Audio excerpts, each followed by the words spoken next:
Hey Tarot Cuties, welcome to another reading with me, the Empress of Fortune. We are going to be exploring a very interesting topic today. It is, what are you not seeing? What opportunities are you missing? And I don't mean this from like a lack mindset. I mean more from a space of creation. You know, there are always a lot of different directions that any situation can go, and some directions might be more beneficial than others. And so whatever situation you're in right now, there could be a door or a window that you're not seeing. I apologize if you guys can hear my dishwasher in the background right now. But yeah, there might be like a door or a window that you're not seeing. Something that could really be beneficial to your life, or that could add to your life, or a way that you might be able to do things a little bit differently that would help you to move forward.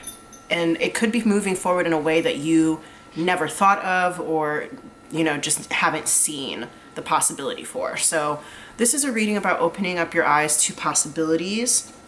I was having a conversation with a friend the other day and just thinking about things that I would have done differently in my life if I, could go back to different eras and things like that, and how I would have made maybe some different decisions that could have benefited me more along the way, or even just now in my current timeline.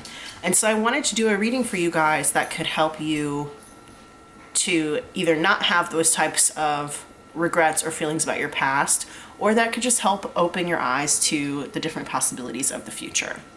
So we've got 5 different piles here. Pile 1 is here with the Final Rose Tarot. Pile 2 is here with the Law of Attraction Tarot. Pile 3 is the Pride Tarot. Pile 4 is the Tarot of Sexual Magic. And pile 5 is the Light Seers Tarot. All right, y'all, we are going to get into this reading. The timestamps are all listed down below. As always, I'm going to be splitting the timestamps in between identifiers and the reading. So if you want to watch the identifiers, there will be timestamps for those. If you want to just skip straight to the reading, there will be timestamps for those as well.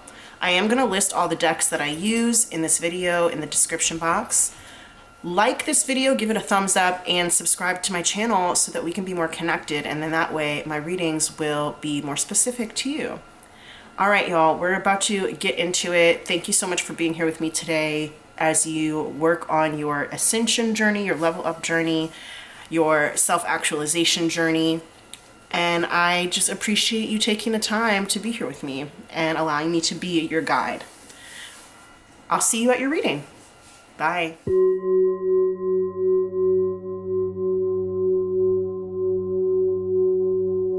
Hey there, Pile 1. How are you? I hope that you are doing well today. This is going to be the identifiers portion of our reading. I am excited to get into this with you. If you want to skip this part, there's another timestamp down below that says Pile 1 reading. You can go ahead and just hit that, and it will take you directly to the part with the cards.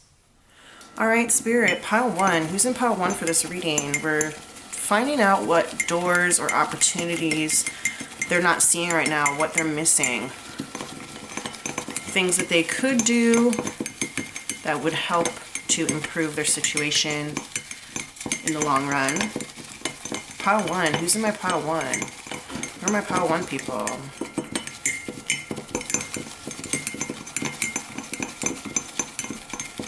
While I'm doing this, go ahead and like the video and subscribe to my channel. All right. I'm going to leave that little one on top of the bowl. If it wanted to come out, it would have. So let's see. We've got here bracelets. So the way that these work is that one of these things at least should be familiar to you, significant to you somehow. It could have shown up in the last few days of your life, or it could be like significant in your past. So let's say that like somebody gifted you a really special bracelet and you wear it all the time, or you bought yourself a bracelet recently, or something like that. Maybe you're thinking about buying a bracelet, something. We've got New Orleans, Louisiana, the Big Easy. Driving at night, maybe you really like night drives. Maybe you recently took like a long night drive or something like that, or a short one. Give Me Something Real by Ashford and Simpson. That's a song. I Don't Want to Wait by Paula Cole. That's also a song. Sufjan Stevens, a musician. Mystery of Love, you might know from that movie Call Me By Your Name. Build-A-Bear, that is a store where people go to make stuffed animals. The number 9, so that could be like the month of September, that could be your lucky number. You could be born on the 9th. You could have 9 people in your family, or like live on the 9th floor, 9th street. You could be seeing 999. Did I say that already? September would be Virgo and Libra as far as zodiac signs. And then that also makes me think of that song 9 by Willow and I believe SZA. Please Don't Leave Me by Pink. We Used to Be Friends by the Dandy Warhols. That is a song. It's also the theme song for Veronica Mars, the TV show starring Kristen Bell. Honeybee, The Head and the Heart. That's another song. So a lot of music is coming out right now. Red Hot Chili Peppers. That's a rock band. Blackberries. So those could be actual berries. That could also be like the BlackBerry telephone. Where Are You Going by Dave Matthews Band. It's a song. Counting Crows, another rock band. So yeah, there's a lot of music coming out, and New Orleans is like really well known for music and live music in general, so live music may be important to you. Grand Crew, that is a TV show about a group of friends living in LA who hang out at a wine bar. Half and Half, that's another TV show. It's about half sisters living in San Francisco in the same apartment building, like building a relationship after a long time. Portions for Foxes by Rilo Kiley. That's a song. NDA, that stands for non-disclosure agreement. So maybe you have had to sign one of those in the past, or you're considering making somebody sign one, or somebody was talking to you about one or something. That is also a song by Megan Thee Stallion. Doctor Strange, Marvel. You could be a really big Marvel fan. You could specifically like Doctor Strange or have seen that movie recently. I believe he's played by Benedict Cumberbatch. I'm not really like into the Marvel universe, so I don't really know that much about that, but if you guys have any clues or whatever, feel free to leave them in the comments. Yin Yang Twins, that's a musical duo from Atlanta. They make hip-hop music. Romance novel, so that could be like your favorite genre. You might have just finished reading a romance novel. I almost said like eating a romance novel because my dog's eating over here. He always likes to eat while I film. I don't know why. But like maybe you read one and you like devoured it. Or it could have been like a romance novel about cooking or food or something. We Got Love by Tiana Taylor featuring Ms. Lauryn Hill. It's a song. Hand in My Pocket by Alanis Morissette. It's another song. Yeah, there's a ton of music coming out right now. Picture by Sheryl Crow and Kid Rock. A little duet action. The number 18, that could also be 81. 1881 could be significant to somebody. Yeah.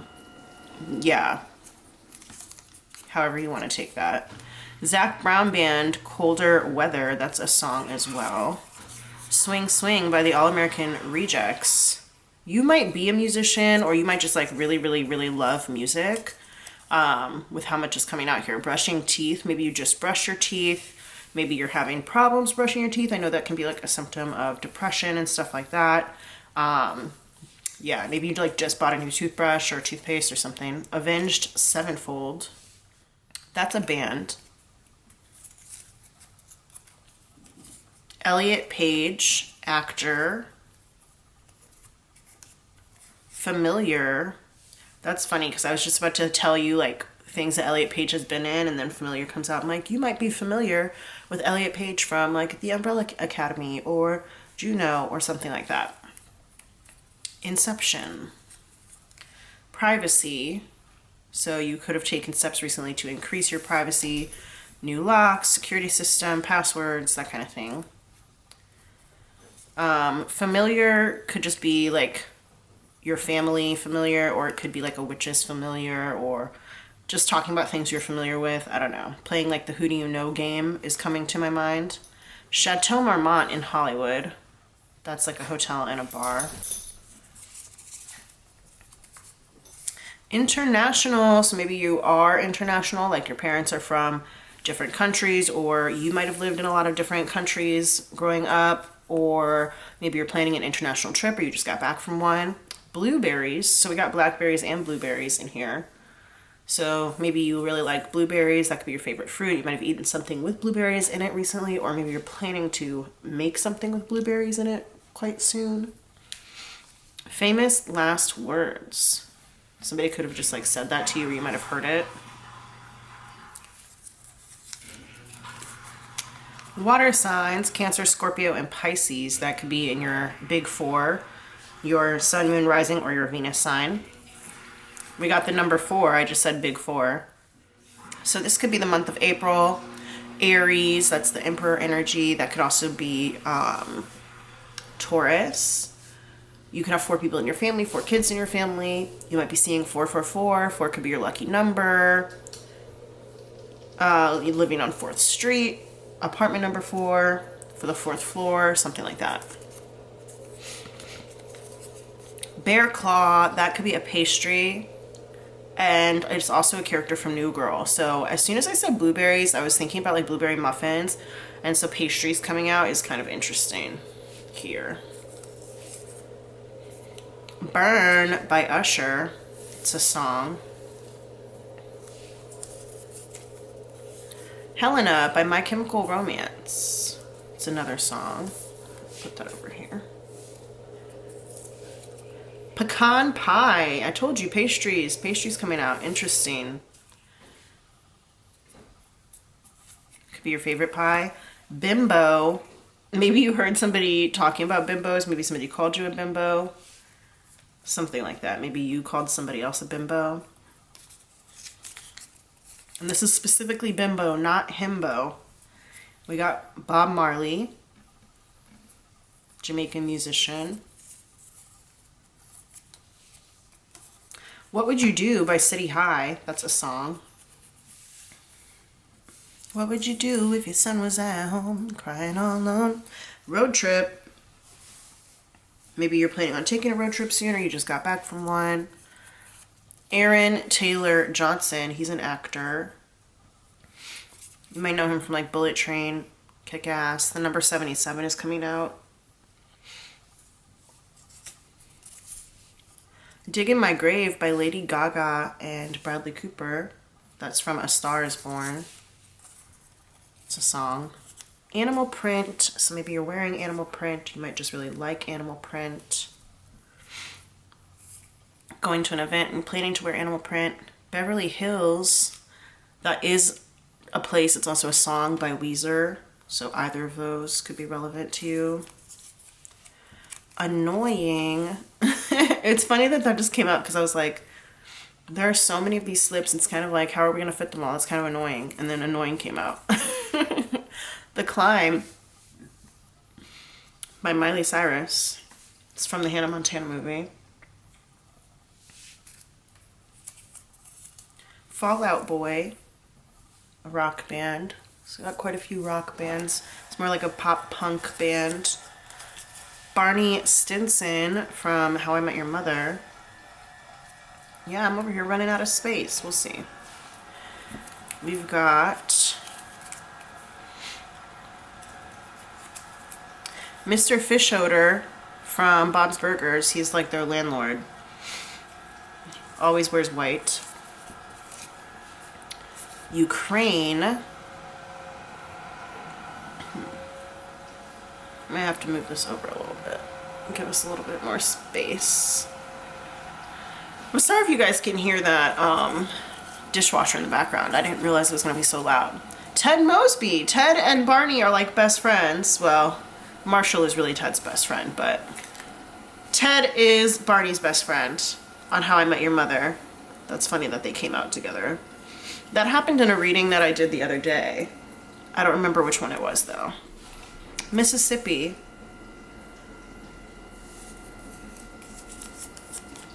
The Game, the TV show, and it also says Jason on here. Jason Pitts is one of the main characters on that show. ATVs. So there's like those four-wheelers that people ride around in the country. We've got Tupac, Keep Your Head Up.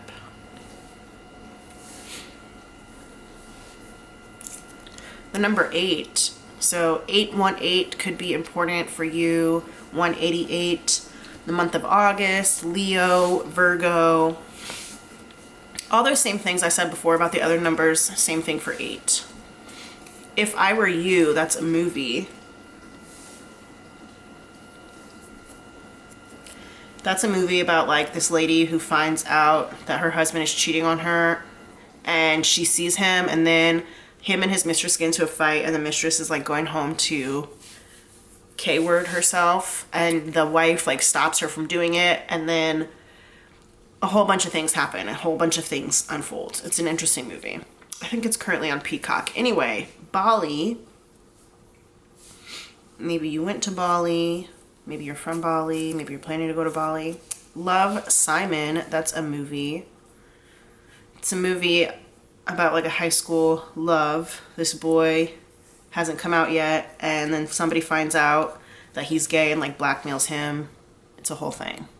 Return of the Mac by Mark Morrison.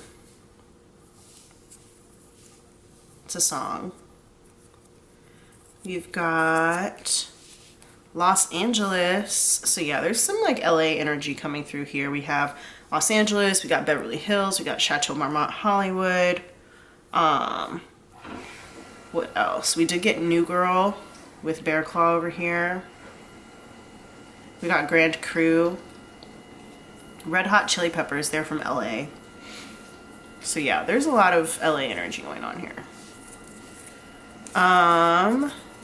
Nana by Trey Songz. That's a song.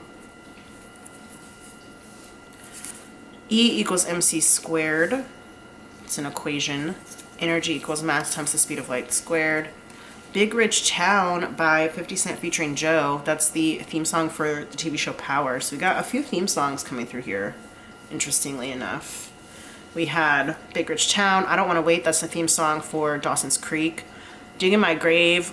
It's not like the theme song, but it's from a movie, so it's on the soundtrack of A Star Is Born. We had We Used to Be Friends by the Dandy Warhols. That was from Veronica Mars. And then we had The Climb by Miley Cyrus from the Hannah Montana movie. So interesting theme songs coming through. All Night Long by Lionel Richie.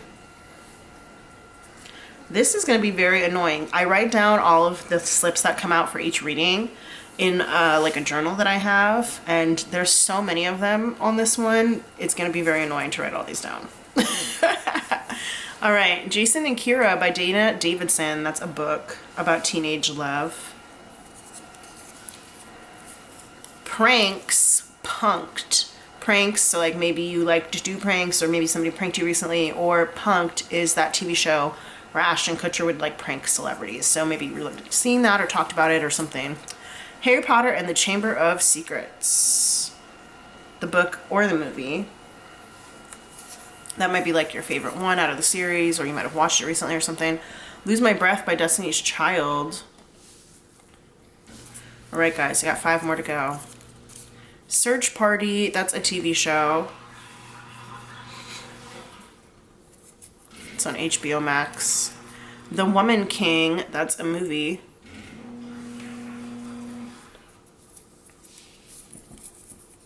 Misfits, that's another TV show. It's like a British TV show on E4. It might be on Hulu. The Bachelorette, yet another TV show. That's a reality dating show. And that's actually the show that this deck, this tarot deck, the Final Rose Tarot, is based off of. So this deck is based off of The Bachelor and The Bachelorette. So it's kind of funny that that came out. And then Mugler, designer, clothing designer. All right, guys, I'm about to go write all these down in my tarot journal. I will be right back. If any of these, like I said, were familiar to you or significant to you or showed up in your life in the last few days, then that means that this reading is going to be for you. Let's go ahead and get into it. Don't forget to like the video and subscribe to my channel. See you in a second. What's up, pile one? Welcome back to your reading. This is going to be the part with the cards. Before we get started, make sure you hit that thumbs up button to like the video and you subscribe. I just so appreciate it. It really does help out my channel and my video as well. So if you chose the final Rose Tarot, then let's go ahead and get into it. I know that you could see this video literally at any time, but as of today, the day that I'm filming this, it is actually Bachelor Thursday. The Final Rose Tarot is a tarot that's based off of like the Bachelor and Bachelorette series, the franchise on television, the dating show. And today they're going to be showing The Golden Bachelor and Bachelor in Paradise. I did not used to watch these shows, but probably about like 3 or 4 years ago, I ended up really getting into them, and it's just funny. They're like pure entertainment. So I don't know why I felt like I needed to mention that right now, but it just felt like something that I wanted to say. Although I know you could be watching this on any day. The day that I'm filming it is a Bachelor Thursday. All right, so I'm actually going to put these off to the side because we do have some oracle cards that are going to come through first. I pre-pulled a few oracle cards for this reading. Some of them we're going to do before the tarot and some of them we're going to do after the tarot. So we've got the deck of character that we're going to use pre-tarot right here. We've got the archetypes that we're going to use pre-tarot.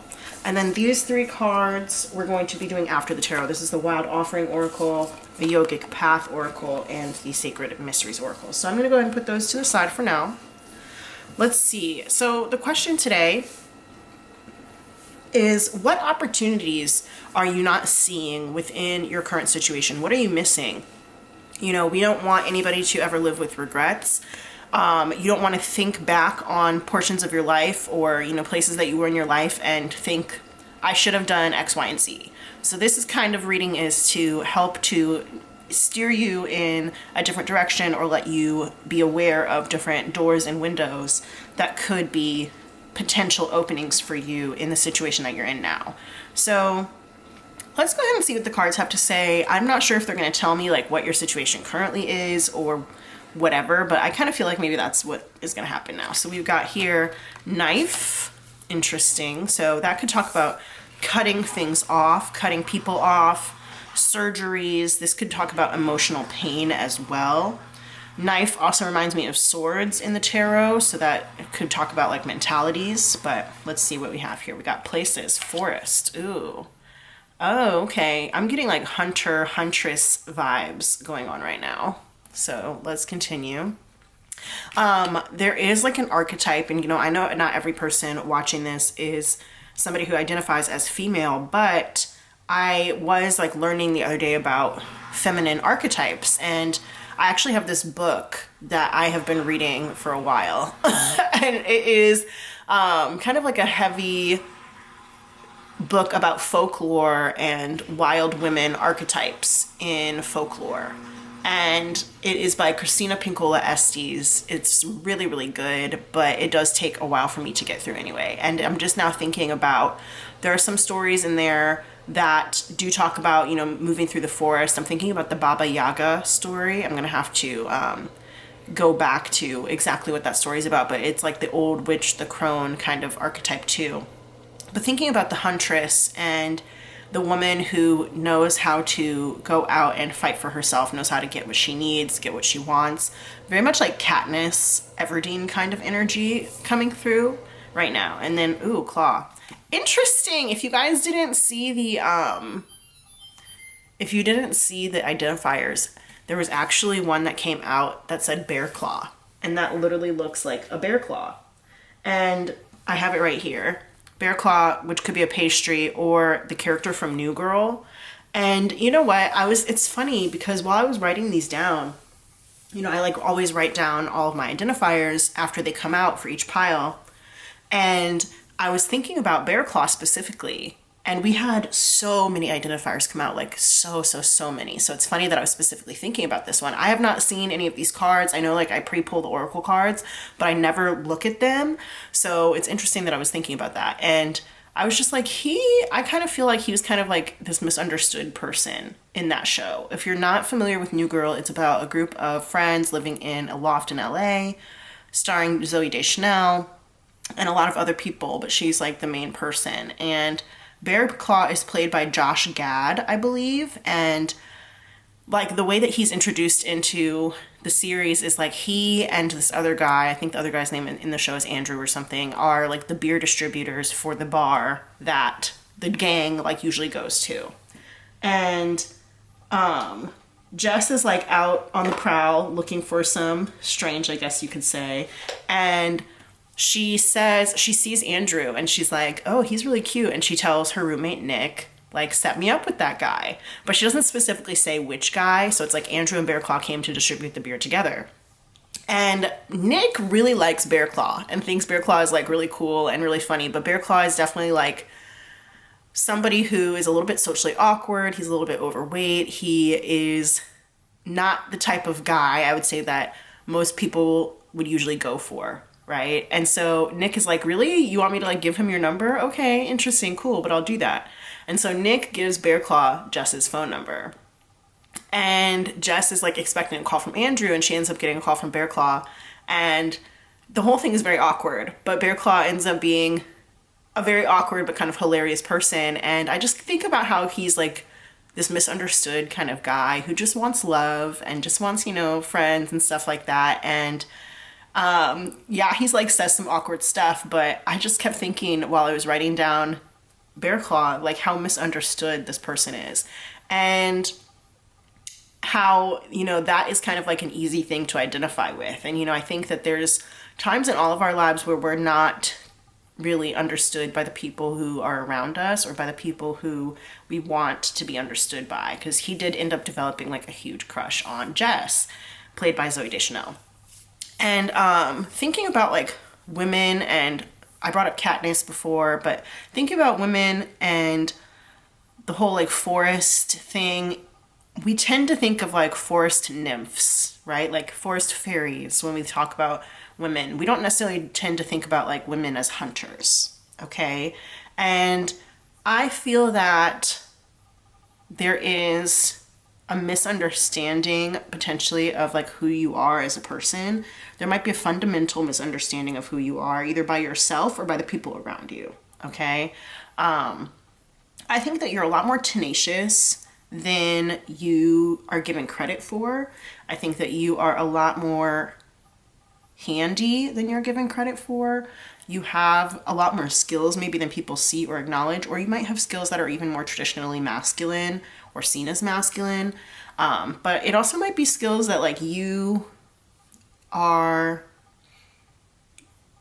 off-putting sometimes to other people. That could be it too, especially thinking about like the claws out, right? Somebody might mistake you for being catty, but also just for being abrasive or cutting. Mean could be a potential thing that people might have said about you, whether you identify with that or not. I don't think necessarily like the energy that I'm getting, I don't think that you really are that way, but you are a person who I think it probably takes a long time to get to know.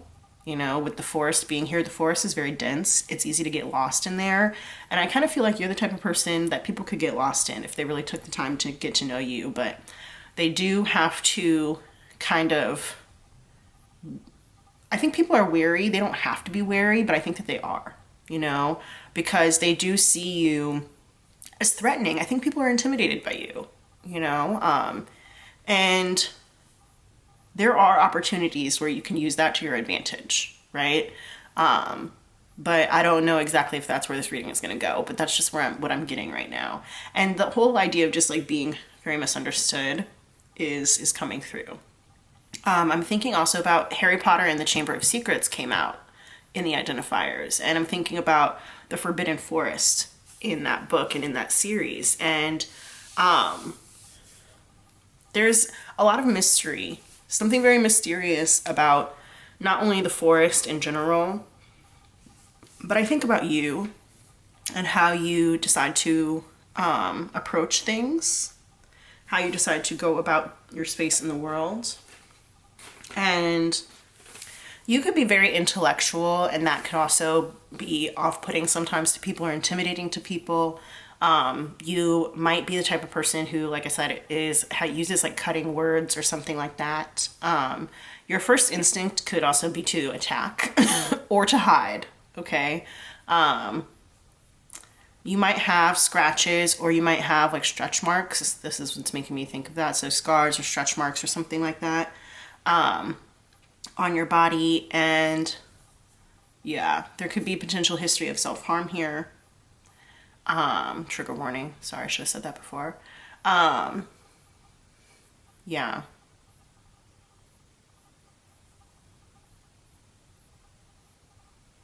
This knife is making me think of like cutting cakes and like birthday cakes. I don't know what that has to do with anything necessarily, but it makes me think of like you being the person who often like arranges things for other people maybe.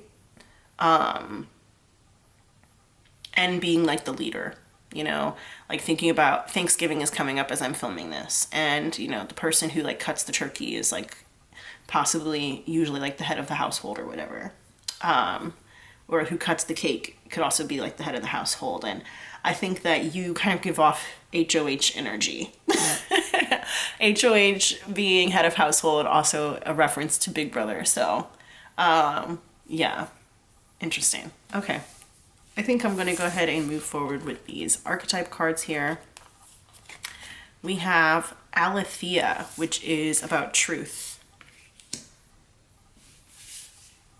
It does make me also think sometimes about justice, but I don't think that that's like one of the actual meanings of it. Let me go look in the book. All right, so this says, our soul recognizes the truth. When someone speaks it, a cool wave of relief washes over the room, and all the facts and figures in the world fall by the wayside. Such is the power of Aletheia. It has an undeniable resonance that goes beyond the rational. We can also recognize Aletheia by its contagiousness. When we hear someone speak the truth, we see the truth within ourselves and are more likely to tell our own story. The Aletheia card requires us to step toward an act of truth. This might look like a conversation, a gesture, a poetic act, or a ritual that honors the unveiling of what's been concealed. Reclaiming your own truth is a way to reclaim your vital energy, health, and sense of belonging in the world. Truth has its own wings. Set it free. When light, clarity, revelation, and disclosure. When dark, distortions, gaslighting, and excuses. To go deeper, the goddesses Mat and Veritas. Picasso said, we all know that art is not truth. Art is a lie that makes us realize truth, at least the truth that is given to us to understand. It is said that the resonance of our voice changes when we speak a falsity. In this light, practice seeing truth as a vibration. And so when I was talking about like the knife and stuff and the claw and like being cutting, being intimidating, you might be the type of person who's kind of like brutally honest. That is coming to mind. And then also when it said disclosure in the book, it made me think of that like musical duo Disclosure. A lot of music came out in the Identifiers, like a lot of music. So I did say you could be a musician, but obviously that's not going to resonate for everybody. But that song Latch by Disclosure could be significant to you somehow. You could be one of those types of people who speaks truth to power, which is, I did say like justice kind of felt like it was coming through to me. And if that's the case, it's easy to see why people are intimidated by you. Why people might try and like obfuscate you, try and conceal you, especially with this forest situation. I keep thinking of that saying, like, you can't see the forest for the trees. And so it's like not seeing the bigger picture because you're so focused on like some of the smaller details. And I think other people might try and do that to you. You might even fall victim to that yourself, especially when it comes to maybe seeing yourself clearly or seeing like the bigger picture of your life. Forests, they are long-term living beings. They've been around for a long time. The trees that are in the forest, they need a long time to grow. They need years, decades. sometimes even centuries. And so seeing the long-term plan, you know, is important. You might be cutting yourself off at the knees in some ways, okay? Thinking about the short term instead of the long term is a possibility for you. And if so, that's a destructive situation. Like when we think about cutting down trees and cutting down the forest, you know, it's like cutting off your air supply, maybe without even meaning to. Air Supply is also like another musical group. But if you are like cutting off your nose to spite your face or whatever, you know, you're not really seeing the long-term options or consequences that could be beneficial to you. And not only to you, but to others. Forests are entire ecosystems, you know?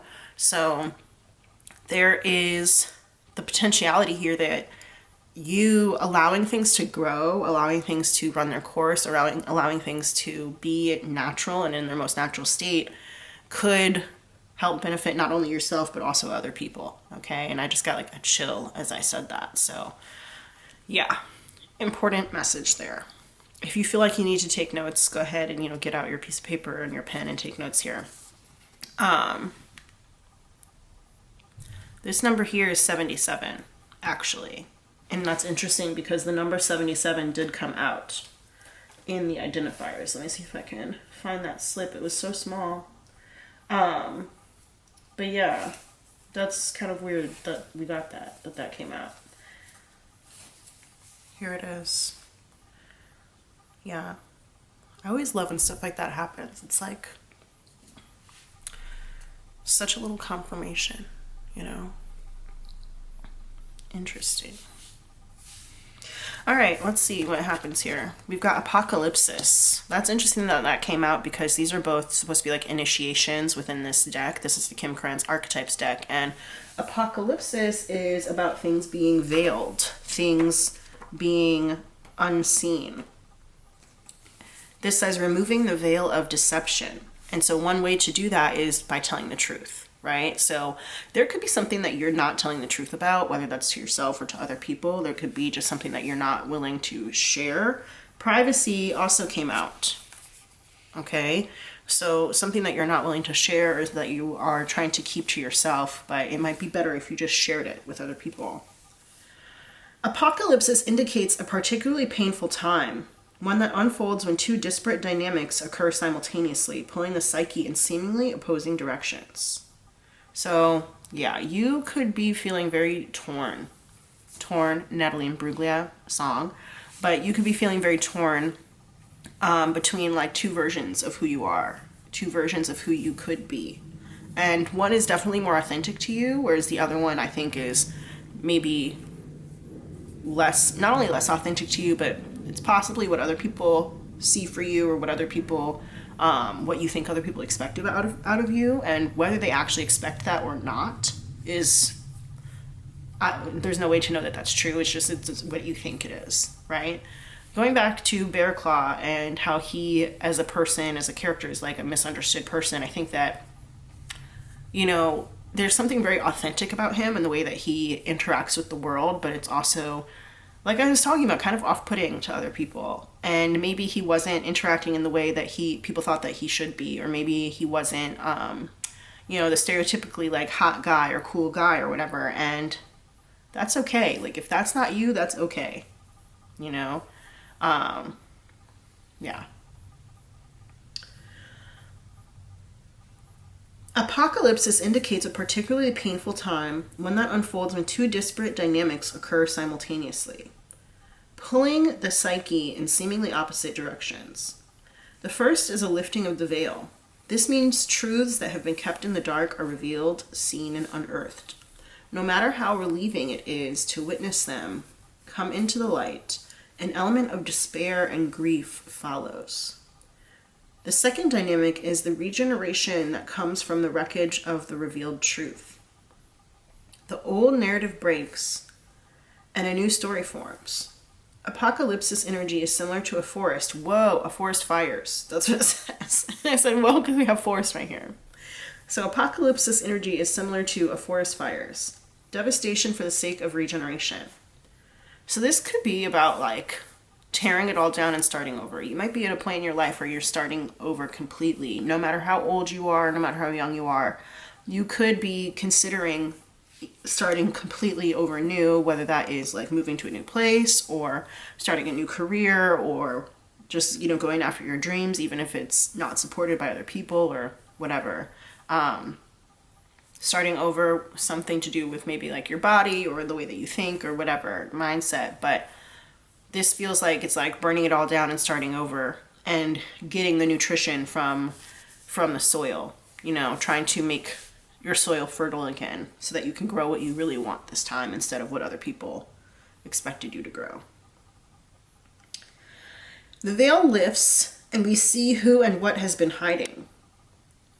From the nakedness of the truth, a child is born. Have faith in the process. Hold on to your center. That is the only way.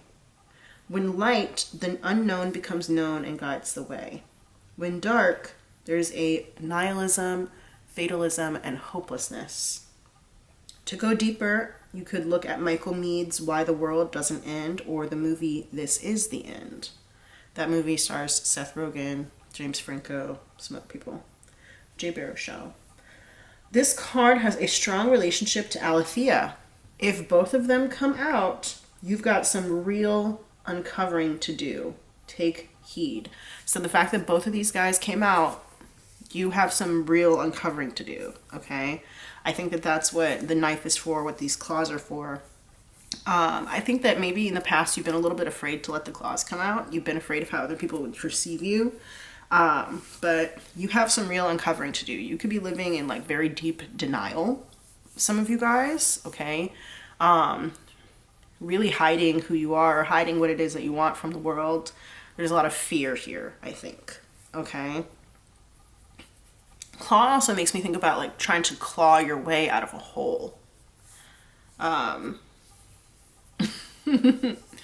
And it's interesting, like, so normally, you know, I like to have my nails done for these videos, and I just really, like, I had a stressful day the other day, and my nails got just, like, torn to pieces, and I just really wanted to film this video today, and I didn't even think about the nail situation, but, like, when I think now about, like, the whole, like, girl in the forest and, like, clawing your way out of a hole and stuff like that, like, she's not gonna have great nails either. She's not gonna have perfect nails either.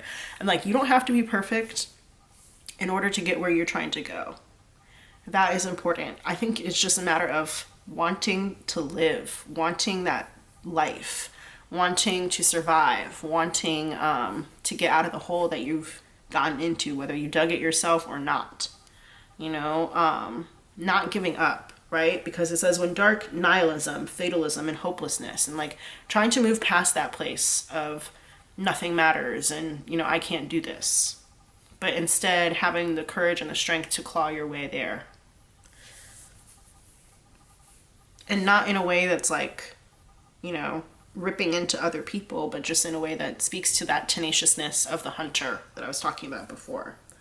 And wanting to find the truth and knowing that if just because somebody tells you something doesn't make it true, and also doesn't mean you have to listen to them. Doesn't mean you have to obey them, okay? This also says, all kinds of things will be revealed during a time of apocalypsis, from big global lies to little white ones that lace the bedroom sheets. Brace yourself for the horse of truth to storm your every field. Somebody could be lying to you. You could be lying to yourself. Somebody could be lying to you, okay? Yeah. Let's see. What else comes out here? The King. Interesting. Immediately I thought of Elvis. You know, I'm not like the biggest Elvis fan or anything like that. I know that could be a controversial statement, but I did immediately think of Elvis. I also thought about somebody who this card used to represent to me, who is in fact a musician. But this is like Emperor energy coming through, but that person in particular who I was thinking about is somebody who has that tenaciousness. Like even when they've been like dead broke, they've always gone through and done what they wanted to do. Like he believes that he is meant to be a musician, and that's all that he does. like everybody else be damned. That's what he does, and he looks for people who support him, and like he lives his truth, and he's doing it, and he's made a lot of really great music, and like I'm proud of him from afar, you know. But that was immediately the thing that I thought of when that came out. So being able to put your like wax stamp on something and say like, this is it, this is done, this is my signature, this is what I'm doing, and being able to offer that to the world here with this like little, he's got like a little gold thing in his fingers that he's offering out, right? All the things that the light touches are yours, like the Lion King. So yeah, interesting that the Lion King came to mind, since, you know, lions have claws and stuff here too. 8 did also come out, and I said Leo, so there could be some Leo energy through here. I'm going to bring that one up as well. All right, let's see what else came out. We've got the Dead End. Ooh, interesting. So what I also find interesting is that we've got these two hand shapes here, right? One of them is like offering something, but the other one is like putting out like a stop. But both of those could actually be seen as like a stop, you know, don't come any further, in the way that the hands are shaped here.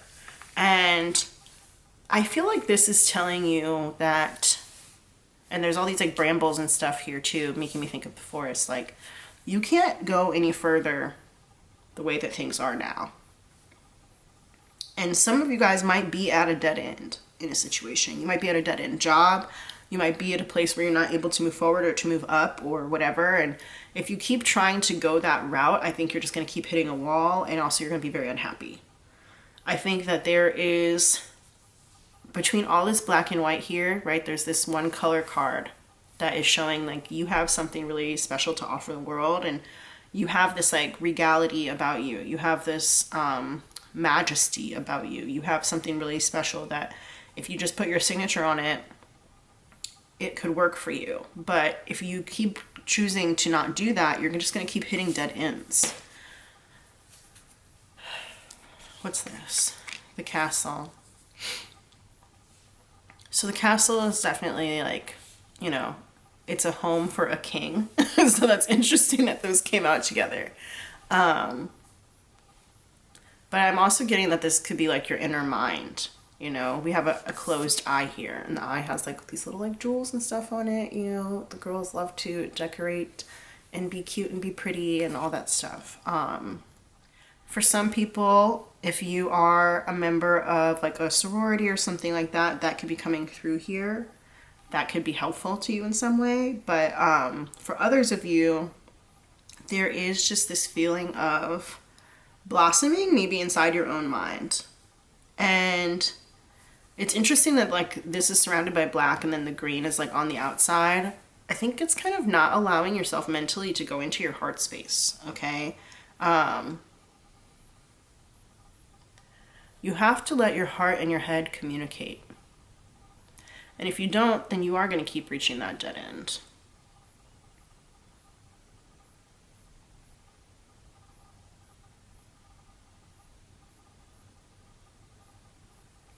I'm getting also a message here that for some of you guys, like if you're considering like buying a home or something like that, that could be potentially a dead end for you.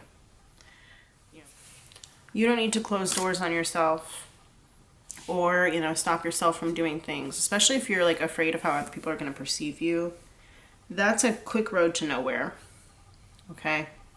So you need to bring your king energy with you.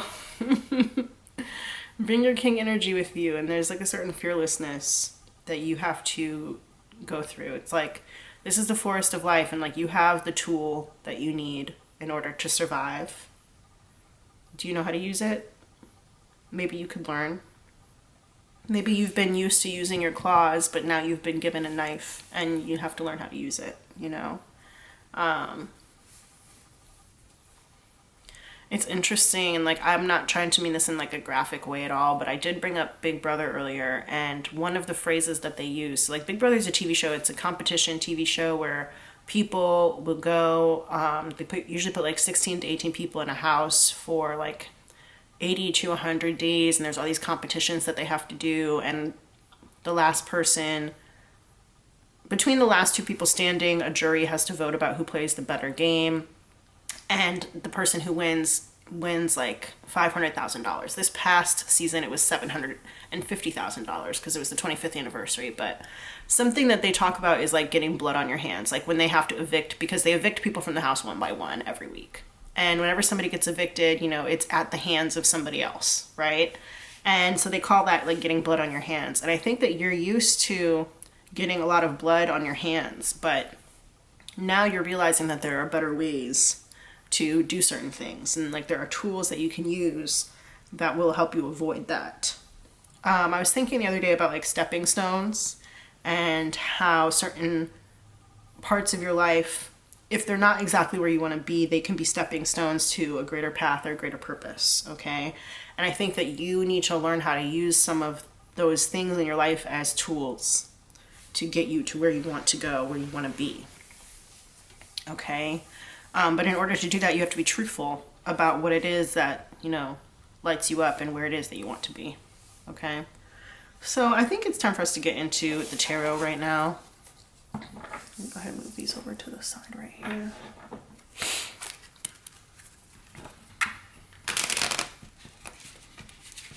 That was a terrible shuffle.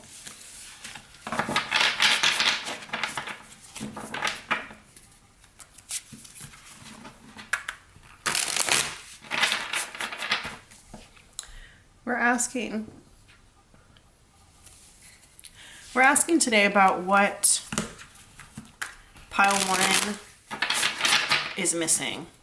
What opportunities are they not seeing right now? What in their current life is like a door or a window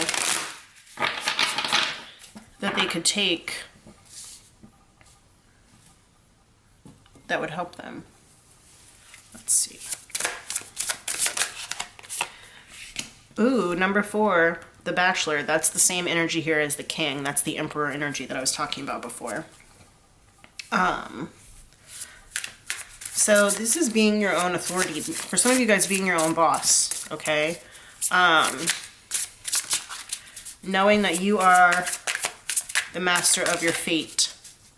You are the captain of your soul.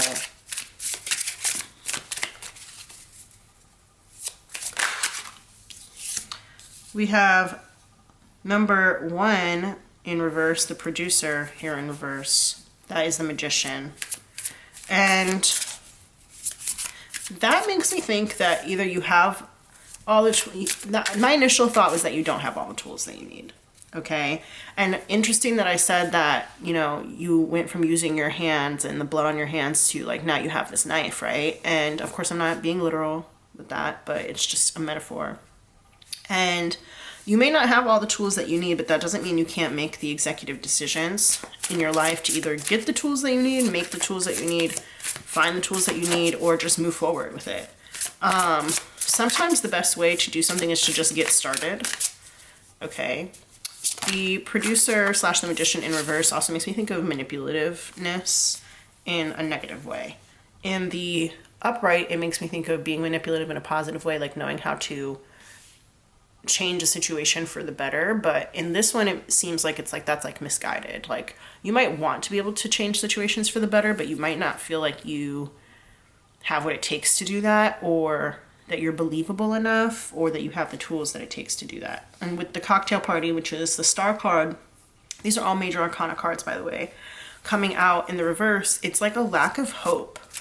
Like you have the mentality or the ability, like you are a king. I think you just don't have a lot of hope for the way that you're able to influence people or affect change in your life. And the 6 of Mirrors here, that's the 6 of Swords in reverse. It's like that could be moving backwards or just not having a plan, like lacking a plan, heading into rough and choppy waters and not knowing what to do, right? It's like if you, I'm thinking now about like that painting of like Washington, George Washington, like sailing across like the Potomac or the Delaware or whatever that painting is. And, you know, he's like the general of this army and he has a plan. He knows what he's going to be doing, you know, in this war. And you, I think, are in a war and you might not know it. It could be a war with yourself, especially if you're at a dead end and you're kind of like choosing between two paths. One of them is like the true path and one of them is not the true path. You know you're at war, but you have no plan. And I think that you not knowing what tools to use to get on the path that you would like to go is part of the problem.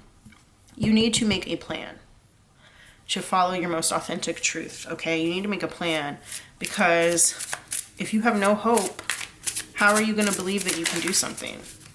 And if you can't believe you can do something, then why would you make a plan to do it? And I think that that's kind of where you're at right now, and you're like almost ready to give up in some cases with the dead end here. I think you're like almost just ready to give up and put your walls up with the castle. Like, just put your walls up and just hermit yourself and go, you know, live a quiet life. But you're not meant to do that. You're not meant to do that. We've got the Knight of Cups here in reverse, the hopeless romantic. I think that you used to romanticize your life. You used to have this really romantic idea about what could be, what you could do. And the way that like the hopelessness is just coming out in this reading, it is really depressing. And I know that we got that with the Apocalypsis card saying like when dark, there's like nihilism, fatalism, and hopelessness. And like that's just where you are right now. And I will say that when you reach rock bottom, I don't know if you're at rock bottom, but when you reach rock bottom, there's nowhere to go but up. And I'm thinking of now about like, I told you guys about that person that I know who this king energy reminds me of. Like, when I tell you dead broke, flat broke, has nothing, like literally nothing, and is still just following his dream and is slowly, bit by bit, getting there. It is inspiring when I think about it, because I feel like a lot of people in that situation would, especially if they have other avenues, like if they're educated or whatever, they would just go and find like an easier route to go and like make money, you know, and like live that life, and then they wouldn't have time to do what they want to do. He said, no, fuck that. I'm going to use my time to follow my heart and follow my craft. And he had never let that hope, like he's never been hopeless, at least not to my knowledge. I don't know that he's been hopeless. But you are the opposite of that. You're feeling like, no, it's a dead end. My dream is a dead end. I am hopeless and I can't do it. And I have nothing to offer. And I'm out of place. And I'm misunderstood. And if I did do it, it would be me clawing and scratching my way to get there. Maybe even to just survive in this jungle, in this forest or whatever. And if you think like that, then it's going to be like that. But the reality is, you also have this king energy. You're showing up here as this king and this emperor energy. You have it. But you're not using it, or you're not believing in yourself, or you're not believing that it's possible, okay? You also may really have this one and want to like keep up appearances. And if that's the case, then you have to get over that, because who cares what other people think? Like, who cares what they think about you in your life? I know it's hard to get out of that mentality of like keeping up with the Joneses or feeling like, you know, you should be more successful at a certain age in life or whatever, but the only person living your life is you. So who really cares what other people think about it? It really doesn't matter. So I actually think that that is it for the tarot. Let's go ahead and get into the rest of these three cards here. We've got from the Wild Offering Oracle, being enough. There we go. I love it when that happens. When all of the messages just like line up. It makes me feel so validated. Being enough. I was just saying, who cares what other people think about you, whether or not they think that what you're doing is enough or if it's acceptable or whatever. And going back to Bear Claw and the whole thing with like him and how he had this huge crush on Jess and all this other stuff, and people just like thought he was weird and awkward. You know, you are enough, even if other people don't understand you, even if other people don't understand the choices that you're making. You are enough to have the success that you want to have, okay? It says here, the innermost heart says you are enough. Nowhere to go, nothing to get, nothing to change. No need to grow more deserving. Yes, you are love. So you may not feel like you deserve the true path that your heart wants to take. But this is a message that you do deserve it. If you wake up, and I heard this quote the other day, and I've been thinking about it since, actually. I don't remember where I heard it from. But they were like, if you wake up, it might have been, oh, I don't know. I honestly am not sure. But they were like, if you wake up every day and you want to be a writer, then you're a writer. Doesn't matter if you haven't written anything yet, but if that's what you wake up every day and you want to do it, then that's what you are. If you wake up every day and you want to be a singer or a musician, then that's what you are. If you wake up every day and you want to be a lawyer, that's what you are. You know, the desire that you have to do the thing is enough to push you to do the thing. And you just have to believe in yourself and embody your king energy, okay, in order to get there. You can't continue to lose hope. I don't care what it looks like on the outside. If you continue to lose hope, you're going to live a life that's inauthentic to you and one that doesn't make you happy. And one of the reasons why Nick really liked Bear Claw was because he was like, he's a happy guy. Even if he is misunderstood, he's a happy guy. You know? But you have to think about being enough for who you are, and the people who see you will see you. You know, Jess just didn't get Bear Claw. She didn't get him. She didn't understand him. And so Jess eventually was not for him. If people aren't understanding you, if people aren't getting you, then they're not for you. Okay? There's no reason to wall yourself off or to be so internal and go so internal that you can't get where you want to get or go where you want to go.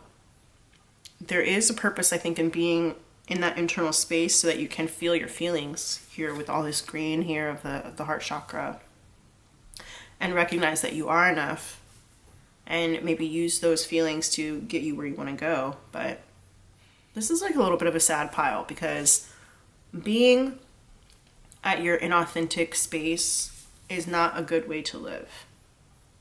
You know, they say, like, when people look back on their lives, when they're like on their deathbeds and stuff, they say things like, I wish I had lived for myself and not for others. You know, I wish I hadn't spent so much time working. I wish that I had, gone after what it is that I wanted to go after. And you don't want to be one of those people with all those regrets. And I know that's kind of like what this whole video is about, being able to see the opportunities of where you are and like find the door, the window that could take you to the place that is like the highest potential for you, right? And if you're here and you're either approaching rock bottom or you're already at your rock bottom, you need to recognize that like you can start clawing your way back to the top before it gets worse or it gets too late, or before you start, cutting off your nose to spite your face, cutting yourself off with the knees, things like that, before you truly hit that dead end stop. But if you're already at that dead end where you literally believe there's no hope for you, you need to recognize you're enough to get where you want to go. All right, we've got here from a yogic path oracle, asana. And I don't know if this was upright or reversed when I did the initial card pull, so I am going to go ahead and just read from the book both the upright and the reverse meaning. So take whichever one resonates for you the most. 8 stages of yoga, physical practice to sit in stillness. And that's funny it says that, because right before I did this reading, I wanted to like meditate for a while, which sometimes I do, but I don't usually do. So the whole sitting in stillness thing is very like resonant right now. In the upright, this says, your physical body holds the key to your involvement, but it's just the first portal. The asana, yogic body postures you have been practicing have been preparing you for a true asana, to sit in stillness with the truth. There we go again with the truth. So I don't know what it is that you're lying about, or that you're lying to yourself about, or that you're not letting yourself see, but that is like very, very strong coming here. These shapes and movements have removed the cobwebs of your limiting self, of not being enough. Creating space for the silence of your mind's forest. Oh my goodness, that's crazy. You are one of those who realizes the true intention of asana, and the one paving the way for others to see this bodily practice is really just a way to come face to face with yourself. Continue to cultivate your practice and move deeper into its core purpose. Flow of energy in the body for the evolution of the spirit. Now I'm going to read the reversal meaning. It's time to take it to your mat. The mind has been in control for far too long, and it will never answer the questions of your soul's calling. There we go. That's exactly what we've been talking about. To talk to the spirit, you must talk to its home, the body. The solutions are not outside of yourself. They're in this very temple you abide in. Through movement and breath, you create space between the inhales and the exhales to discover your truth. The mind will tell you stories until the end of time. The body cannot. If it's been a while since you've done an asana, yoga practice, consider this a request from the spirit reminding you to come back home to yourself. So some of you guys may be feeling called to get back into some sort of physical practice again, whether that's yoga or swimming or whatever it is. That makes you feel in touch with your body. You know, going back to this idea of like the huntress, and I spoke about Katniss earlier too. You know, she was really into archery. That was like her whole thing. And being able to like go into the forest helped her feel in touch and in tune with who she was. So you need to find a way to honor your body at this time. Exercise could be really, really helpful for you. Especially when it comes to this idea of being enough. And I talked about bear claw, and bear claw is also like a pastry. So maybe you really like pastries, but I mentioned bear claw as being like a little bit overweight and stuff like that. So if that's something that you are struggling with in terms of like your self-worth and your thoughts and your feelings about that, then there are some callings now for you to pay closer attention to your body, and then also how that affects your mind and your mentality, and having that stillness in your mind so that you can focus on what it is that you want to do. I heard, or I read earlier, I think it was earlier today, I don't remember where it was, but somebody said, you know, if you are doing one thing, then you put your 100% effort into that one thing. If you're doing two things, you can put 40% effort into each of those things, and then the other 20% is focused on, you know, the logistics and the getting back and forth between those two things. If you continue to divide it more and more than that, then you're able to put less and less effort into each of the things that you want to do. So try and focus on just one or two things in your life, and that can help you to really move forward towards that king energy and like flipping these around, bringing that hope back and getting away from that hopelessness, okay? And recognizing that you are enough. We have here power. There we go, power. And you know what? I talked about Power, the TV show, in the Identifiers because the theme song for it, Big Rich Town by 50 Cent featuring Joe, came out as one of the slips. And this just makes me think about standing in your power, especially since the only, like, out of all these cards here, the only tarot card that came out upright was the Emperor, aka the Bachelor. And then we also got the King here. You really have to learn how to stand in your power. And now I'm getting another message that for some of you guys, you might be watching too much reality TV. I just thought about like The Bachelor and then the castle, like making me think of like the Bachelor Mansion. And then like the dead end being here. So that could be a dead end for you. It's like thinking too much about reality TV or something like, or watching too much reality TV could be more negative than positive for you. So, yeah. All right, pile one, I actually think I'm going to leave your reading here. Thank you so much for watching. Don't forget to hit the like button and to subscribe to my channel. I am wishing you all the best. This is an opportunity for you to really be honest with yourself and to be honest with others about what it is that you want and moving towards that. Instead of moving towards living a lie, a life that is meaningless to you, you can move towards a life that actually means something. Okay, so if you're feeling torn between two different options and one of them literally means nothing to you, why would you go for that?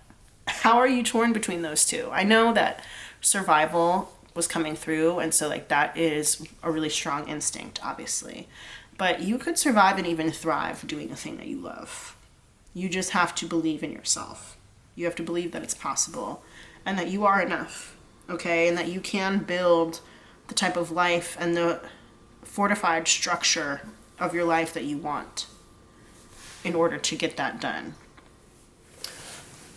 Let me actually read from the book on this one, this power card. It like goes so crazy in line with all the things that we've already seen. So this card, 21 power, this is the third chakra. The third chakra, this is the solar plexus chakra, which is all about planning, which we talked about you not having a plan before, okay? So it says here, the ram, there's a ram here in the middle, which is the symbol, the animal symbol of Aries. And I mentioned Aries before. The number 4 came out. The king and the emperor are both Aries energy. All right, so Aries is like really, really strong coming through here. The Aries is like the cardinal symbol or the cardinal sign of the fire signs. So it's all about taking direct action. The ram, or Misha, symbolizes the animal nature of the third chakra and its element fire. Strong and forceful, it is known for its stamina and ability to climb lofty crags. I've been talking about clawing your way out of a hole, right? And climbing lofty crags makes me think about that same thing. So I just was like, that was where I was like, I have to read this to them. It has tremendous strength of will and innate fighting instinct that is most prominent when threatened. It carries the seed sound rang on its back, R-A-N-G in all capital letters. So that immediately made me think about, I was talking about that person that I know, the king energy that I was reminded of like really having that stamina. And when your back is against the wall, when you're feeling threatened, being able to continue to go for what it is that you want. So even if you're not like at that rock bottom yet, you might be in a place where things are kind of feeling threatened to you, especially if you're like being pushed into a space of survival, okay? Power, which is a big part of what the third chakra is all about, is neither positive nor negative by itself. It's how you use it that makes it beneficial or detrimental. You can use your power to find strength, develop leadership, and even for self-control. You can use it to cooperate or to dominate, to help others find their strength and accomplish their goals, or to try to weaken them and step on them so you can feel that you are number one and have the power to win the game of life. When ego overpowers others in ways that are not helpful, a heralding call for consensus may be heard as a disquieting buzz instead. Expressing kindness can balance the ball of power. Drive and ambition, whether for intellectual or material goals, needs to be balanced with measures to ensure long-lasting physical vitality, which is what this Asana card was talking about. Use your willpower to fortify habits that create good relations with your body. If you are driven by the need for power, fame, or name recognition, the basic dynamic is that you always want to be right or to win, or to be better than or even more righteous than others. Breakthrough thinking helps break through power issues.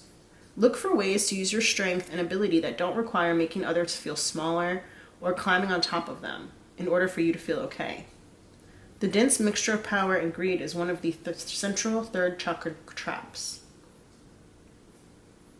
So I find it interesting that it said breakthrough thinking helps break through power issues, because that's really what, to me, what this whole reading topic is about. Ways to like break through in the situation that you're in now, breaking through those doors or those windows that you maybe haven't seen or considered before. So for you, you really do need to accept the truth of your situation and be truthful with yourself about what it is that you really want. Some of you guys need to reestablish a relationship with your body, but most of all, you need to make a plan about how to achieve the thing that it is that you really want, even if it does involve clawing and scratching your way out of the hole that you've dug yourself. It probably is going to be a little bit hard, and that's probably why you haven't pursued it in the past, is because it seemed like it was hard, or because you felt like it would threaten your stability or something like that. But you need to make a plan to get where you want to go. All right, Pile 1, thank you so much, and I will see you in the next one. Definitely leave a comment down below and let me know how this resonated with you and what your truth is. If you can admit it to us here in the comments, then it's just one more step towards admitting it to yourself. So I look forward to seeing what you have to say. Bye.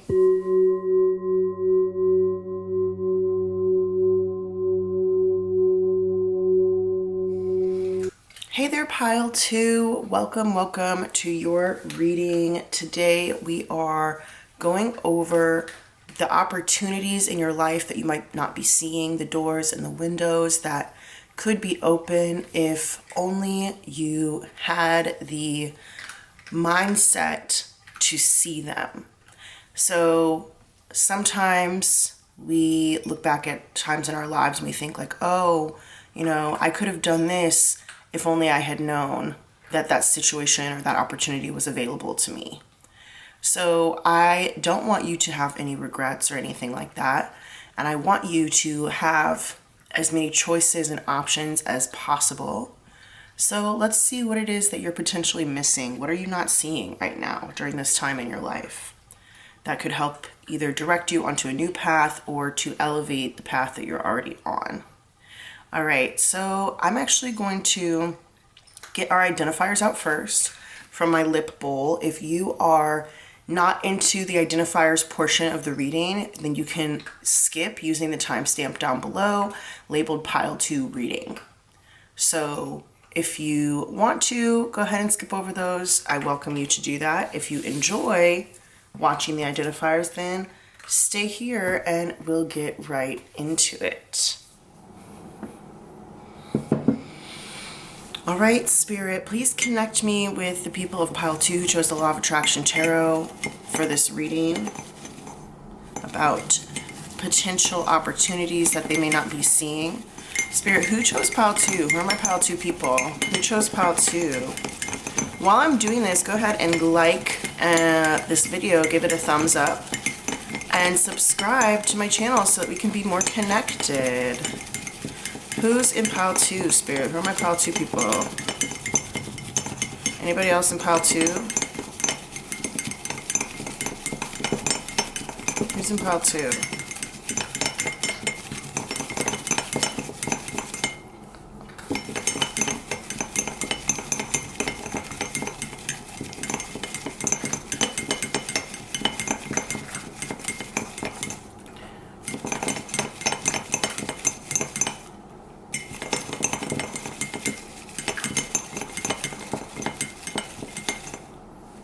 Alrighty. We have Pull Up by Abra. That's a song. So the way that these work is if any of these things are familiar to you or significant to you, or if they've shown up in your life recently, then that means that this is your reading. Justin Timberlake. So you might really like Justin Timberlake. You might have read something recently about Justin Timberlake. You might have listened to his music or maybe seen him in a movie recently. Seth Rogen, pretty much same thing, minus the music part. Kiki's Delivery Service, that is a movie. It's an animated movie about a little witch who moves to a town and starts a delivery service on her broomstick. John Wick, that is a movie franchise starring Keanu Reeves where he plays a former assassin who's like forced to get back into the assassination game. Airbnb, so maybe you went to an Airbnb recently, maybe you're booking an Airbnb for an upcoming trip, maybe you run Airbnbs or something like that. Footloose by Kenny Loggins, that's a song. It's also like the theme song for that movie Footloose about the town where they don't allow dancing. Painting, maybe you're a painter, maybe you just bought a painting, maybe somebody painted you, maybe you're like dating a painter or something like that. Lemon Breland from Heart of Dixie, she is one of the main characters on that TV show, played by Jamie King. Doctor by Remy Wolf. Interestingly enough, Lemon Breland, her dad on the show Heart of Dixie, he is a doctor. He's one of the town doctors. So that's kind of like funny that came out together. But Doctor by Remy Wolf, that's a song. I don't want to be your doctor. 93 Till Infinity by Souls of Mischief. That's a song. 8701 the album by Usher. That could also be potentially, I guess, like an address or something. Those numbers maybe could just be significant to you, or you might just really like that album or a song off that album. Angela Bassett, famous actress.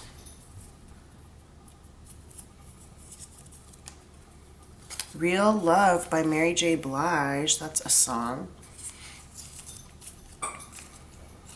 Earrings. So maybe you just bought some earrings, or you're thinking about buying some earrings. Or you might have like a lot of ear piercings, or somebody might have gifted you some earrings recently, or something like that. Maybe you're like an earring designer. Earth signs, Capricorn, Taurus, and Virgo. That could be your sun, moon, rising, or Venus sign. Or I guess if you're dealing with somebody, maybe one of theirs. The Joker by Steve Miller Band. Some people call me the space cowboy. Yeah. Some call me the gangster of love. Maya Angelou, famous author and poet and occasional actress. Quarter, maybe you like have a lot of quarters or whatever to go to the laundry. You might have a quarter in your pocket right now.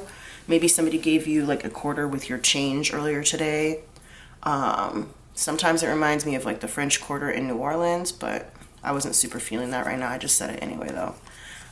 Bad, Badder, Baddest by Cynthia Voigt. That is like a young adult novel about these three girls in like middle school. Clumsy by Fergie. And like in that book, one of their parents, like one of the girls' parents is going through a divorce. So it's like dealing with divorce.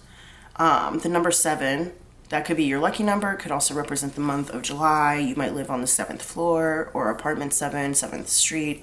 There could be 7 people in your family, something like that. You could be seeing 777. Mahershala Ali, he's an actor. You might know him from like Moonlight.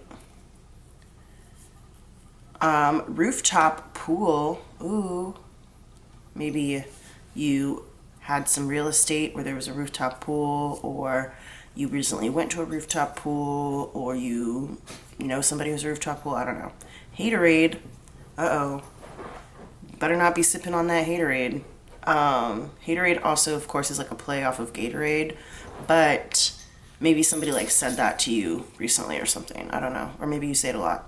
What About Your Friends by TLC? That's a song. What about your friends? Will they stand their ground? Will they let you down? Yeah. This Charming Man by Stars. That's a cover of that same song by the Smiths. I first heard that song in a Barnes & Noble. I don't know why I wanted to mention that, but I did. Wake Up in the Sky by Gucci Mane, Bruno Mars, and Kodak Black. That's a song. 12-3-30. That is supposed to be like this viral workout. It went viral on TikTok. It was, I want to say it was like one of the members of Fifth Harmony or whatever who like first started talking about it. But basically you put your treadmill on the incline 12, the speed is 3, and you do it for 30 minutes. But this also reminds me of like the code to like a combination lock, or maybe like a safe or something. God Must Have Spent a Little More Time on You by NSYNC. So Justin Timberlake was a member of NSYNC. So we've got like a little double there, but that's a song. Hello Talk, the app. That's an app where you can talk to people from different countries to like practice your language learning.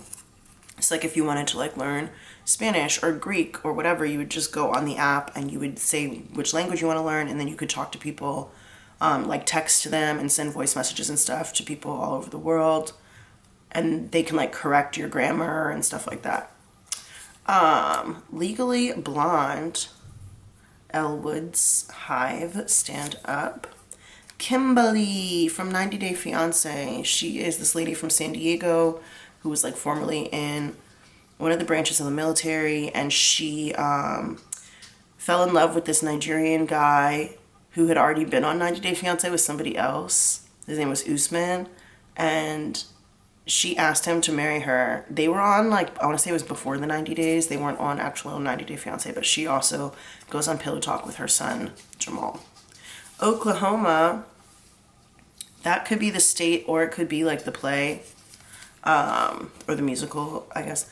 Chemical Hearts, that's a movie on Netflix.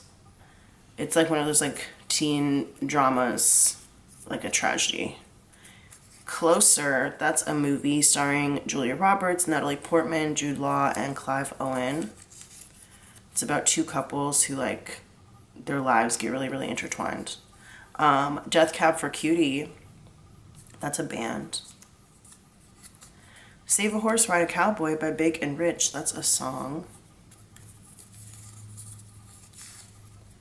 Key tattoo, so maybe you have a key tattoo or you're thinking about getting a key tattoo. Maybe one of like your best friends has a key tattoo, or you saw a drawing or a picture or something recently of somebody who had a key tattoo. This Lullaby by Sarah Dessen, that is a novel, like a young adult teen drama novel. Corny, maybe somebody called you corny, or you might say that something's corny a lot, or you also could just be eating a lot of corn syrup. Diamond, so that could be an actual diamond, like the gemstone. Also, it reminds me of Diamond from season 1 of Love is Blind. This could also be like if you had like a recent engagement or something. Also, maybe diamond earrings could be relevant here. Philadelphia, Philly. For some reason, after reading like Love is Blind on there, as soon as I opened Philadelphia, I thought about Married at First Sight, that we had like a season where the people were from Philly. And I don't know, maybe you have recently watched that or you like really like it or something. I don't know why that came to mind, but Philadelphia. Tina Belcher. She is one of the characters on Bob's Burgers, the animated TV show. Lemongrass, that is like both a scent and a flavor. I think it's pretty commonly used in like Thai food. Peanut butter and jelly, yum. So a very easy sandwich, but also sometimes people will say that like to say that somebody's jealous, like, oh, she's so peanut butter and jelly. The Gift, an album by Beyonce. That was the album that came out alongside that live action version of The Lion King. Sesame chicken. That could be your favorite dish at the Chinese food spot. I think it's interesting. We kind of had like 3 food related ones come out together. And Philadelphia also makes me think of like Philly cheesesteak, so that's interesting. Work from Home by Fifth Harmony. I did mention Fifth Harmony before with the 12-3-30, so you might be like a fan of Fifth Harmony. That's a musical group. Work from Home is one of their most famous songs. We could work from home. Oh, oh. Tea Ceremony, continuing with the food situation. And then also Tina Belcher being from Bob's Burgers, right? So yeah, there's like some food going on in here. What is this? Good by Better Than Ezra. That's a song. It was good living with you. All right, let's see. Lemonade by Gucci Mane. So this is our second Gucci Mane song to come out. We have Wake Up in the Sky. And then also our third mention of lemons. We have Lemon Breland, Lemongrass, and Lemonade. Interesting. So you might really like lemons. You might have like a lemon tree or something like that. Or you could have eaten something lemon flavored recently. The number 2, so that could be the month of February. 2 could be your favorite number, your lucky number. You might be born on the 2nd. February would be Aquarius and Pisces energy. And then you might like live on 2nd Street or on the 2nd floor or apartment number 2 or whatever. 2 kids in your family, 2 people in your family, something like that. The Boondocks. That is a TV show, another animated TV show for adults. But it also makes me think of this song by Little Big Town called Boondocks. I feel no shame, I'm proud of where I came from. I was born and raised in the Boondocks. Poppy Seed Bagel, more food coming out. Casino by Houndmouth. Also, this number 2 is reminding me of like Valentine's Day, because I did say February, and then like 2 also makes me think of a couple, so I'm getting like Valentine's Day vibes. Maybe like in the past you might have received like diamond earrings or something like that as a gift. Obviously that's not going to be for everybody, but you never know. Whenever I feel called to say something, I say it. Casino by Houndmouth, that's a song. Ballet slippers, so that could be like actual dancing shoes, or it is a nail polish color by OPI that is like a really pale pink. Financially independent. If you got your own money, put your hands up. That's what we're talking about right now. Independent Ladies by Destiny's Child. Ruby Woo, that is a lipstick shade by MAC Cosmetics. It's like a ruby red. We've got here Stardust. That's a movie starring Michelle Pfeiffer. So also Michelle Pfeiffer's on there, so like maybe you just saw something with her in it. It doesn't have to be Stardust. 1894 by Amber Mark, that's a song. Angus Thongs and Full Frontal Snogging, that is a book that they turned into a movie. The movie was titled Angus Thongs and Perfect Snogging. Ring, I knew that jewelry energy was here. Diamond ring, we could be talking about an engagement. Somebody might have gotten engaged recently or getting engaged recently, or soon, I mean. De La Soul, that's a hip-hop group. Randall Park, he's an actor.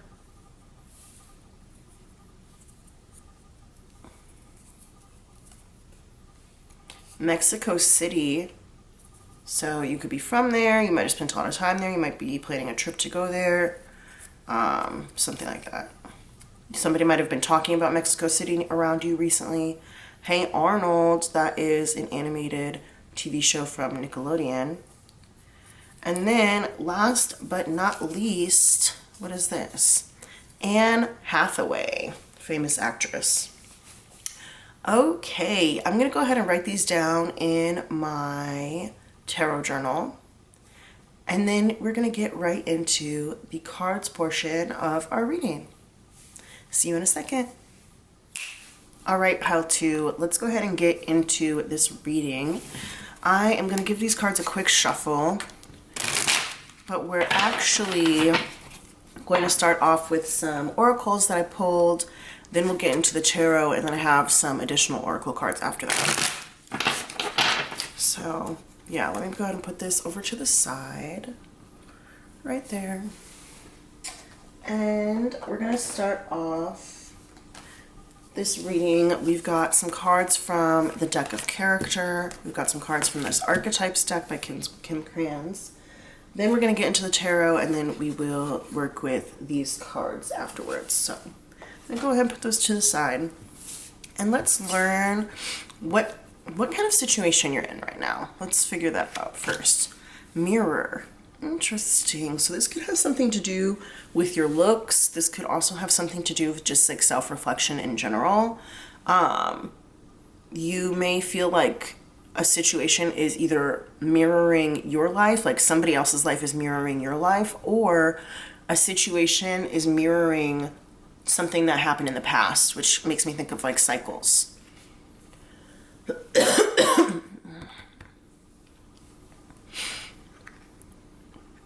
Some of you guys may also have, I know that there are some like hand movements and stuff like that people will do to like pretend like they're holding a mirror up to themselves. So you might have like done that recently or seen somebody do that recently. Dumpster. Ooh. Yeah, this is giving me, and again, not everybody is going to identify with this piece specifically, but some of y'all's self-esteem might really be in the trash. You guys might have some really negative self-esteem. You might have really negative thoughts where you think poorly about yourself. Interesting here, I don't know if this is interesting to you, but it's interesting to me. I always try and avoid standing close to a trash can, like ever, anywhere that I am, whether I am like out on the street or if like I was on the subway or whatever, I would always try and avoid standing next to a trash can because I just was like, why would I put myself in the same place as the trash? You know, like what does that say about me? And so I don't know if that resonates with anybody, but I think that this is time to like clean up the way that you think about yourself and the way that you see yourself, okay? We've got here Crystal. Ooh. Crystal does make me think of somebody's name. Like if you know somebody who's named Crystal, that might be interesting. But it also makes me think about finding like the thing in you that shines. Especially it's like finding like a diamond in the rough right here, right? Here's the diamond, here's the rough. And learning to see yourself in that way. Clearing away any sort of negativity so that you can find the beauty in that. And you know, a lot of the time, certain like agate crystals and stuff, they'll be hiding like inside of rocks, right? And on the outside, it looks like just like a regular rock. It's kind of hard for you to see it, but then like once you crack it open, it's like this beautiful, beautiful crystal on the inside. And so you might be in that space of like cracking open or trying to figure out like, even if I may like look like other people or whatever, I might look unassuming, there's something really special about me on the inside. And you could be doing mirror work. If you don't know what that is, that's like, it could be just talking to yourself in the mirror. It could be saying affirmations in the mirror. You could be singing to yourself in the mirror, whatever, kind of like how on Insecure, Issa Rae, or her character, I guess, Issa D, she will do like raps and stuff in the mirror to like make herself feel better. Even when her life, I guess especially when her life is like not going very well, because towards the end of the series, she really doesn't do it that much anymore. And so she like hypes herself up in the mirror just to like remind herself how special she is, right? So that could be something that you either are doing or that could be advice for you to do. All right, so we have here the comic. Interesting. So you might have like a little bit of a performer streak to you, or you might just have like, you might be really witty, really satirical in the way that you speak, or the way that you deal with people. I'm actually going to move these over here because I want to have more space for all of my archetype cards.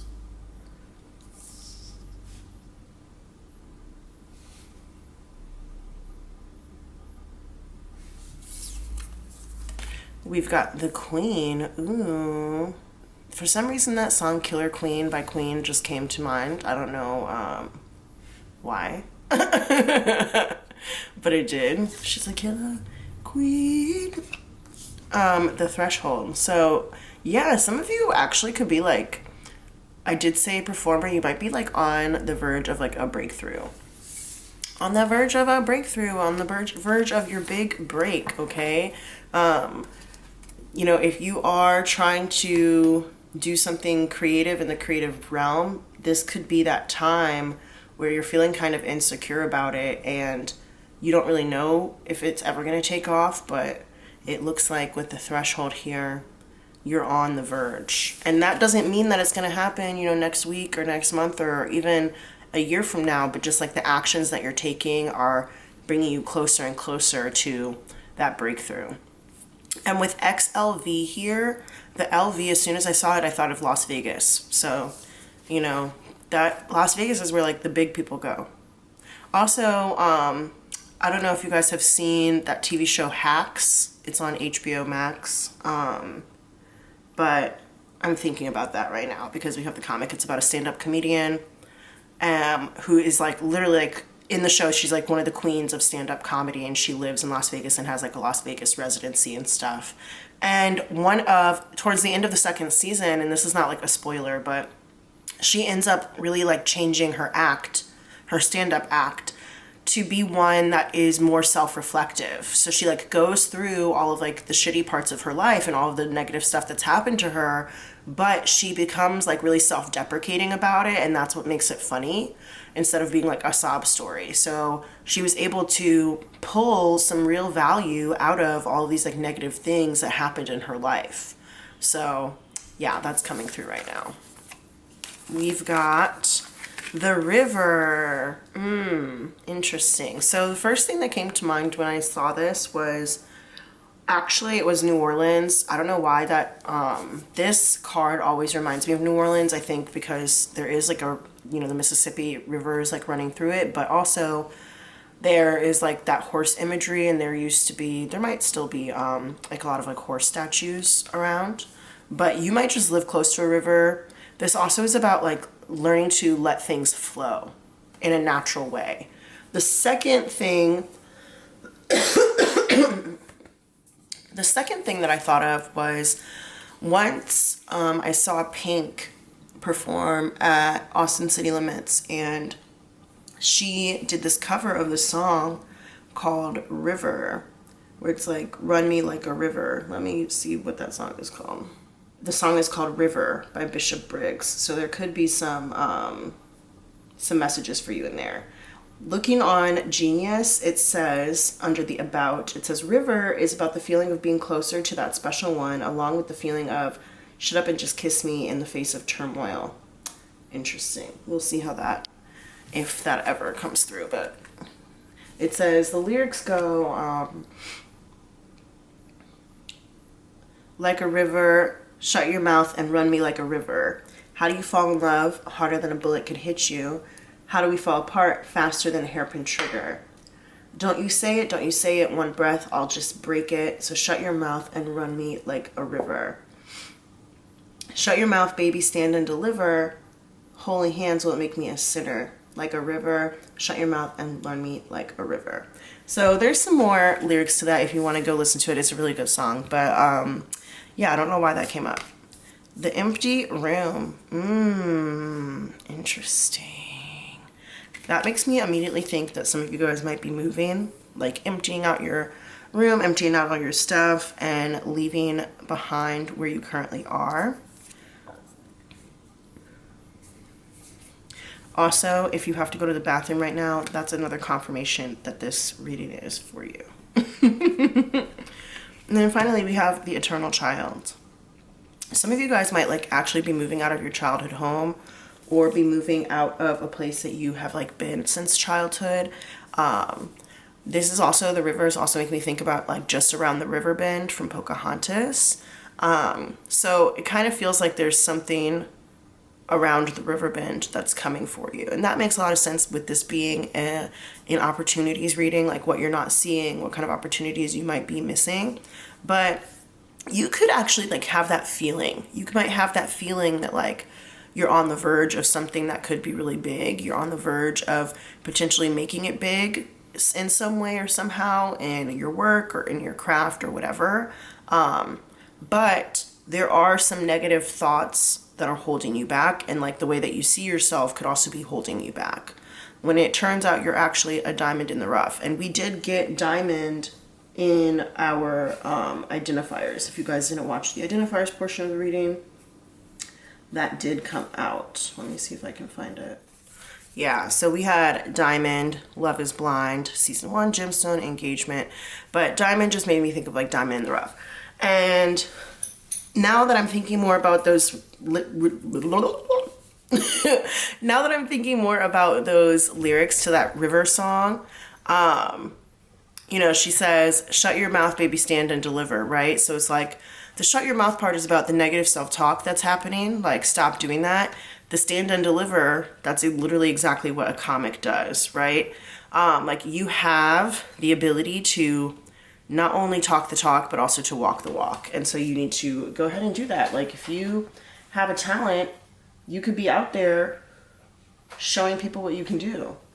So if you have any negativity about it, then you need to let that negativity go and go be about it. That's what it is. Go be about it. All right, I'm going to go ahead and get the tarot out here. I am noticing while I do this that this Queen card has very similar imagery to like the sun that's in here. So like they're both, you know, in the circle. The circle is like surrounded by red, and then there's that like glowing in the middle, and that's like the same thing here, right? So This is telling you that you need to like access your queen energy. You need to, no matter what your gender is, however you identify, you need to access your queen energy. You need to let go of that immaturity that's holding you back. There could be some like Peter Pan syndrome or whatever for some of you. That might not resonate with every person, but there is this like queen energy inside of you. And then also looking at this comic card, you see how there's all these like different colors of rays that are coming out from them. And that's kind of the same thing here, these different colors of rays that are coming out. So this is like these two energies in their less exalted forms. In their less exalted forms, whereas you need to like break out of the childish way of thinking and let them both flourish. All right, let's see. What does the tarot have to say? The question here is, what opportunities is Pile 2 missing? What kind of doors could they be opening if they could see them? What aren't they seeing about their current situation that could help improve their path or even set them on a different path? What is Pile 2 missing right now? We got the Seven of Pentacles in reverse, and this is saying don't wait. Get up off of that thing. Dance so you feel better. But mostly just get up off that thing, okay? Like all these chairs are here in this card, and it's like reverse. Get off the chair. And you know what's funny? I brought up Las Vegas earlier, and Seth Rogen was one of our identifiers as well. And I'm thinking about that scene in Knocked Up where his character and Paul Rudd's character go to Las Vegas, and it's like after they've both gotten into fights with their wives slash girlfriends, Paul Rudd's wife, Seth Rogen's fiance slash girlfriend, and who's played by Katherine Heigl. And they're like trying out all these, they're like on shrooms, and they're trying out all of these chairs that are in their room in Las Vegas. And they're basically telling each other, like, you got to get your shit together, man. You know, like, you've got a good girl, you've got a good thing going, and you're going to ruin it if you don't get your shit together, basically. And it's this idea of like Seth Rogen before that was his character, who's, I think his name was Ben, was living with like a whole bunch of dudes in just like a bachelor pad kind of house where all they would do was like smoke weed all day and talk about this website that they were going to create where, excuse me, where you could like look up different nude scenes in like non-nude movies. So just like regular movies, but you could go and look up if they had any nude scenes in them. And what's funny is actually that I think that they mentioned Michelle Pfeiffer in that movie, like in specifically in that context, like they used her as an example of like you could go and see Michelle Pfeiffer in XYZ movie at blah blah blah time if you wanted to like see her topless. And Michelle Pfeiffer came out on one of our slips. It said Stardust, but it also says Michelle Pfeiffer on there, so I just kind of think that's funny. But Seth Rogen's character Ben was like part of the little group that was quote unquote creating this website, but all they ever did was talk about it. They never actually, like, they didn't actually do that much to actually get it off the ground. And Seth Rogen realizes during that trip to Vegas, or I guess I should say Ben, his character's name is Ben. Ben realizes during that trip to Vegas that like he needs to actually stand up and deliver. Like his girlfriend who he got pregnant, her name is Allison, played by Katherine Heigl. She's like, you need a real job, you need blah, blah, blah. Like, I don't know that I can trust you because you're not doing anything. You're just like smoking weed all day and, you know, sitting around hanging out with your friends or whatever. And he realizes in that moment when he's in Vegas with Paul Rudd's character that he has to like go out and grow up.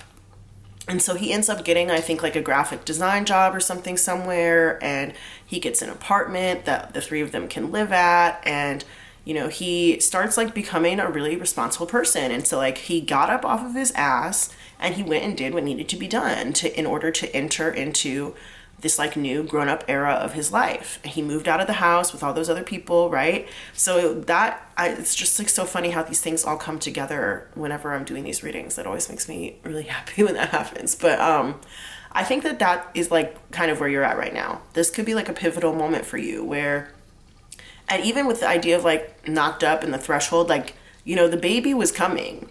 There was no confusion about that. Like, the baby was coming, and the only question was Ben going to be a good dad or not? And so for you, this opportunity to break through into this next portion of your life is coming. The only question is, are you going to stand and deliver, or are you not? Okay? Are you going to grow up and like do the thing like an adult would do it, or are you not? Because somebody is going to recognize you. With this like diamond in the rough situation, somebody's going to recognize you. That doesn't necessarily mean like, oh, you're going to like get discovered, blah, blah, blah. But like somebody somewhere somehow is going to recognize you, even if it's just to like tell you, oh, you could do XYZ for real, right? And how are you going to handle that situation? Are you going to get up and handle it like an adult, or are you going to handle it like a child? Or like somebody who's really immature. And you may have actually already had an opportunity to do something like this, but it could be coming back around. And that doesn't mean it's with the same person or the same organization, same group or whatever. But thinking about that song, Just Around the River Bend, from Pocahontas, she says, what I like most about rivers is you can't step in the same river twice. The water's always changing, always flowing. Okay? And then she goes on to say, like, people, we know we can't live like that. We all must pay a price. I don't remember what the rest of that quote is, but like, yeah, you have to pay the price of whatever it is. You got to pay the cost to be the boss. Okay. So that's where we are, with this reading. You have to pay the cost to be the boss. And sometimes that cost means that you have to change elements of your life. You have to grow up a little bit in order to get where it is that you really want to go or where you're meant to be. So the opportunity for you here is to stand and deliver, okay? With that being said, I'm going to light this candle. You can use it as a prayer candle. I'm going to light it for you guys. You can also use this to manifest money, or just manifest like your heart's desire, since it is green and green represents the heart chakra. So yeah, let's go ahead and do that. Spirit, let's light this candle for pile 2. May they find the courage and the strength to stand and deliver on their dreams. Yes.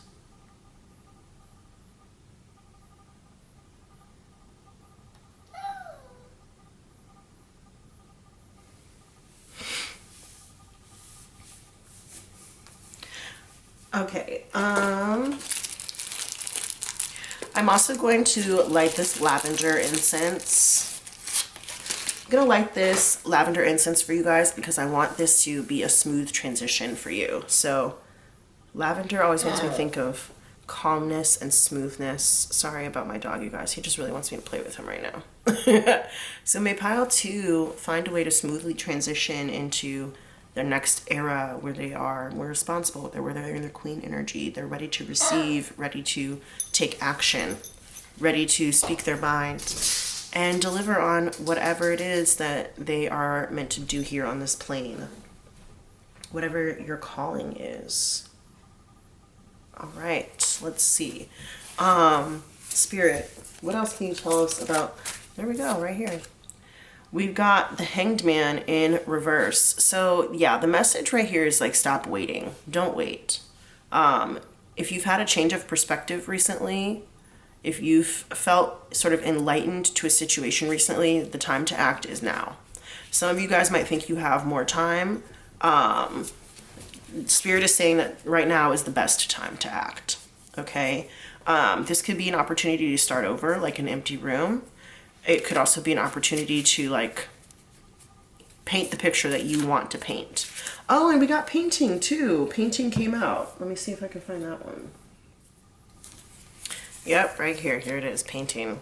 So yeah, this is an opportunity for you to paint the picture that you want to paint. Like, it makes me think of like when you move into an empty room or whatever, You know, especially if it's your own house, you can paint the colors whatever you want. If you wanted to paint a mural or whatever, you have the opportunity to completely transform the idea of the space based upon how you see your vision.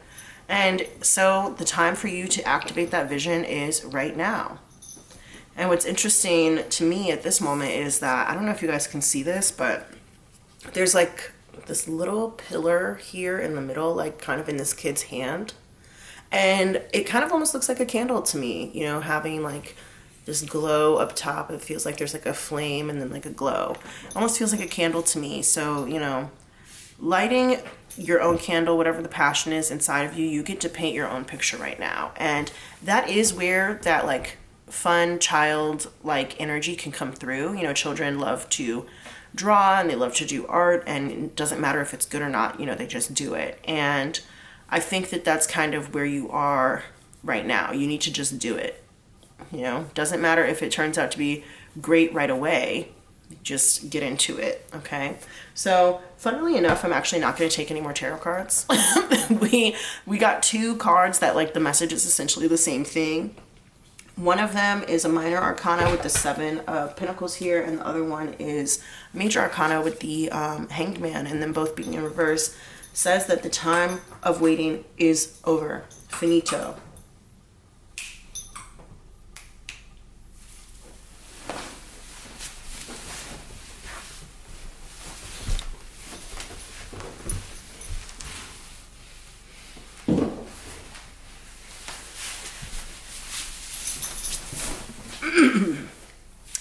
The time of waiting is done.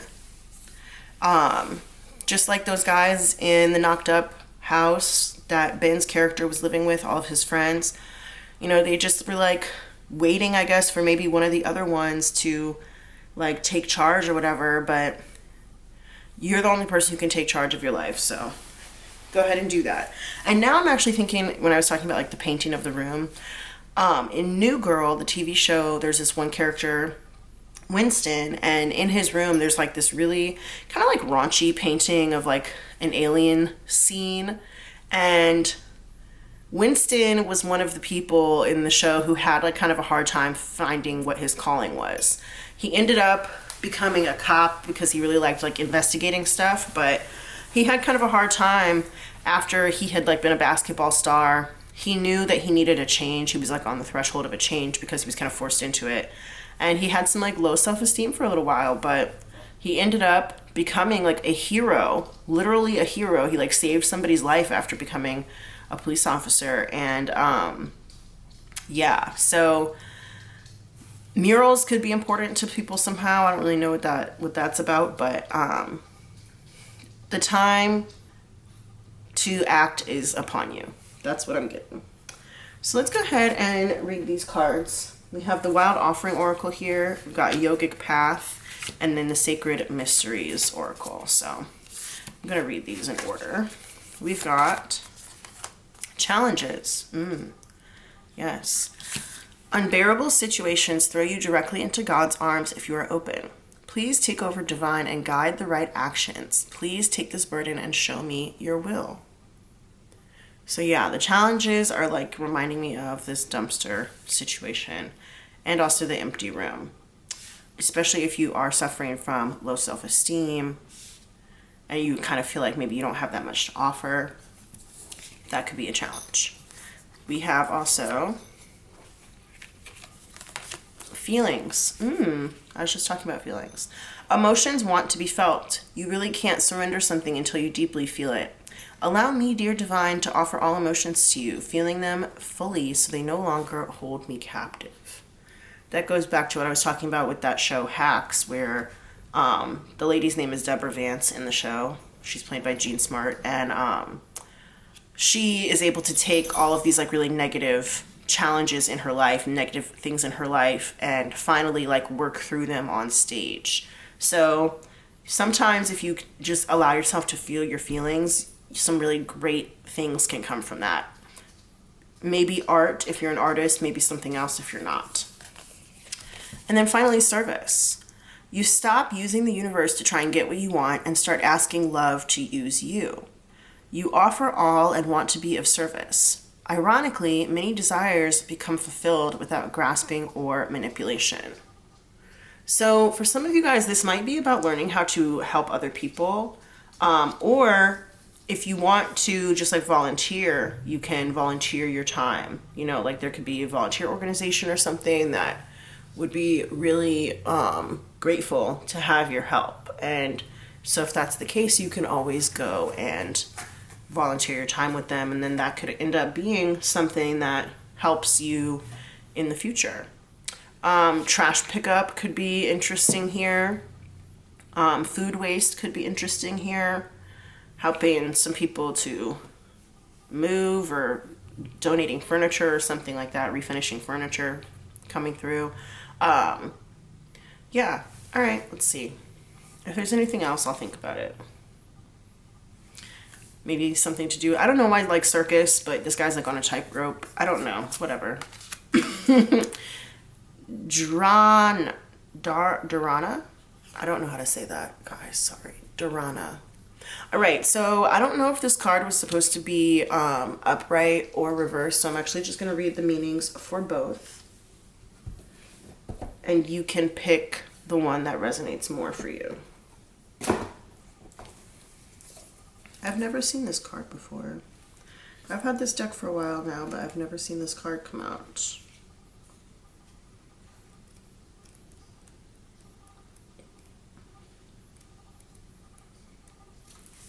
All right, Dharana, 8 stages of yoga, single focused concentration. It is time to focus your mind, in the upright, it says, it is time to focus your mind on one goal to undergo the transformation that comes from concentration. The birthing process of an idea takes deep commitment to usher it to life. Through single focused commitment, you will be able to deepen your understanding of your goal and from its core, bring it to fruition. This is your time to say no to everything that is not related to your dharma. Practice dharana and focus on what it is you came to this earth to do.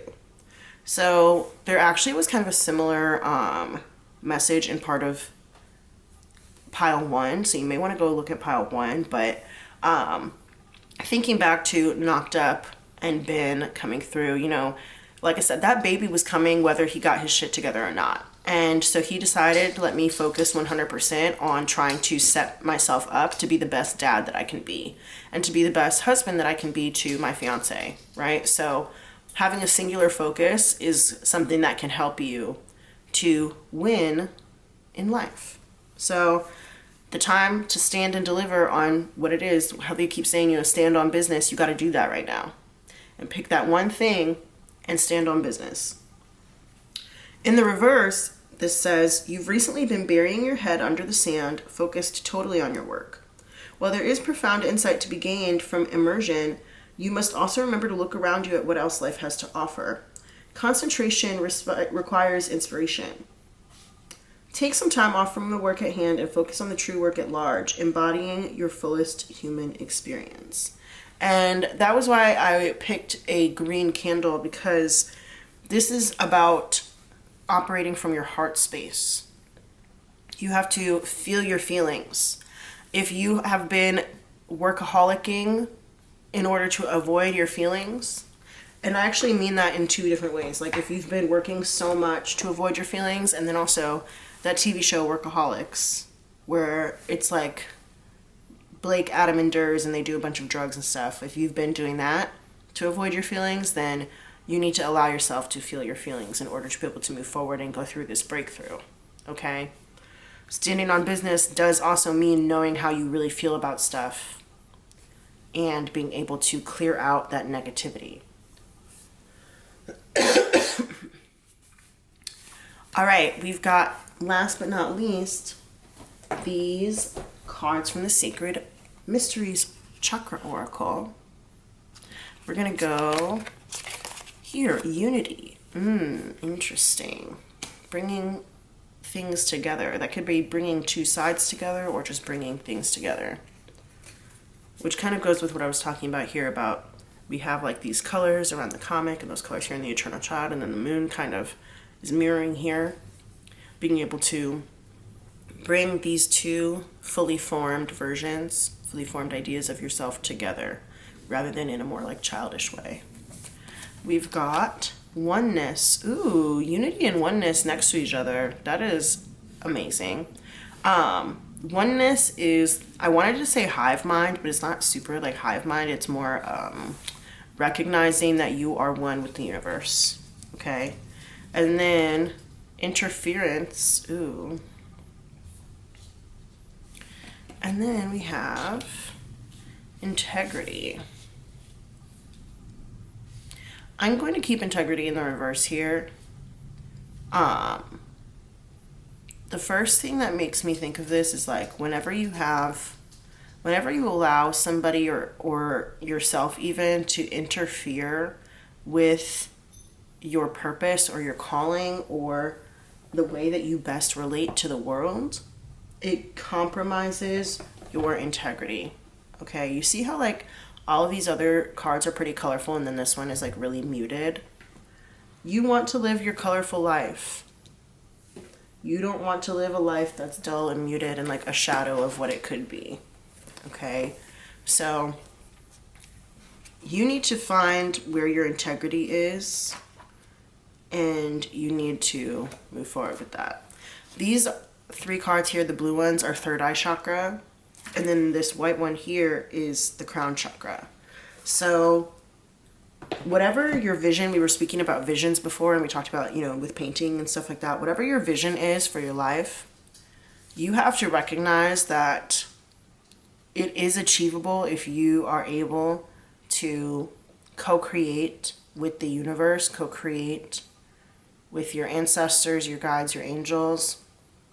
And if you're able to connect through your crown chakra and be honest about your visions, then the universe is very willing to bring that together for you. And I think that's kind of where the hive mind comes from with this idea, because like if you're honest about what it is that your vision is and what you want, and you have a clear vision, some of you guys might need to practice actually like visualizing, which can go with this empty room too, right? Like you walk into an empty room and you have to start figuring out like, where am I going to put stuff? What color do I want it to be?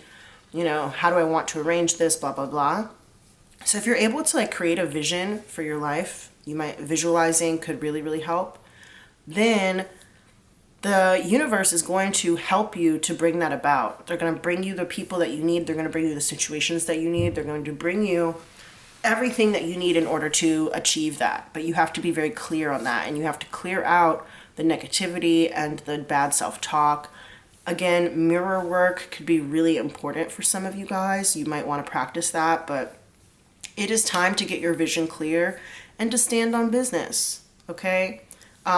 Thinking about Insecure again, the TV show.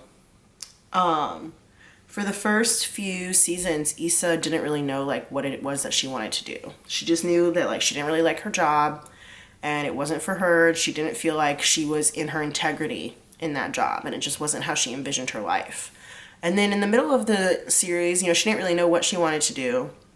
And then when she finally gained clarity on her vision, that was when she was able to bring together all of the people that she needed in order to make her block party work. She wanted to do like a block party where there was entertainment and movies and local vendors and stuff like that. And once she was very clear on exactly how she wanted it to look, she was able to connect with all of the right people, in the universe brought her all of the right people to help it work out. So that is where you are. That's what you're doing. But you have to get a clear vision.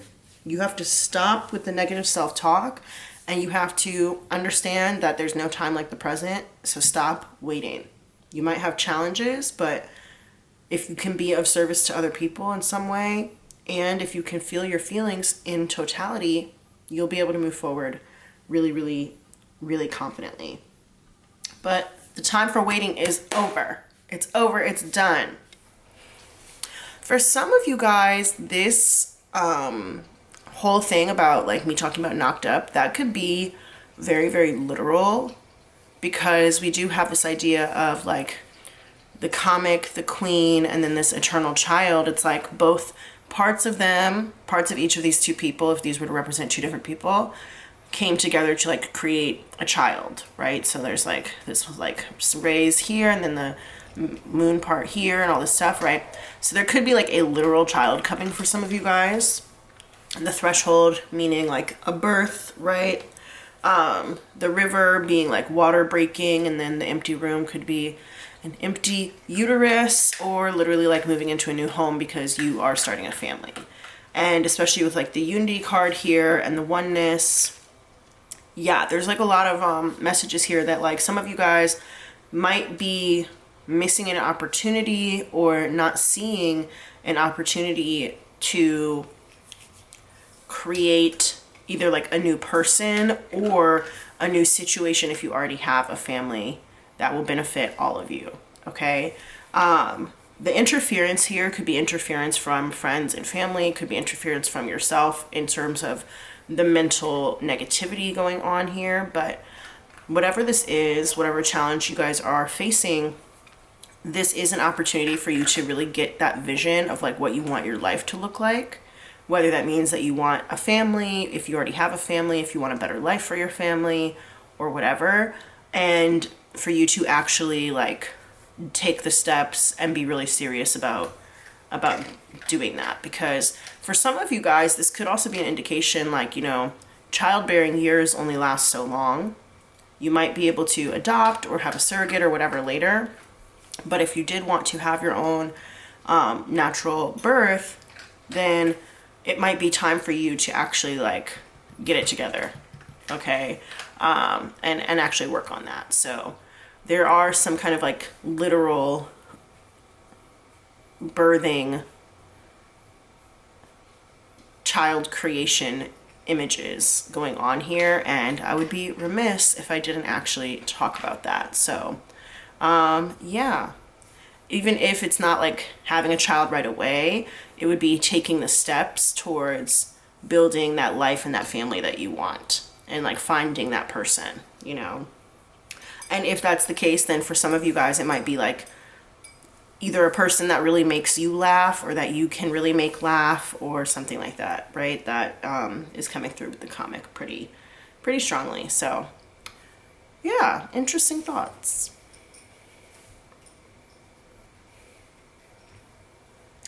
And then also thinking about here, this service card, and then also like the comic and the queen. This makes me think of like the queen and the court jester. Okay, so the court jester is supposed to be the person who can speak the truth to the queen and the king. So honesty is really important, but also so is like service. Somebody who you can feel comfortable about serving, because in doing so, that will also add value to your own life. Okay, so yeah. And that is what opportunity you have that you're missing. This is opportunity that you're not seeing, the doors and windows that you could be opening at this time, okay? So thank you so much, Pile 2, for sticking with me. Don't forget to hit the thumbs up on this video and to subscribe to my channel. I love you, I am rooting for you, and I hope that you make it into your next era. Take that opportunity as it's coming. Bye.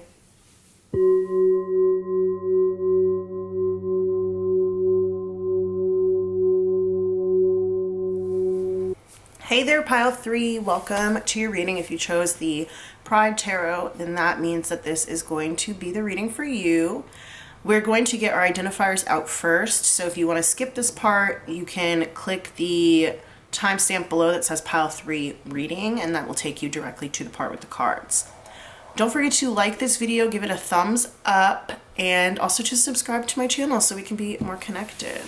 Let me go ahead and put these guys off to the side, right over here. And we're gonna get our identifiers out. Spirit, who's in Pile 3? Who are my Pile 3 people who chose the Pride Tarot? To figure out what opportunities they might be missing right now. What are they not seeing? What doors and windows are waiting for them to see them and open them? Who's in Pile 3? My Pile 3 people. Anybody else in Pile 3?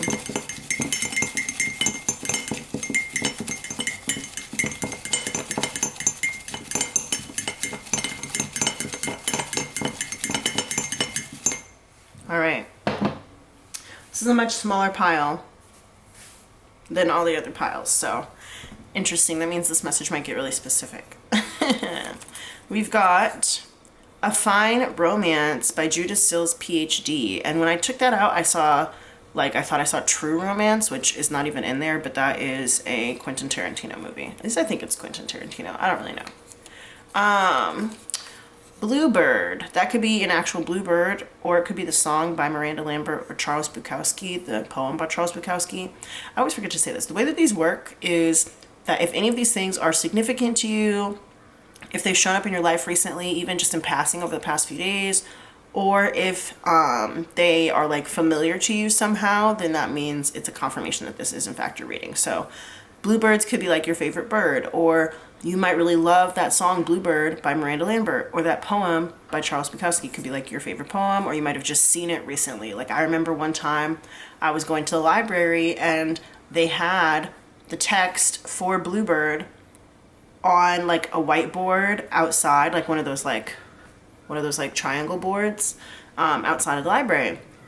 And I just like thought it was interesting because it's not like the longest poem or anything like that, but you could have just like seen it in passing, or like you could have heard the Bluebird song by Miranda Lambert at the bar the other day, or in the store, or whatever.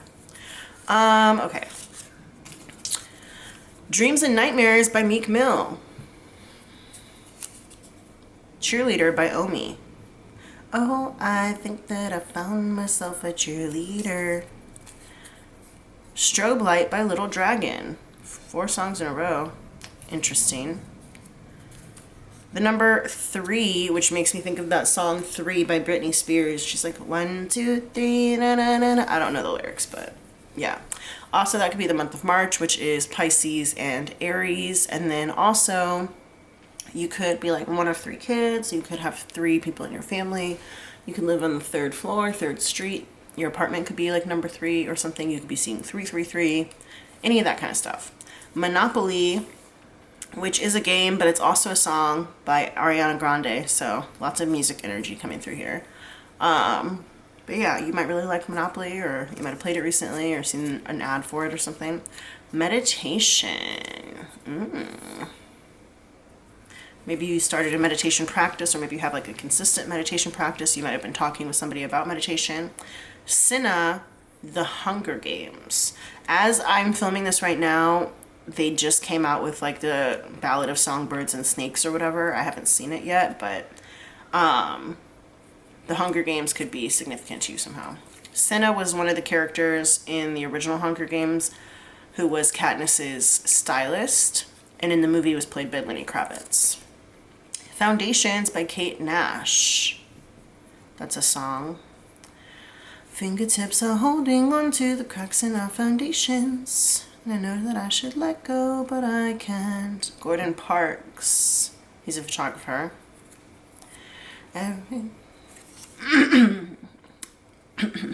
Catfish, the TV show. Neve Schulman, Cammie Crawford. So you could have seen Neve and Cammie elsewhere outside of Catfish, like on Instagram or on a different TV show or whatever, but Catfish or Neve and Cammie could be significant somehow. Real Girls by Flatbush Zombies. That's a song. Real girls get down on the floor. Block Party, that's a band, but it also just makes me think of like an actual block party, like where people have a party on the block. BoJack Horseman, TV show on Netflix, animated TV show. Deals a lot with addiction and stuff like that. Pink Velvet, so you might really like Pink Velvet. You might have something Pink Velvet in your house or clothing or whatever. Might have seen somebody wearing Pink Velvet recently. 12/12, that could be the time. It could be a date. You might just be seeing 1212. 12/12 as a date would be December 12th. Lobster, maybe somebody was talking about lobster. Maybe you really like lobsters. I don't know. Maybe you live where they like cultivate and farm a lot of lobsters or something. Teach for America, that is a teaching program for college graduates in the United States. Really, Really by Kevin Gates. All my diamonds shine because they really diamonds. That's a song. Number 1, so 13 with 1, 3, or 31 could be significant, but all the same things I said for number 3 except for number 1, like except that it is number 1 now. And then that could also be January, which is Capricorn and Aquarius season. Rip Girls, that is a Disney Channel original movie, DCOM, about girls surfing in Hawaii. Aang from Avatar: The Last Airbender, he is in fact the last airbender. If you haven't seen that show is magnificent. Sweet Love by Anita Baker. That's a song. Sweet love, got me calling out your name. All right. I'm going to go ahead and write these down in my tarot journal, and then we're going to get into our reading. Yay! What's up, pile 3, pile Trace? I'm excited to be here with you. Go ahead and like this video, give it a thumbs up, and subscribe to my channel if you haven't already. If you picked the Pride Tarot, this reading is going to be for you. This is a collaborative deck, so it takes cards from a whole bunch of other decks and puts them into one. I love this deck. It is so cool. But yeah, let's look into what opportunities you guys are missing, what you're not seeing right now, what like doors or windows could be opening for you if only you would see them and take advantage of them.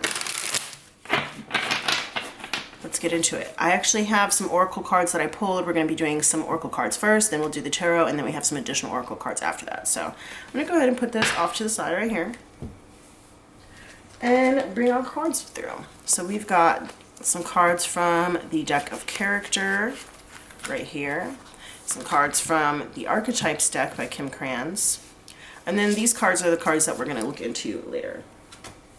Oh my gosh, I just got so hungry all of a sudden.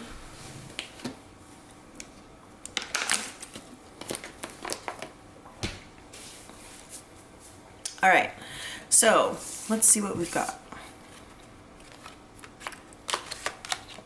Island. You could be an island gal or boy or person, non-binary. This immediately not only makes me think, of course, of the Caribbean, but like makes me think of Manhattan for some reason. I know Manhattan is an island, so it's not like for some reason, but it's not like the type of island that's depicted on this card. But it makes me think of Manhattan. That's funny. We've got graveyard. Ooh, you know what is so funny? Technically, also Brooklyn is on an island. It's on Long Island, and one of the things that came out in our, if you didn't watch the Identifiers, we had a song come out by this group called Flatbush Zombies. And the song is called Real Girls, but the group being called Flatbush Zombies, if you're not aware, Flatbush is a neighborhood in New York, in Brooklyn. And of course, zombies are like risen from the dead. So that is just like so funny that that came out. That's kind of crazy. They are, I really like their music. They're not super popular in the United States, I would say. They do have like a much bigger following abroad, which is interesting. But yeah. Okay, all right. We've also got Rock. And that, as soon as I saw Rock, my first thought was the character Rock from And Just Like That. I'm sorry, I don't mean to laugh. It's just I heard somebody say, I think it was Chelsea Fagan from The Financial Diet. She was like, I will not be watching that show because I love myself. And so I just thought about that. But Charlotte, if you're familiar with Sex and the City at all, then they made a follow-up series to it called And Just Like That. And it follows Carrie, Charlotte, and Miranda in their older years. They're now in their 50s. And it's all about, you know, the challenges and the life changes that they go through. But Charlotte, one of her children, came out on the show as trans, and they call him or them, I'm not entirely sure what the pronouns are, and I apologize for that, Rock. So that was the immediate thought that I had. And with the Pride Tarot being a tarot that represents the LGBTQIA plus community, this could definitely be something that you identify with, and especially also with graveyard being here, dead names and things like that. So island, of course, we know is a singular piece of land, especially with this little solo palm tree on there.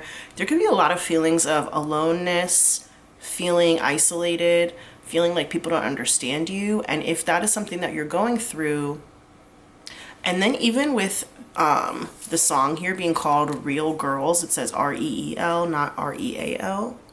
But, you know, if you're facing some sort of like harm or transphobia or something in your life based upon your gender identity or your desired gender identity, then this could be a reading about that. So let's go ahead and see what else there is to come out of this. But those are the vibes that I'm getting here. Interesting. All right, so we've got the Maiden. Interesting, because we were just saying like real girls. The Maiden coming through here. And this card also talks about kind of like discovering your sexuality, but also understanding femininity and what that can look like, how it can be a way of being really strong. We've got like some nipples on here, but they're not like real nipples, so I'm not going to cover them up. But yeah. Yeah, okay. Interesting. Let's keep going. The ocean. Ooh. And the bridge. Literally, as soon as I turned over the ocean, and I guess this is going to have to be an 18 plus reading. I don't really know, because the first thing that I thought of was like wet. And you know what kind of wet I'm talking about. So, crossing a bridge. If you're trying to find a new identity, and we do have our rainbow colors here, right? If you're trying to find a new identity, then there's an opportunity for you to do that here. And whether you're missing it in terms of like the time is now, or, you know, it's like a door or a window that you haven't considered going through yet, but it is something that like, you know, you've thought about, then Spirit is telling you that it is time for you to move from the forest. And I actually wanted to say come out of the forest and go into this like watery ocean space. You can see how we have like both of these like oceans are here, right?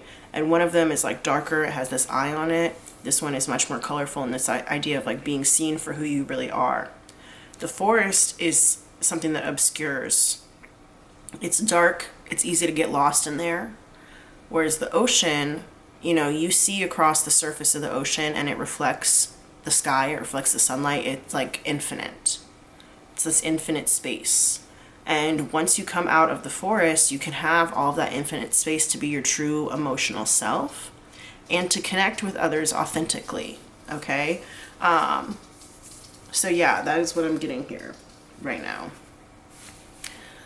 Island, there's like a little island here on this. Sometimes this card makes me think of like Ibiza in Spain. I don't know why. But yeah, if you are feeling alone, I do want you to remember that like we're all literally just like flying on a rock through space right now. Like that's what we're doing. We're just flying on a rock through space. And I know that like day-to-day life things can feel really serious, especially if you are in a situation where you've been endangered because of who you are. I don't want to minimize that in any way, shape, or form. But, you know, we're all going to die someday, so you might as well enjoy the life that you have now and take the opportunity to be your authentic self now. I was talking to somebody the other day, and a friend of mine who is trans, I remember that before they made their transition, they were male presenting, and even in that body that was quote unquote more socially acceptable at that time, they were really isolated from other people, and people just like thought that they were like a weird person. Even, you know, there was no indication or anything of their sexuality or their gender identity or anything like that, and they literally, people would just judge this person because they just felt that they were awkward or they felt that they were weird. And this person was really isolated even before making their transition. And now that they've made their transition, I see them living their life so happily and out loud and experimenting with different looks and different activities and posting their journey on their Facebook page and posting their journey, you know, on social media. And like, it's literally just so beautiful, because when I think about how isolated and unhappy this person was before they made their transition, even though they were in the body that some people might have felt quote unquote more comfortable with, people outside might have felt more comfortable with, once that person moved into an authentic space and an authentic body, they identify as a woman now, and their authentic femininity, they now are living this beautiful, amazing life with people who really love them for them, and where they can be their fully emotional self. And I think that instead of repelling people, where I do feel like people were and I don't think it was any fault of this person at all. I think that sometimes people are just judgmental and mean, and you know, if they sense that something is different about you, they can tend to want to create space and distance, and it's not the right thing to do, but we can't deny that human nature is like that sometimes. And instead of like having such distance between themselves and all these other people, now they have the opportunity to be close to people who love them. So I just think that being your most authentic self allows you to find and be close to and make connections with the people who are meant to be in your life. And it can save you from feeling so isolated, because it can help you to, you know, find the community that you're really supposed to be a part of.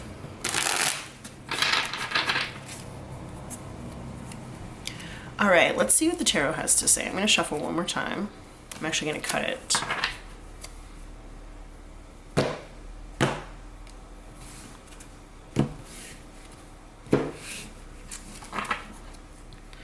All right, and we got the Ace of Swords in reverse, which makes me think about not speaking up or denying of the truth, lying here as well.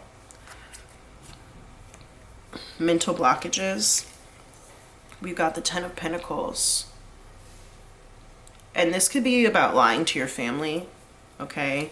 I know sometimes people will like not tell their family what they really want to tell their family, because there could be some sort of like inheritance at stake or whatever, or something like that. Four of Cups. This is about boredom. This is about being offered certain things and not feeling like you should take them. Laziness, lethargy. The spilled cup here does make me think also of wasted opportunities, and also crying over spilled milk as well. Or in this case, I guess not crying over it, but maybe being the one to spill it and also not caring. Okay. I'm going to take one from the bottom. We have the Six of Cups here in reverse. That is about letting go of the past.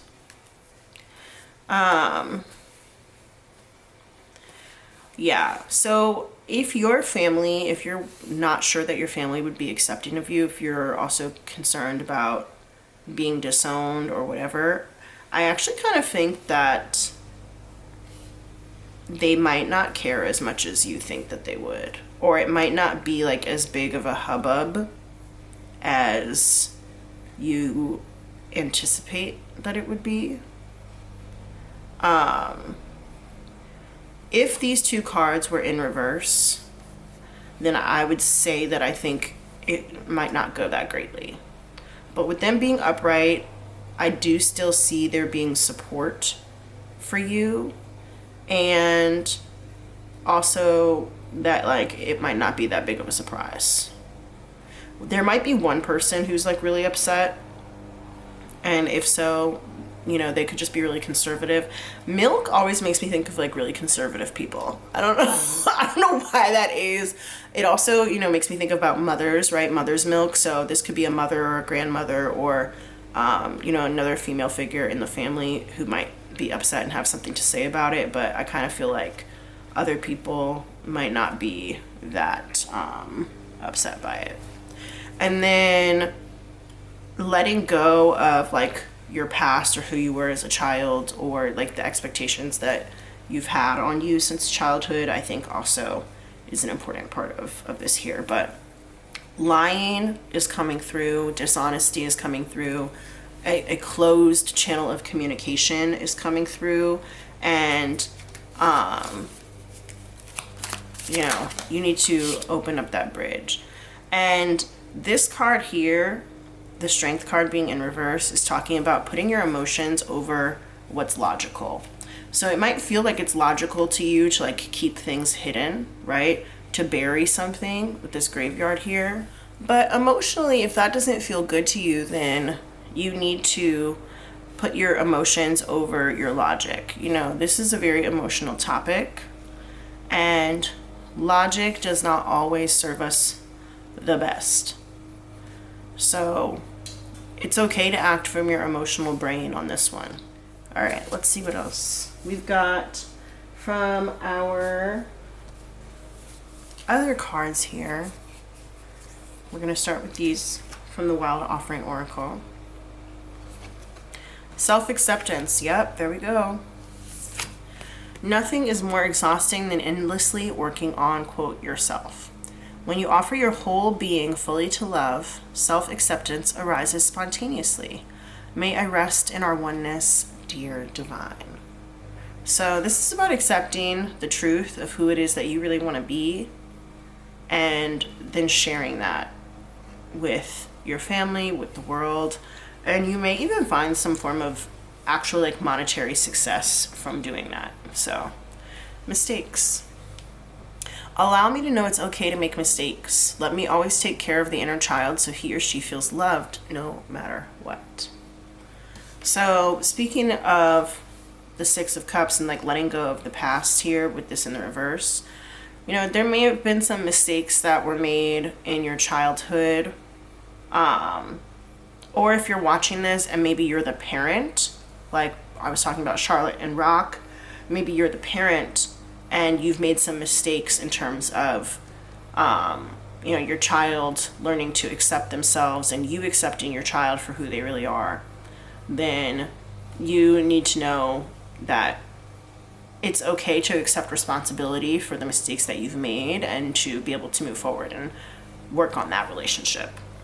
People are ever evolving beings. We grow and we change. And sometimes those kinds of changes can be hard to admit to ourselves or to others, and they can be hard to accept sometimes as well too, but it's best to try and accept them so that you can move forward and be your happiest in life. And also understand that like not every single thing that you do is always going to work out.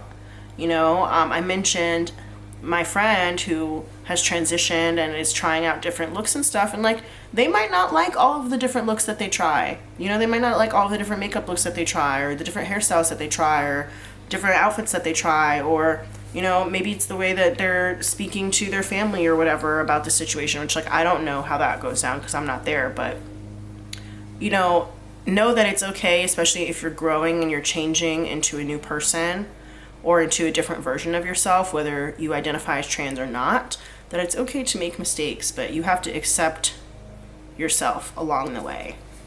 And you also have to accept that you're going to make mistakes and learn how to correct those mistakes as well. And part of that is being truthful and speaking your truth. And also understanding that, you know, if God wanted you to be a certain way, then it's okay to be the way that God wanted you to be. And that doesn't mean externally, it means internally. All right, Buddha from the Yogic Oracle, Yogic Path. All right, so one thing that I'm thinking of right now, and I don't know if I'm getting this quote correct, but I'm gonna say it anyway. Like the Buddha is like, I am not the body, or like in the body lies the Buddha, or something like that. And I think that it is important to understand that although your body is the vessel that you're in during this lifetime right now, your body is not who you are. I don't know if this card was supposed to be upright or in the reverse, so I'm going to read both meanings for you. And you can take the one that resonates the most. All right, one who is aware.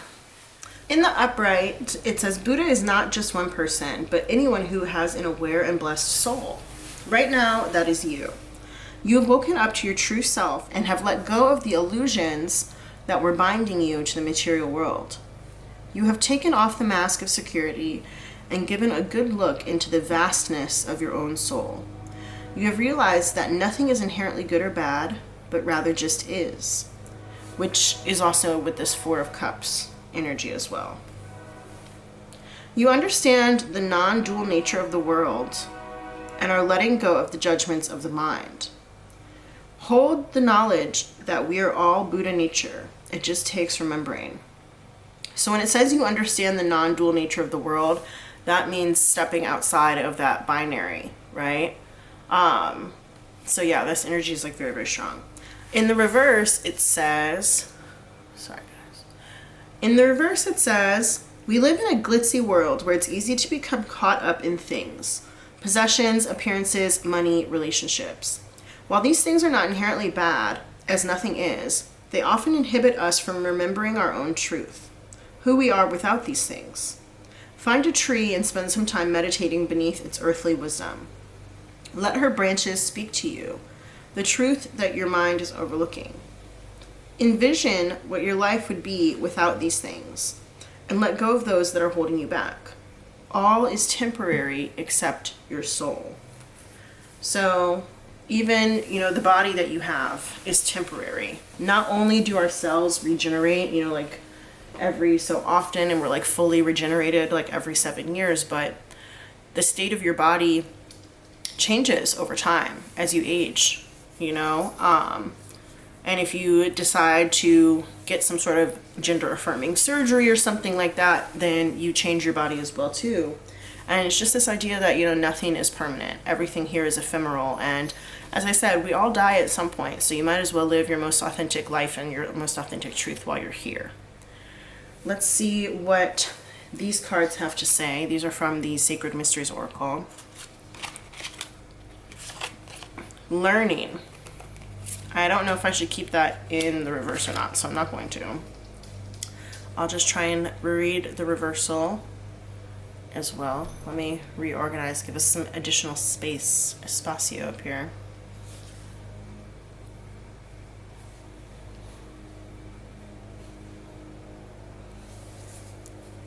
All right, learning. So I think also this is like, with the Ace of Swords here in reverse, that's a lack of wanting to learn, a lack of knowledge, a lack of, open-mindedness. And you might think that the people around you are maybe more closed-minded than they actually are. A lot of them could be open to learning more about whatever this is, whether it's about transitioning or about LGBTQIA issues, or just, if you have something else that you want to quote unquote come out about, like if you're like, Mom and Dad, I know you want me to be a banker, but I'm an artist, something like that.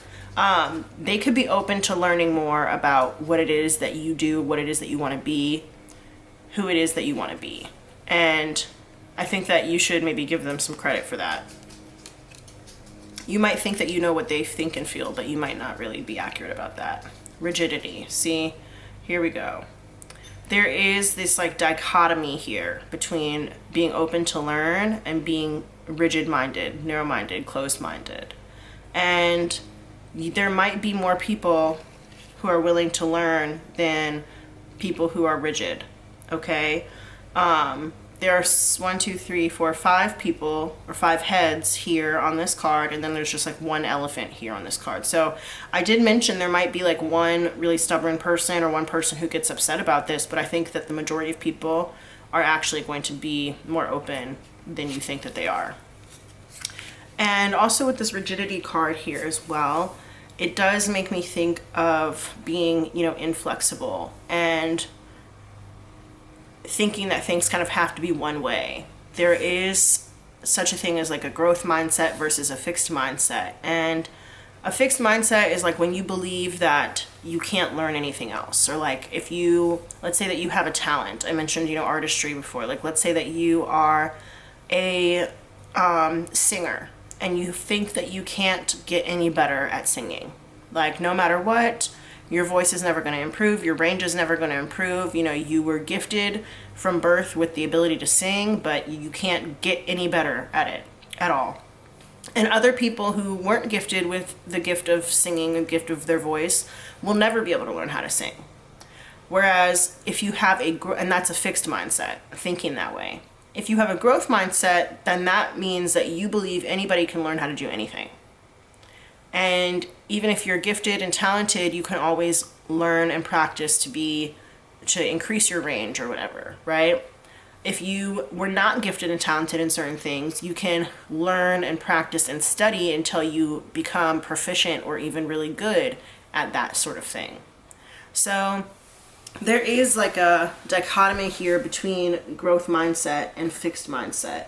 And you might think that the people around you have a fixed mindset, but a lot of them actually have a growth mindset.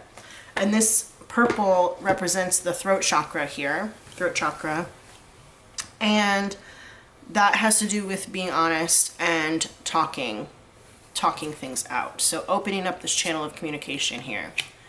Ooh, 20, transformation. I'm telling you, the energy is strong.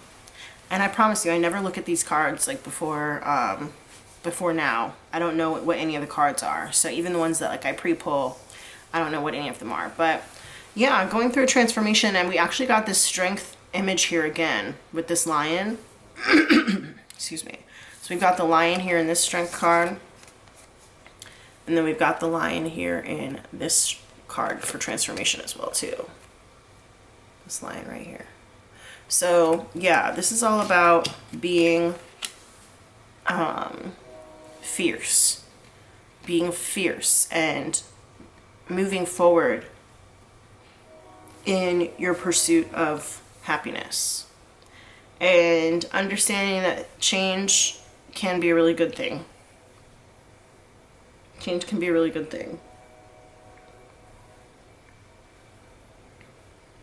And as you're learning, it's okay to make mistakes, okay?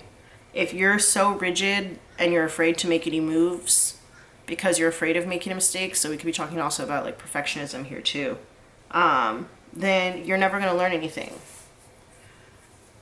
As you continue to expand your mind or expand your horizons, or expand your network and your connections, that's all a learning process. And the opportunity that you're missing here is the opportunity to learn and to grow and to make mistakes and to be authentic with the people who are around you. And sometimes I think you can trust them a little bit more than you think you can. You can give them a little bit more credit than you think that you can. So, for example, in the show And Just Like That, Rock told their schoolmates and their teachers to call them Rock instead of their previous name, their feminine name that their parents had given them. And their parents, Charlotte and Harry, did not know that Rock was going through this transition at school. At home, they were still calling Rock by Rock's dead name, the feminine name that they had been given from birth. And one of Rock's teachers called Charlotte and was just telling them about like an assignment or something at school, and they called the child Rock, and Charlotte was like, "Who are you talking about?" So the fact that Rock came out to their teachers and their classmates before their own family they weren't giving Charlotte and Harry and Lily being their sister, the credit that they would accept Rock for who they were. And it turns out that they did accept Rock for who they were. It took a minute, it didn't take a long time, but it took a minute for them to start calling them by the correct pronouns and by the correct name and to understand what it meant to be trans, but they did accept Rock for who they were.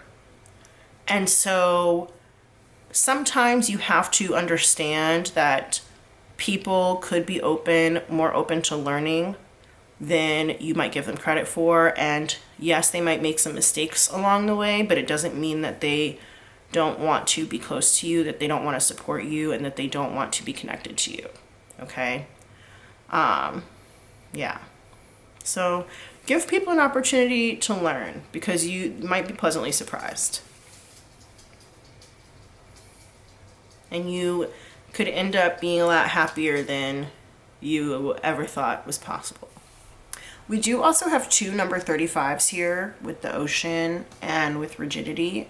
And 35 could be like a really significant number for you in some way, but also those two things are like very opposites. Like the ocean and rigidity. The ocean is not rigid. It ebbs, it flows, it moves, it changes. It's a whole ecosystem. The temperature changes. The name of it even changes, even though it's all water, right? And they're all connected. All of the oceans are connected to each other and they're all made of the same thing, but the oceans have different names depending on where you are, right? So I just think that that's really interesting. And then like we do have this whale here and like a mermaid, and it's like in the strength card, it seems like they're like underwater in some way. So your emotions and understanding your emotions are going to be really important here, but also understanding that like you can still be the same person on the inside. Like you're still made of the same thing, even if, you know, you change your name or you change parts of your body or whatever, you know. And I think that your family or the people around you, your community, will understand that. And so you just have to take the opportunity to be honest and to accept yourself so that other people can accept you. For some of you guys, we did get meditation actually coming out in the identifiers, so meditation could be really helpful to you at this time as well. Especially if you've been like blocking off your thoughts, trying not to think about something, just opening up your mind and not being so rigid in that could be really great for you. And maybe even taking the opportunity to like learn more about it yourself.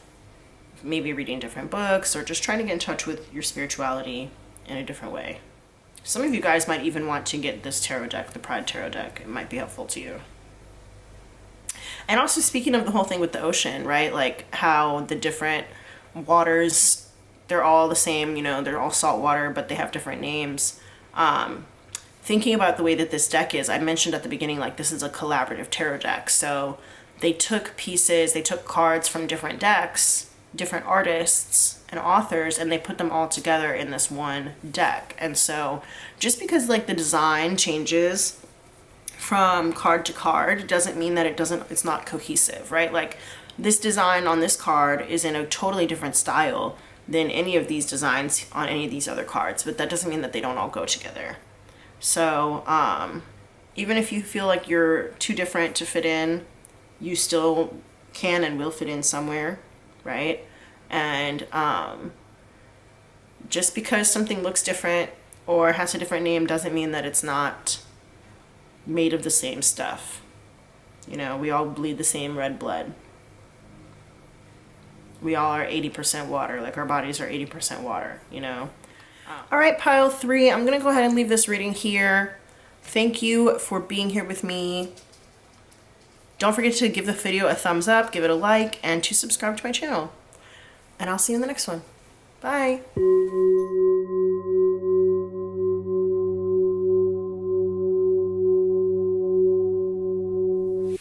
What's up? What's up, pile 4? Hey there. Welcome to your reading. If you chose the Tarot of Sexual Magic, then this is going to be for you.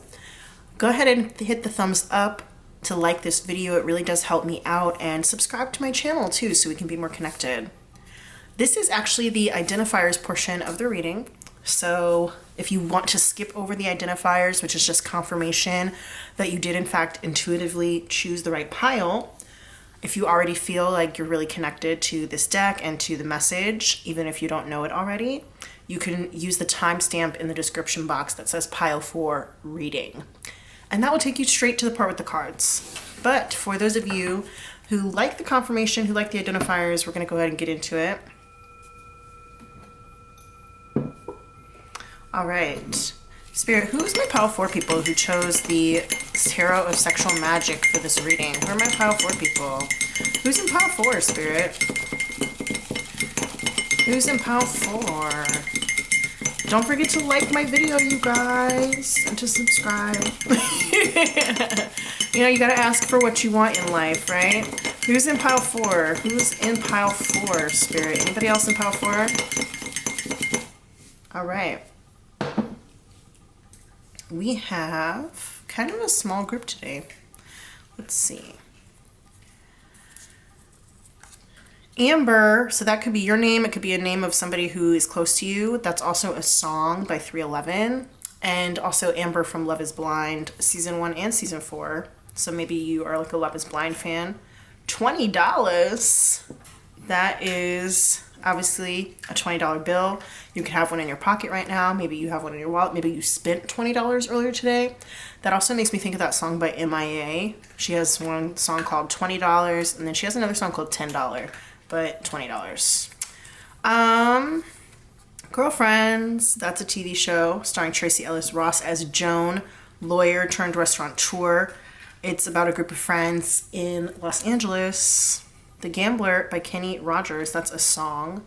So the way that these work is like if they've shown up in your life recently, or if they're really significant to you, or even if it was just like in passing you saw or you heard it. So like you might have heard The Gambler out of somebody's car window as they were passing by, or like while you were at a restaurant or whatever. Or it could be like your favorite song, or like your dad's favorite song, or something like that, right?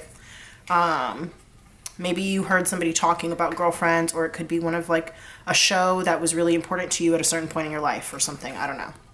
Summertime in Paris by Jaden and Willow Smith. That's a song. Also, you could have like been in Paris in the summertime. We've got edibles. It's so funny. Before I opened this, I was just about to apologize because every time I get on camera, my dog wants to eat. I don't know why, but he is like the loudest eater. And I was just about to be like, sorry guys if you can hear my dog eating. And then I opened this up and it said edibles. So you might be eating something right now. But yeah, if you know, you know. Skywalker by Miguel featuring Travis Scott. That's a song. Skywalking on my haters, swish. Take a shot with a friend and enjoy the moment.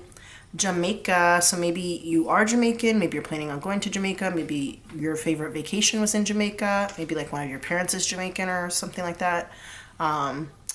You could have just gotten back from Jamaica, or somebody might have just been talking about Jamaica. You might have seen the Jamaican flag recently. I don't know. The Good Place, that's a TV show starring Kristen Bell, Jamila Jamil. Air signs, Gemini, Libra, and Aquarius. That could be your sun, moon, rising, or Venus sign. Or maybe somebody like that you're in a relationship with, or like a parent or something. Gospel music. You could be a fan of gospel music. You might have been listening to some or heard some recently. Car trouble. So maybe you've had car trouble in the recent past, or maybe your car got repoed. I'm sorry, I don't mean to laugh. That just like, I don't know why that example came to me. I've literally never said that before, but it just did.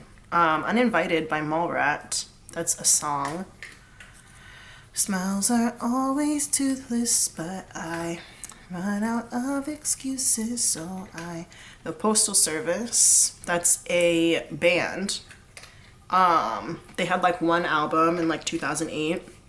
The lead singer of Death Cab for Cutie is also like the guy who did this project with a couple of other people, and they would send each other like what they had done, like their portions of the songs in the mail. So that's why they called it Postal Service. But also this could just be like if you had to send a package recently or something like that, or you had to like go to the post office recently. DJ Tambi, Ink Master, so he is a tattoo artist, and he's won Ink Master the most amount of times out of anybody, and he is, as of right now when I'm filming this, returning for season, I want to say like 14 or 15 as a judge. When You're Good to Mama, Queen Latifah, Chicago. So Queen Latifah was in the movie version of the Chicago musical, and she sang that song. And then we've got Flight 99 by Taku, Matt McWaters, and Masego. That's a song, but also you might have been on a flight with the number 99, or you could be seeing 999 or 99 around somewhere. We've got the number 6 here. 6 also, that could have been a 9, but it is a 6. I know it's a 6. So that could be the month of June, which would be Gemini and Cancer. Yes, Gemini and Cancer energy. You could have 6 people in your family, 6 kids. You could live on the 6th floor, 6th street, apartment number 6. You could be seeing 6s a lot, like 66, 666, 666, whatever. Yeah, things like that. 6 could be your lucky number. You could be born on the 6th. Dorito Loco Tacos. Maybe you really like to go to Taco Bell and that is your favorite order, or maybe you saw somebody eating them recently, or like an ad for them, or whatever. But yeah, okay.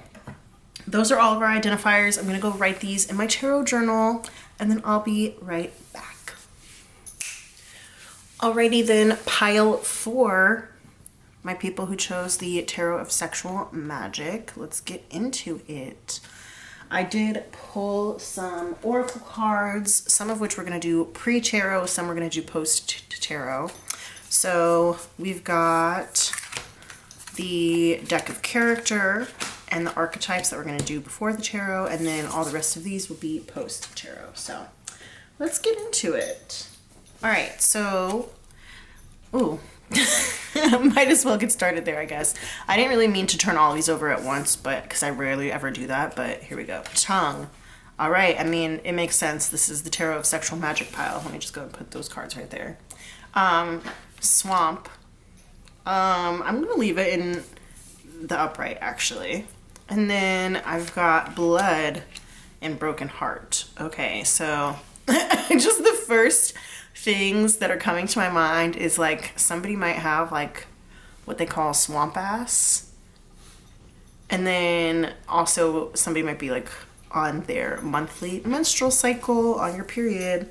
Obviously that is not going to apply to every person who chose this pile. Some people who chose this pile won't even menstruate, but I am getting that somebody here might be healing from like a very sexual connection.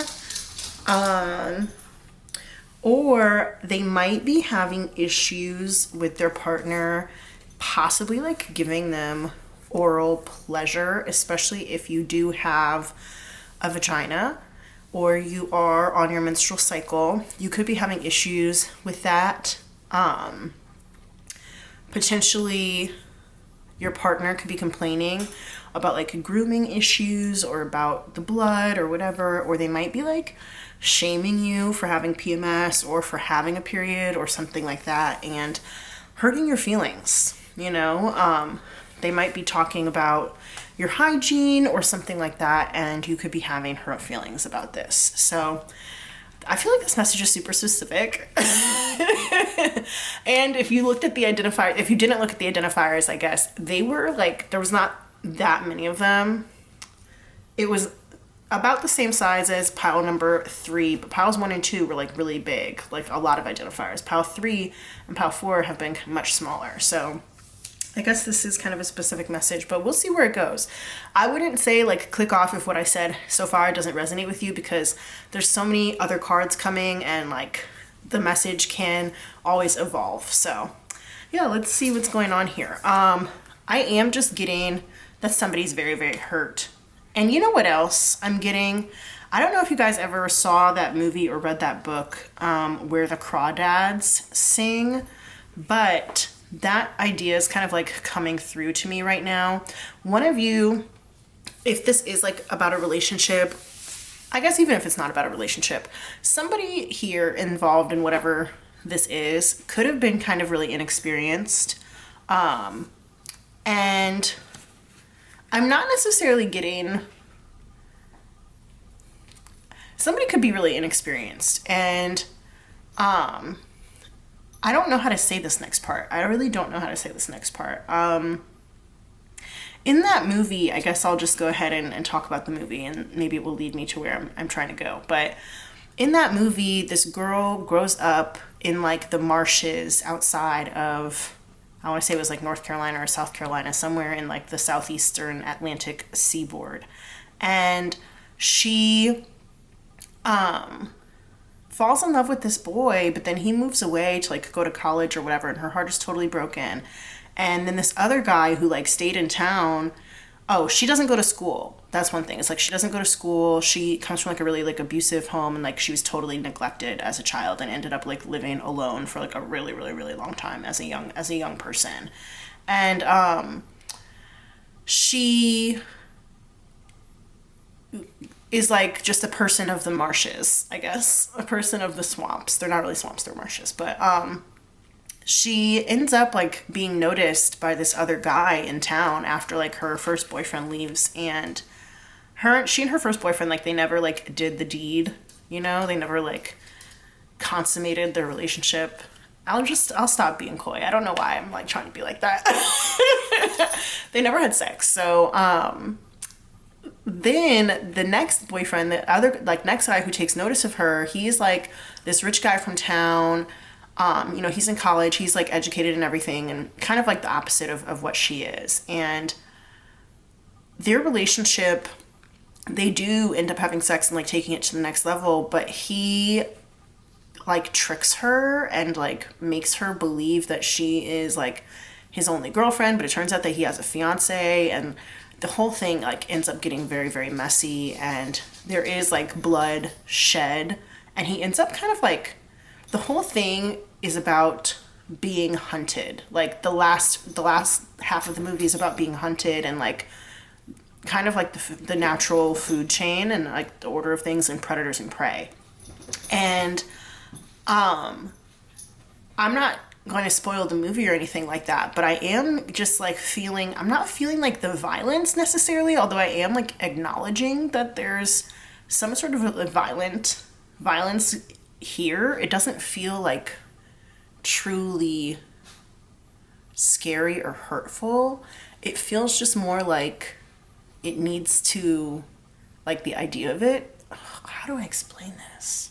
I feel like there's this idea of like, even though in the animal kingdom violence is natural, humans don't see it that way necessarily. And so I think that there is maybe some kind of idea here of like an unnaturalness, not only in terms of like the cycle and the blood and the periods, but also in terms of like the way that the human body works, and also like emotional violence as opposed to physical violence.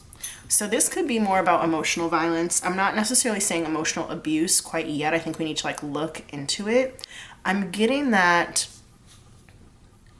the situation, at least as I'm seeing it right now, because again, we do have a lot more cards, there's a lot of confusion, and it may not be as deep. And you know what? I'm going to stick with that. It's not that deep, because swamps are not that deep.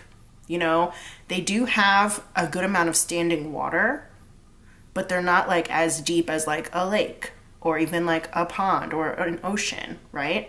So whatever this is, it's not that deep. Okay?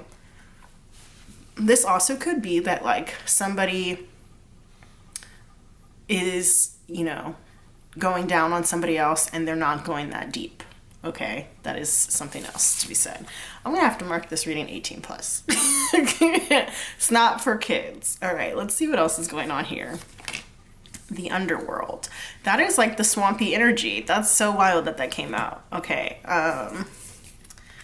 let's see what else is happening. The warrior. If you guys haven't seen that movie where the crawdads sing, I would definitely suggest it.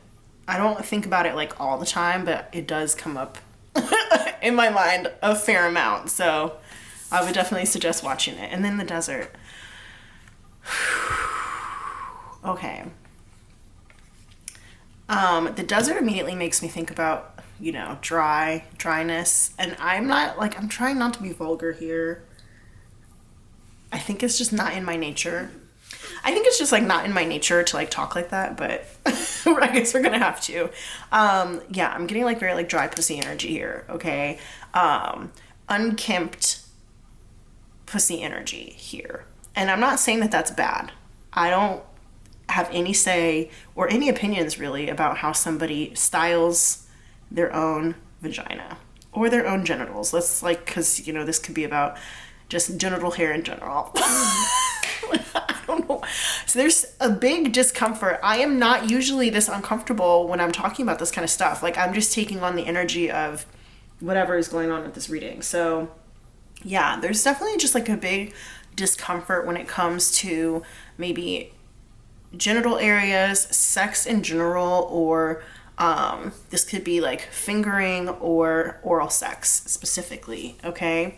And I kind of feel like somebody wants to just like, okay, the reason why I'm hesitating right now is because the phrase that's coming to my mind is like a really gendered one, and I don't like being like really gender specific on this channel. But what I'm getting right now is this whole idea of like, just be a man and go after it. I don't know why that's coming through, but snakes are a sexual symbol as well. And they can be like a phallic symbol, as well as like this like longhorn here can be a phallic symbol. So it's like this idea of just like being a man and get after it. Obviously that is not going to resonate for everybody because everybody's not a man and they don't all identify as a man. But maybe like being in the masculine energy of like the hunter and the warrior during sex, like that could be the type of energy that either you want to take on or your partner wants you to take on when it comes to this kind of thing. Okay? Like this idea of like fighting through it or something. I don't know. We're gonna have to see what else is going on in here because somebody's feelings are very hurt. I think that there is a lack of attraction because of this with the desert here. It's like somebody can't get wet, somebody can't get hard, somebody can't, it's just not working. It's just not working. And it could be that it's like, I can't change who I am and I can't change what my body does. And I think that that's, only true to a degree in my personal opinion. I don't know. There's a lot of advancements in modern science these days, but everybody has a choice of how they want to keep their body, how they want to maintain their body, what they want to do with their body. And so I think it's almost like you and this person are just potentially fundamentally incompatible. Okay. Yeah. It could also be that like you want your partner to do something, like there's like maybe a sexual act that you want your partner to do, and even if they like act really masculine or if they act like they are really about it, let's say that, really about that life, it turns out that they're not, or that they think what you're asking them to do is kind of gross. I don't know why I just noticed that there is like an eye right here. Can you guys see that? There's an eye right there.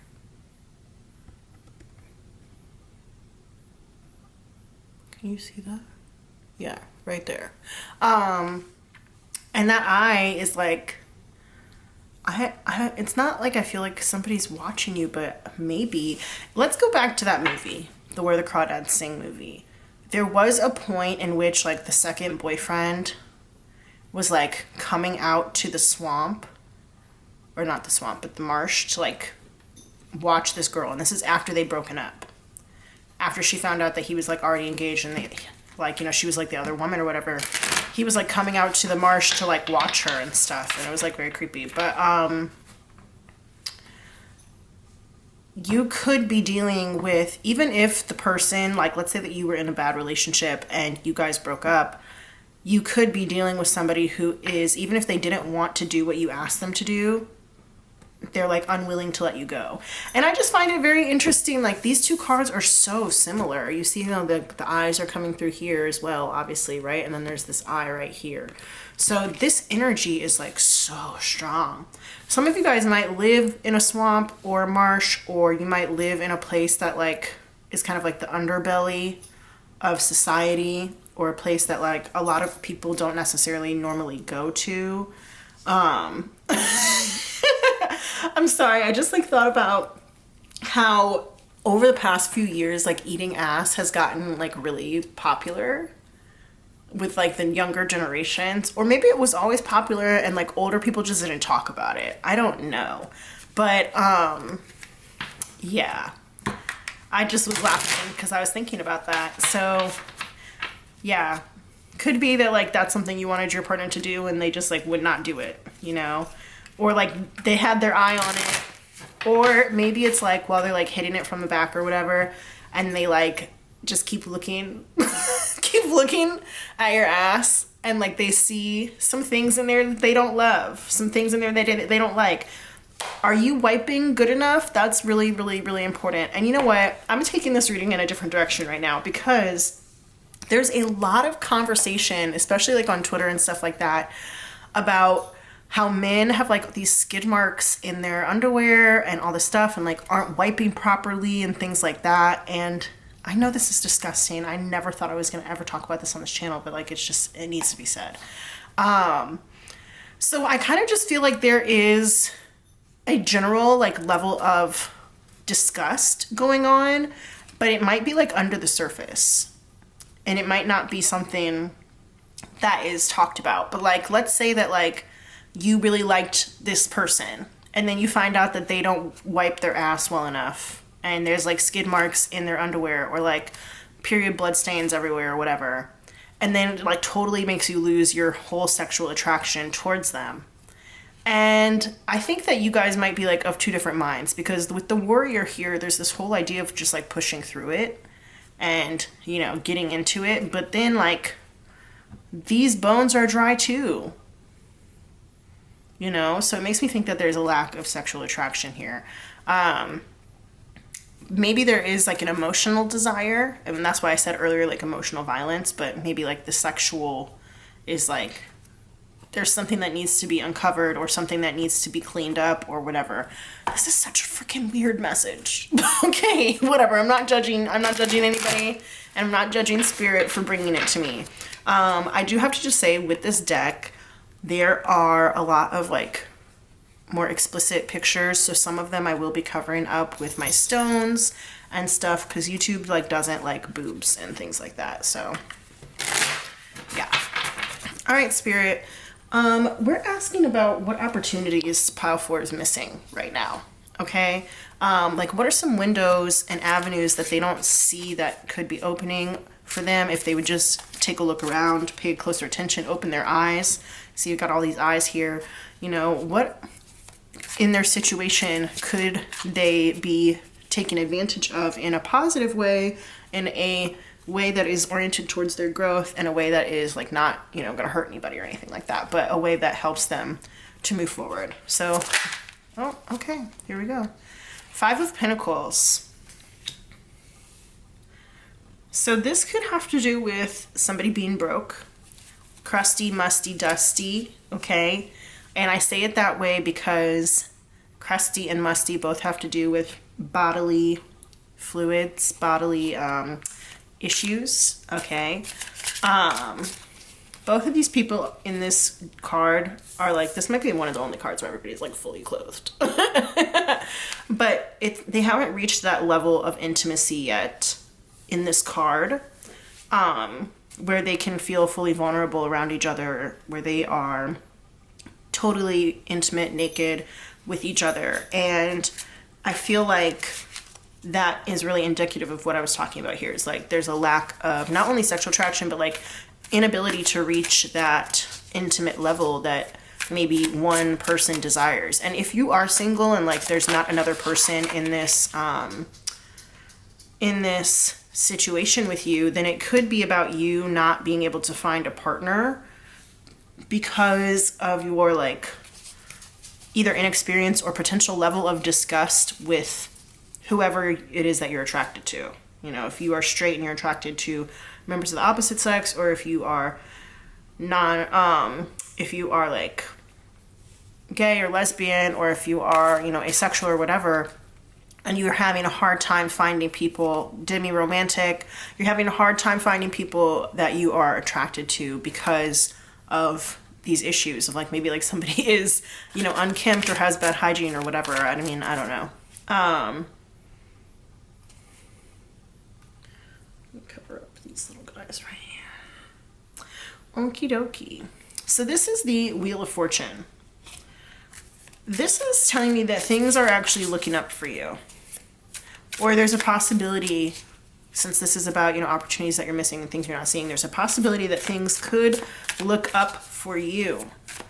This is possibly financial, especially since we did get the Five of Pentacles and the Wheel of Fortune, fortune being obviously finance. So yeah. Okay, we have here the Knave of Wands, which is the Page of Wands. We've got the Six of Pentacles. And we've got the Hermit. Interesting. So the Hermit is like one step down from the Wheel of Fortune. So the Hermit is about being alone. You can tell that like there's this couple here in the back. And they're, you know, doing their thing, and this guy's over here like, I'm by myself, and I have this candle, and the candle's not lit. I have no passion for anybody. And, you know, I wish that I did. And I kind of am feeling like this card here is all about, like, so the Page of Wands could be about sexual attraction. It could be about sexual immaturity. It can also be about, like, your inner child. But it's not like a mature sense of sexual attraction, and it's not like a crush either. It's like purely just being horny. Just being horny and getting your rocks off anywhere in any way you can. I think that it's not, and it also could be about masturbation, just, you know, with yourself, you and yourself. And then with the Six of Pentacles here, let me take a look at this card.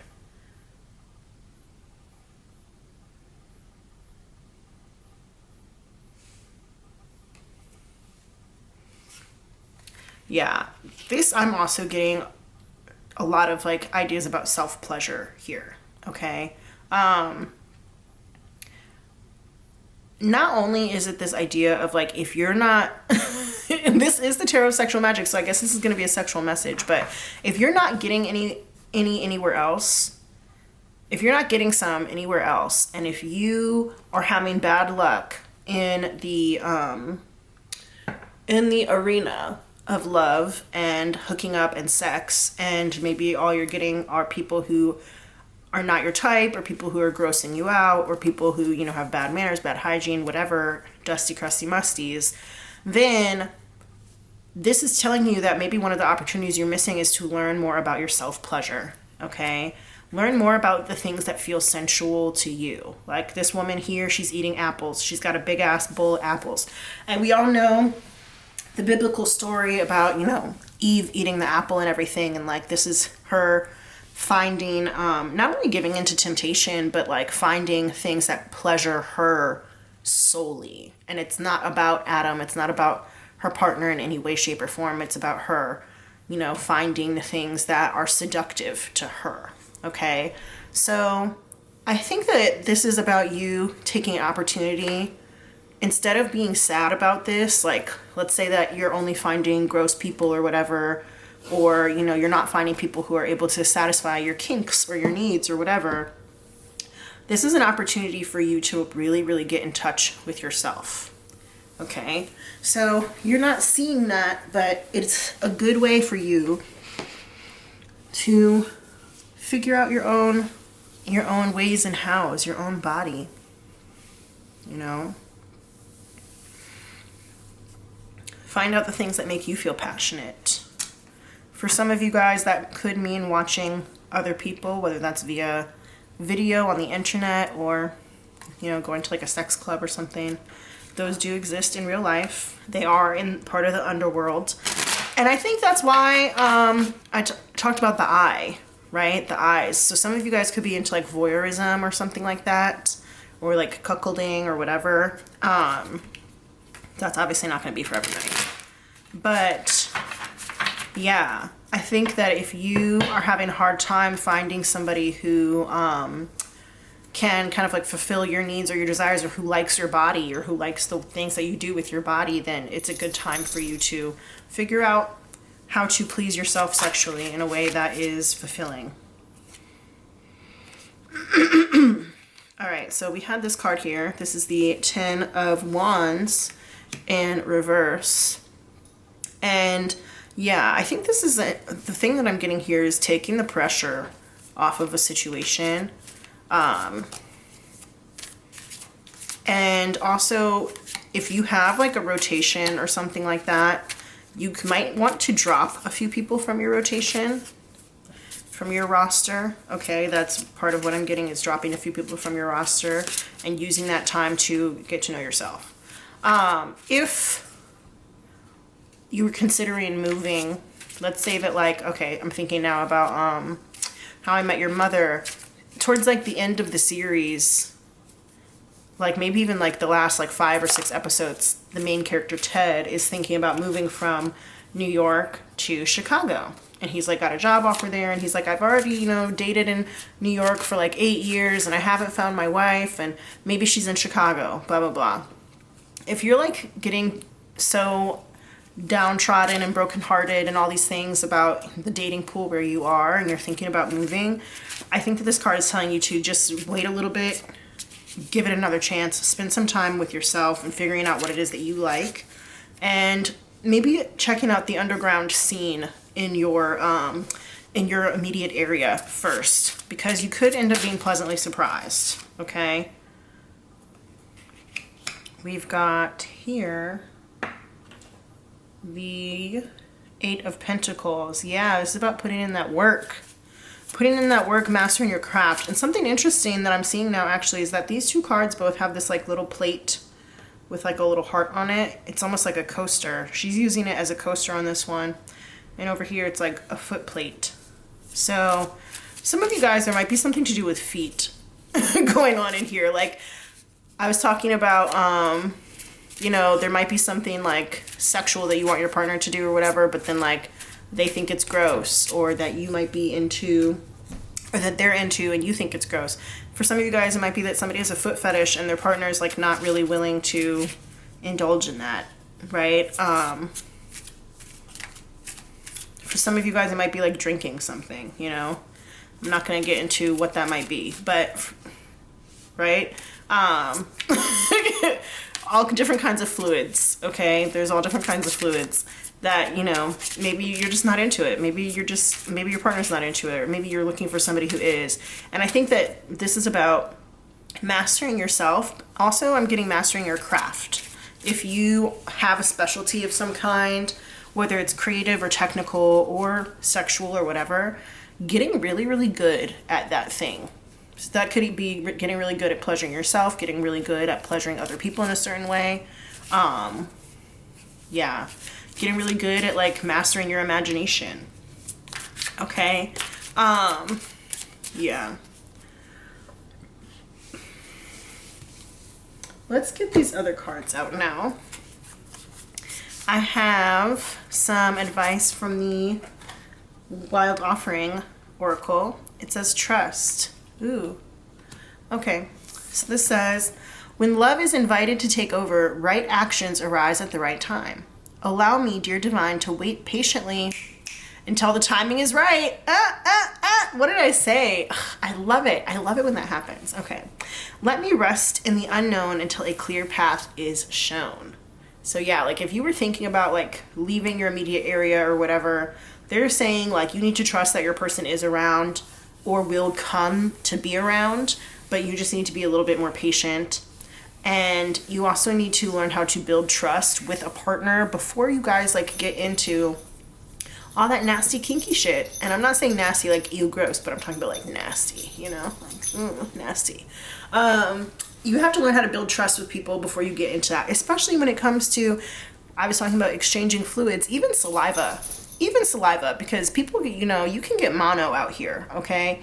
We're not just talking about getting STDs, getting HIV, things like that, nasty bacteria or whatever. Like you can just get mono straight up from kissing. So for some of you guys, you really need to work on building trust with a partner before you get into all of those kinds of things. In the Rider-Waite version of the tarot, this is a different picture. It's seen as like two people standing outside of a church in the cold, and like they might not have shoes, and like their clothes are like really ratty and torn.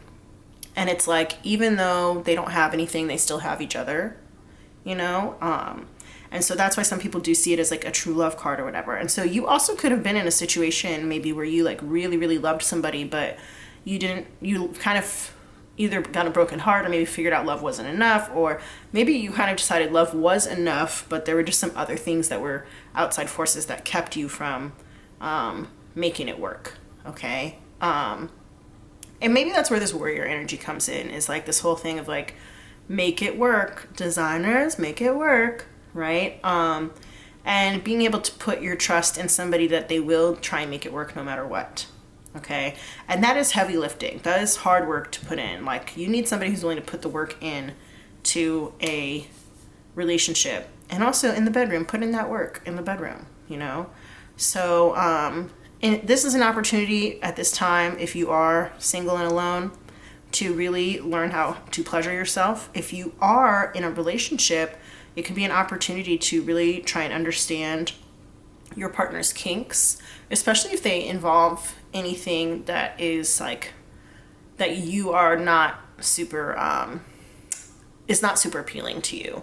Or if there's like some voyeurism or something like that, you could take some time even to take a short break from engaging in sexual activity and learning a little bit more about your own interests sexually, and then kind of come back together after, you know, a predetermined amount of time. Not saying like break up or anything like that, but, you know, take like a little sex break. I don't know, this is just what the cards are telling me, you know, but being willing to put in that hard work. And with the 10 of Wands here in reverse, it does make me think again of the putting in the sex breaker. Like, if you guys are, you might want to just like slow things down a little bit.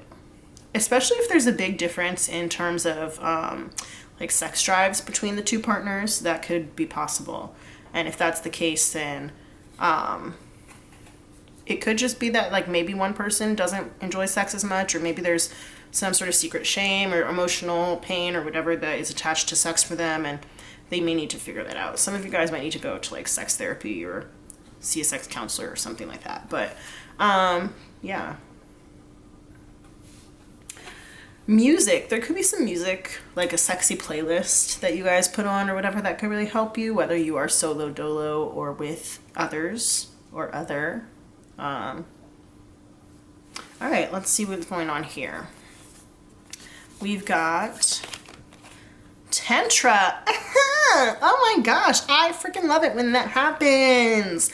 I promise you, I do not look at these cards, even the pre-pulled ones. Like, I don't look at them. I just, you know, pull them and then put them in the pile. I don't know at all what they say. But Tantra is like a very spiritual sexual practice between sexual partners where, you know, there's like deep meditation involved, potentially even like sex magic and stuff. But I can read from the book on this one. I'm going to read both the upright and the reversal meanings, and you can take whichever one resonates most with you.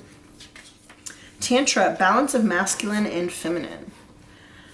Upright message says, you are expanding into liberation, Tantra, moving past the dualistic mind that judges everything as right or wrong. You are headed to the greater truth that comes from integration. The structured masculine and flowing feminine within you are merging, allowing you to move toward infinite consciousness. The mature masculine within you creates presence, focus, stillness, and determination. The mature feminine within you results in creativity, flow, movement, sensuality, and nurturing. Both genders require a balance of these two energies. Continue to invite in all aspects of yourself: your light, your shadows, your Shakti, your Shiva, your cognition, your intuition.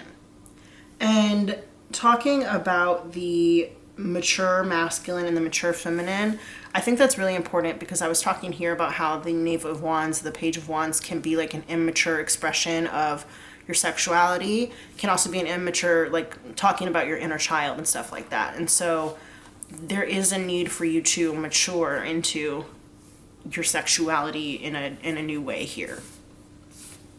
And this is an opportunity for you to do that, whether that is by yourself or with a partner or with multiple partners, if that's what you're into. In the reverse, this Tantra card says, is there an aspect of yourself that you are denying, shaming, or judging? I talked about sexual shame, yes. And I did say that some of you guys might need to see someone or talk to somebody about that. Are you suppressing any shadow emotions such as anger, sadness, or loneliness? The wounded masculine creates feelings of separation, increased ego, competitiveness, and emotional detachment. The wounded feminine causes jealousy, gossip, low self-worth, need for external validation, and manipulation. Take a moment to reflect what you are observing within and around yourself. Our external world is a reflection of our internal world, steering us in the direction we must examine and heal. All right, let's see what this next card has to say. We've got here Dharma. Put that right there. This one is so colorful. I like that. And the colors here remind me of the colors here. So there could be some LGBTQ style information going on here. Remember, sexuality is a spectrum, you guys. Let's see what Dharma has to say. Oh, this is apparently like the first card in this whole deck. Like if the cards were in order, this would be the first one. Interesting. Dharma, your highest purpose. In the upright it says, congratulations, you are on the path to fulfilling your highest purpose. You have recently unraveled deeper insight into why you were put here on this planet and are ready to share your gifts in a bigger way. You have realized that the obstacles you have faced were given to you for a reason and have provided you with the strength you needed to show up as your highest self. The universe is ready for you to rise up into your Dharma role to uplift the vibration of this entire planet. Continue to listen to the whispers of your soul. In the reverse, it says, perhaps you need a reminder of the very important role you play in the universe. You were born with unique gifts that only you can share in your individualized way. The world can only come into that balance when everyone rises up into their Dharma role, and that begins with you. Take a step back and look at your life. Is each day bringing you closer to your higher purpose, or have you lost sight of what that is? Remember, your Dharma role is so much greater than just you. When you don't rise up, the whole world misses out. We miss you. So yeah, this is about being honest with yourself about what it is that you really want. And I guess that is inside the bedroom. Last but not least, Santosha. Santosha. Let's go see what that's about. Remember, when I read the upright and the reversed meanings, you take the one that is most resonant for you. All right, Santosha says niyama, contentment. In the upright, you are at a place where you can relax, unwind, and be content with where you are. You have done tremendous work to be at this place. Now is the time to let it sink in and enjoy the fruits of your labor. So yeah, this is the opportunity that we're talking about, is getting that work done. And even if it means that you have to do a little bit of it by yourself, getting it done so that you can be at that place of peace and contentment. We often spend our whole lives striving towards the next goal and skipping over accomplishments. We never allow ourselves to experience true santosha, contentment, for where we are at in this present moment. Which is very interesting because sexual pleasure is all about being in the moment. A lot of the time people have a hard time reaching completion, reaching their orgasm, because they're too in their head. And so you have to be able to be in that present moment in order to enjoy it. Take a few moments to close your eyes, place your hands on your heart, and breathe. Take in all that is around you, what you've co-created, how far you've come, how blessed you are, the people who love you, that you are safe, loved, and supported by the universe. You will not fall behind by taking a pause and being content with what you have. In fact, this kapha earthy energy will nourish you throughout all your future endeavors. And so getting to know yourself on that sexual level will help nourish all of your future relationships. In the reverse, it says, social media can take a yogi off their path towards santosha, contentment, through its kryptonite comparison. When we compare ourselves to the paths of others, we lose our freedom. We judge our self-worth on whether or not we are embodying someone else's dharma, which was never meant for us. You were born with the exact gifts, desires, and abilities you were meant to share with the world. Your curiosities are the seeds planted inside you that will take you toward your highest self. It's time to adopt a mindset of contentment with who you are so you can create what it is you and only you were meant to create. And that also goes with the idea of appreciating your body for what it is. You know, you can groom your body however makes you feel good, but if you're consistently comparing yourself to what other people look like, whether it is just on social media or if it's in porn or whatever, then it's going to be hard for you to feel satisfied a lot of the time. For some people, there may be a porn addiction, and this may be, you know, a sign to take a break. I did mention earlier, like, using your imagination, and I think that this could be a good opportunity for you to get your imagination flowing. So spend a little bit more time inside your sexual mind. You know, that I think could be a good thing for you. Yeah, to get your own creative juices flowing, both literally and figuratively. I'm intrigued by how many people there are on this card. We've got 1, 2, 3, 4, 5, 6. There's 6 people on this card, and they're all like shrouded and cloaked. We can't see any of their faces, but I don't really know. They're each looking up at this mountain here, right? Like they each have to climb that mountain, and maybe they're climbing the mountain together, but ultimately, I mean, they're each doing it on their own. You know, nobody's going to climb the mountain for them. They might be doing it together, but nobody's going to climb the mountain for them, so they each have to put that effort in to do it on their own. There might be other people around, but they're still trying to get there through their own efforts and their own work. And so you might have a mountain in front of you that you have to climb. There might be some sort of, we did mention sexual shame or just hardship in general that you're facing, and you have to do that work. Nobody's going to climb the mountain except for you. So you got to get up to the top, and then you got to get down on the other side. And then there could be another mountain over there after that, because mountains come in ranges, right? So, you know, every challenge, this is an opportunity to rise to the occasion. And I think that we often don't think about our sexual lives that way. And so this is a good way for you to understand that things can be better, but can be better than they are. They can be better than what you even imagined or dreamed. And if somebody hurt you in the past, broke your heart, or if there was some sort of violence, or if there was just, you know, a feeling of being unwanted or unloved or unlovable or, you know, sexually undesirable or whatever, you know, it can get better. And you do need to spend some time with yourself and your imagination and figure out what it is that you like, because I think that there's somebody who's either coming for you who likes the same things as you do, or there's like a way that you can incorporate that into your sex life with your current partner if possible, you know.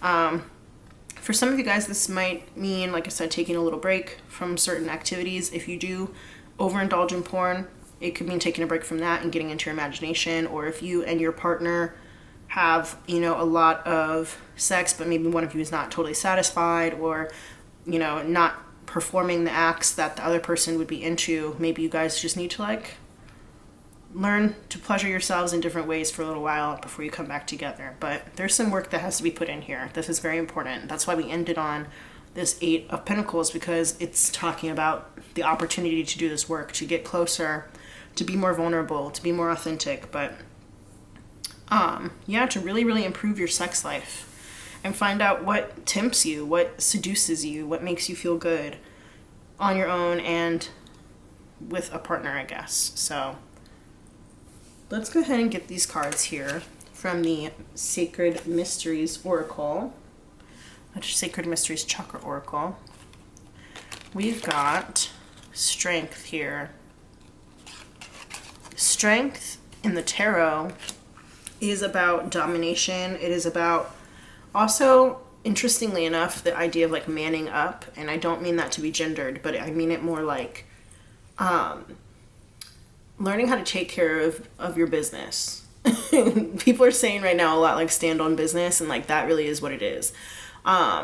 In a sexual way, it can be about dominance and submission. It can be about, you know, learning how to tame someone and like learning the things that they like, how to stroke them the right way, that kind of stuff. But it really is about fortitude and about knowing, if you're independent now, and every person, even in a relationship, is, an independent individual, you have to be able to really rise to the occasion. And I think I said that earlier, in this reading, but it's about being able to rise to the occasion and finding that inner strength to like truly stand on your own 2 feet and be honorable. Be an honorable person who can take care of themselves and who can take care of those around them, and who can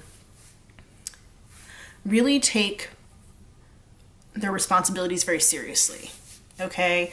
And your sexual life is your responsibility. If you're over here having bad sex, there's something you could be doing about that.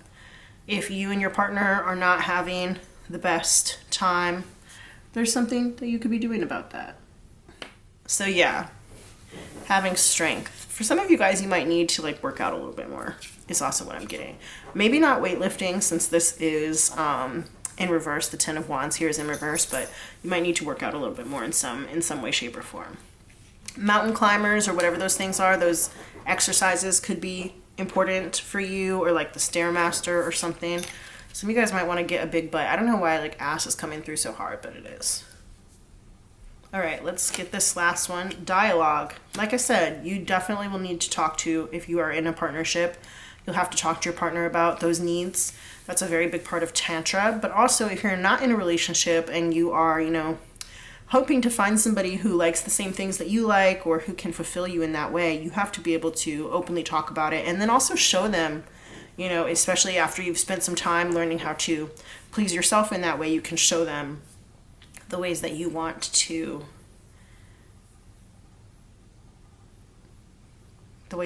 do things, the ways that you want to be pleased. So every relationship has to start somewhere, and this is the idea of getting it out of the mud with the swamp and the underworld here, and then also this lotus. So every relationship has to start somewhere, and dialogue is the best place to start. Okay. There's also a message here for some of you guys that you need to really need to establish a relationship with somebody first before you sleep with them, and you also maybe want to make sure that they are like worth their salt. They are who they say they are, all that kind of stuff, instead of just like jumping into bed with people. And I'm not over here slut shaming, that's just one of the messages.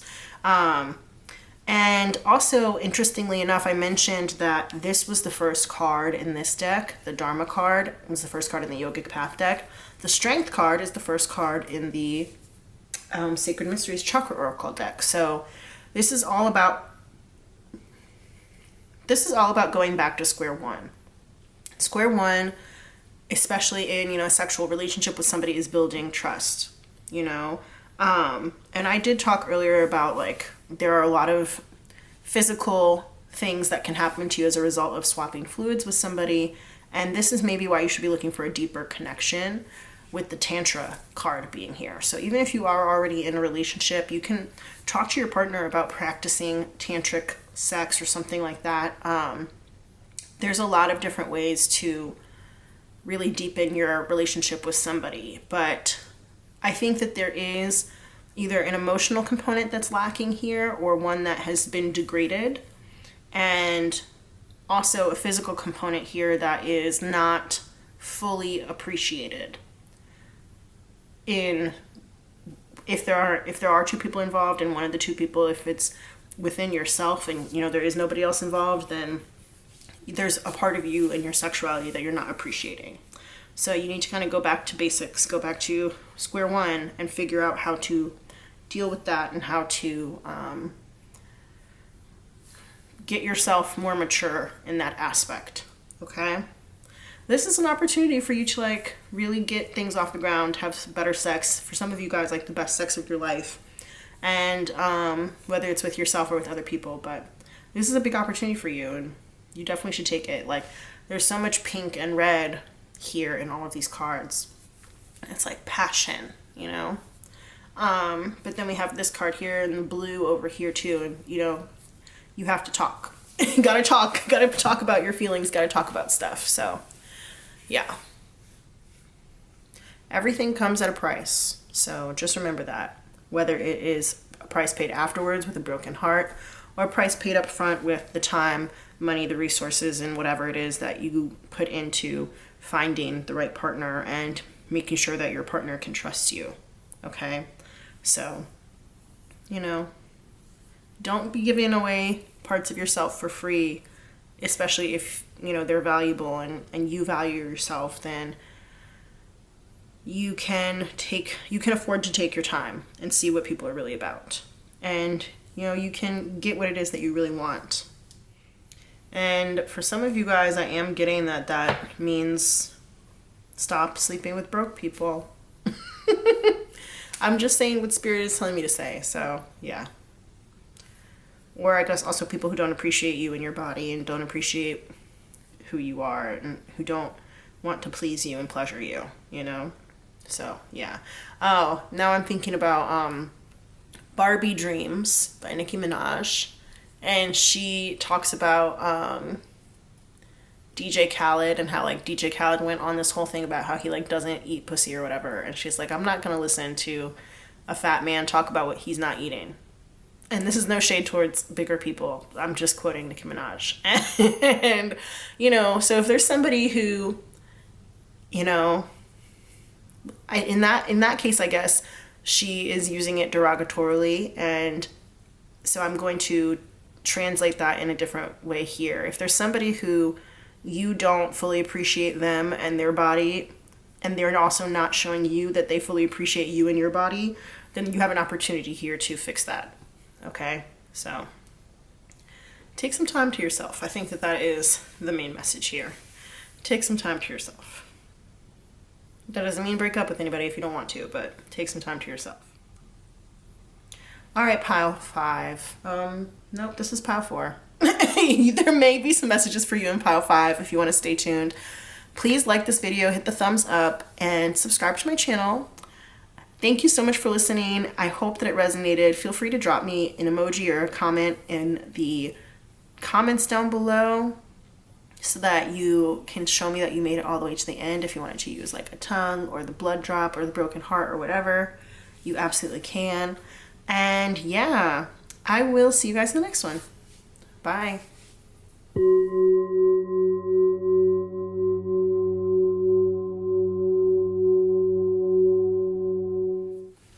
Hey there, Pile 5. Welcome, welcome. This is your reading if you chose the Lightseers Tarot by Chris Ann. I don't know why I needed to say by Chris Ann just now. Maybe somebody's name is Chris or Ann who's watching this. Anyway, then this is going to be your reading. Don't forget to like this video, hit the thumbs up, and to subscribe to my channel. We are actually going to do the identifiers portion first, which is going to help you to confirm that this is in fact your reading. For some of you guys, you might not need that confirmation. You chose intuitively, you feel good about your choice. There is a timestamp in the description box below that's going to say pile 5 reading, and you can click on that if you would like to skip straight to the part where we do the cards. But for the identifiers, we're going to use this lip bowl that I have right here. And we're going to get some slips out that are going to tell you if there is, a message here for you. So the way that these work is that at least one of them should be familiar to you, significant to you somehow, whether that's in your past or in the more, your distant past or more recent past. Some of these things may have even shown up in your life just in passing recently, within the past couple days or the past week. So, yeah, let's see. Spirit, who's in pile 5 who chose the Lightseers Tarot? Who are my pile 5 people? Who's in pile 5?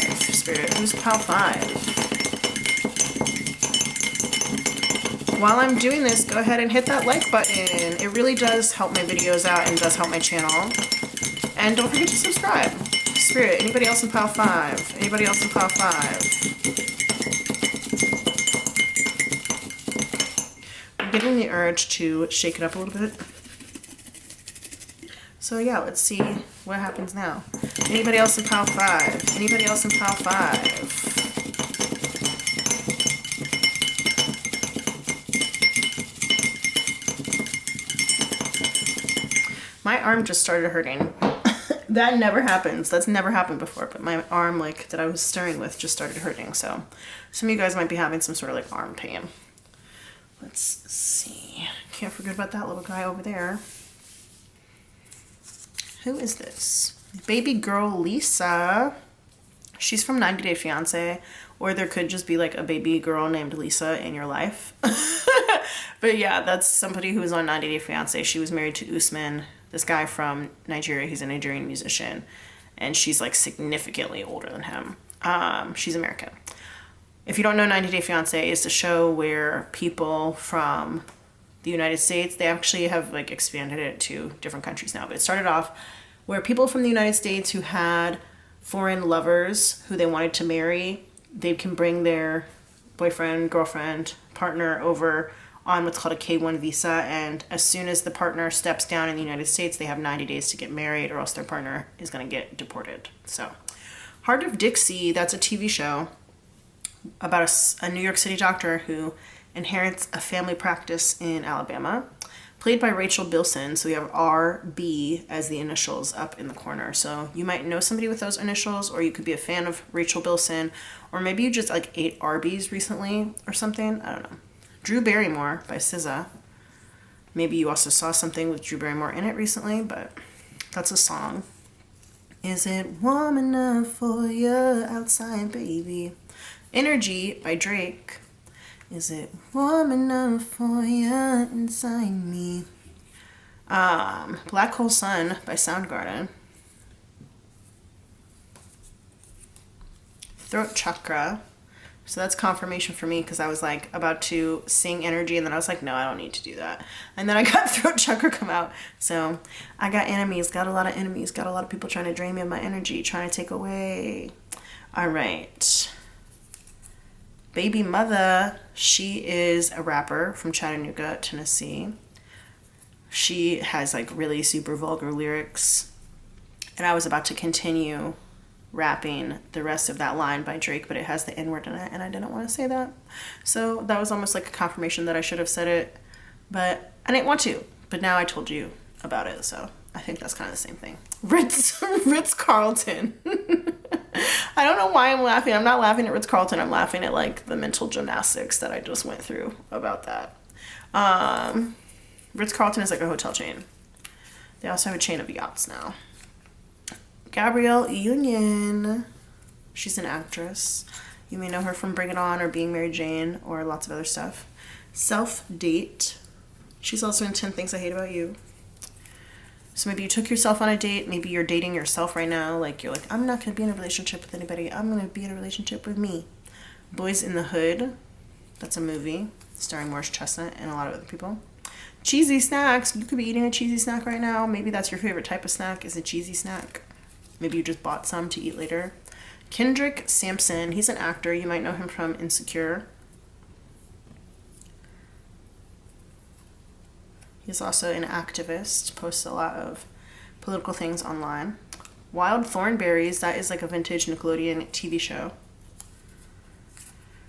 Blue or blues, so that could be the color blue or it could be blues music. You might like or love both or either, or be wearing something blue, or you might have heard blues music earlier today, or somebody talking about the blues, whatever. Chess, you could be into chess, or you might have, like, seen somebody playing chess earlier or whatever, I don't know. Suitcase. It's so funny, as I was opening that, I just saw the ACE, and I thought of, like, lactase. I don't know what that's about. Maybe you guys are, like, lactose intolerant or something. I really don't know. I just say the things that come to me. Marlon Wayans, he's an actor, he's a comedian. You may know him from, like, the Scary Movies and other stuff. Nicole Byer, she's an actress. You could know her from, like, Girl Code or Grand Crew or something like that. Las Vegas. And then we've got two more. What's this one? Rules by Kill You Manti. Interestingly enough, Baby Mother also has a song called Rules.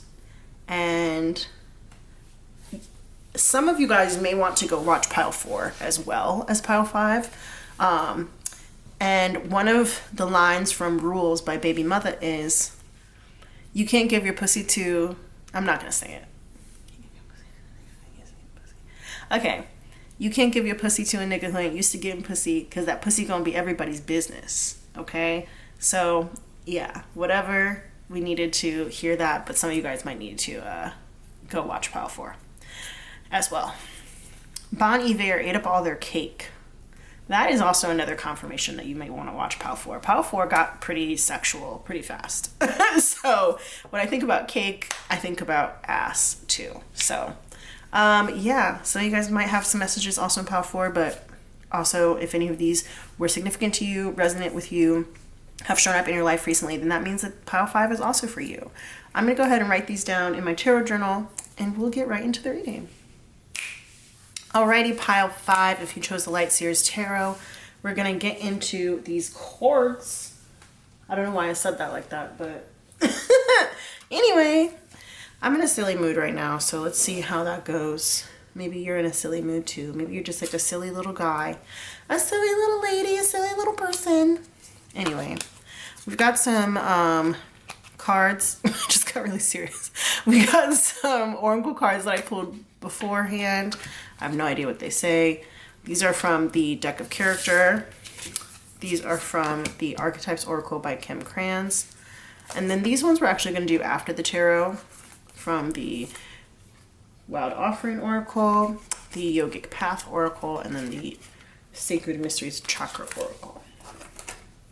All right, let's see. What is it that Pile 5 is not seeing right now? What opportunities are they missing at this moment? You know, if they just open their eyes or looked in a different direction or whatever, you know, kind of change their perspective on things, what kind of door or window would they see in their situation that could potentially change everything? You know, change their circumstances. Let's see how that goes. All right, let's start here at the top. We've got Sprout. Ooh. For some reason, I just thought about Sprouts, which I think is like a grocery store. I was talking to my mom earlier today, and she was talking about like, oh, you could go to Sprouts. They have like good deals on their food or whatever, but there is no Sprouts where I live. I don't know if that's just like a Texas thing or whatever, but we don't have it where I live, so that just came to mind. Maybe some of you guys are doing like a plant-based diet, or you would like to be more plant-based or something like that, but let's just see where the reading goes. Don't, you know, base the whole thing off of this one card. So let's just figure this out together. Treadmill. Girl, some of you guys might be on a fitness journey, a diet and nutrition journey, okay? Some of you guys might be interested in being up in the gym, just working on my fitness. He's my witness. Ooh-wee. Camouflage. So you guys might be trying to fit in,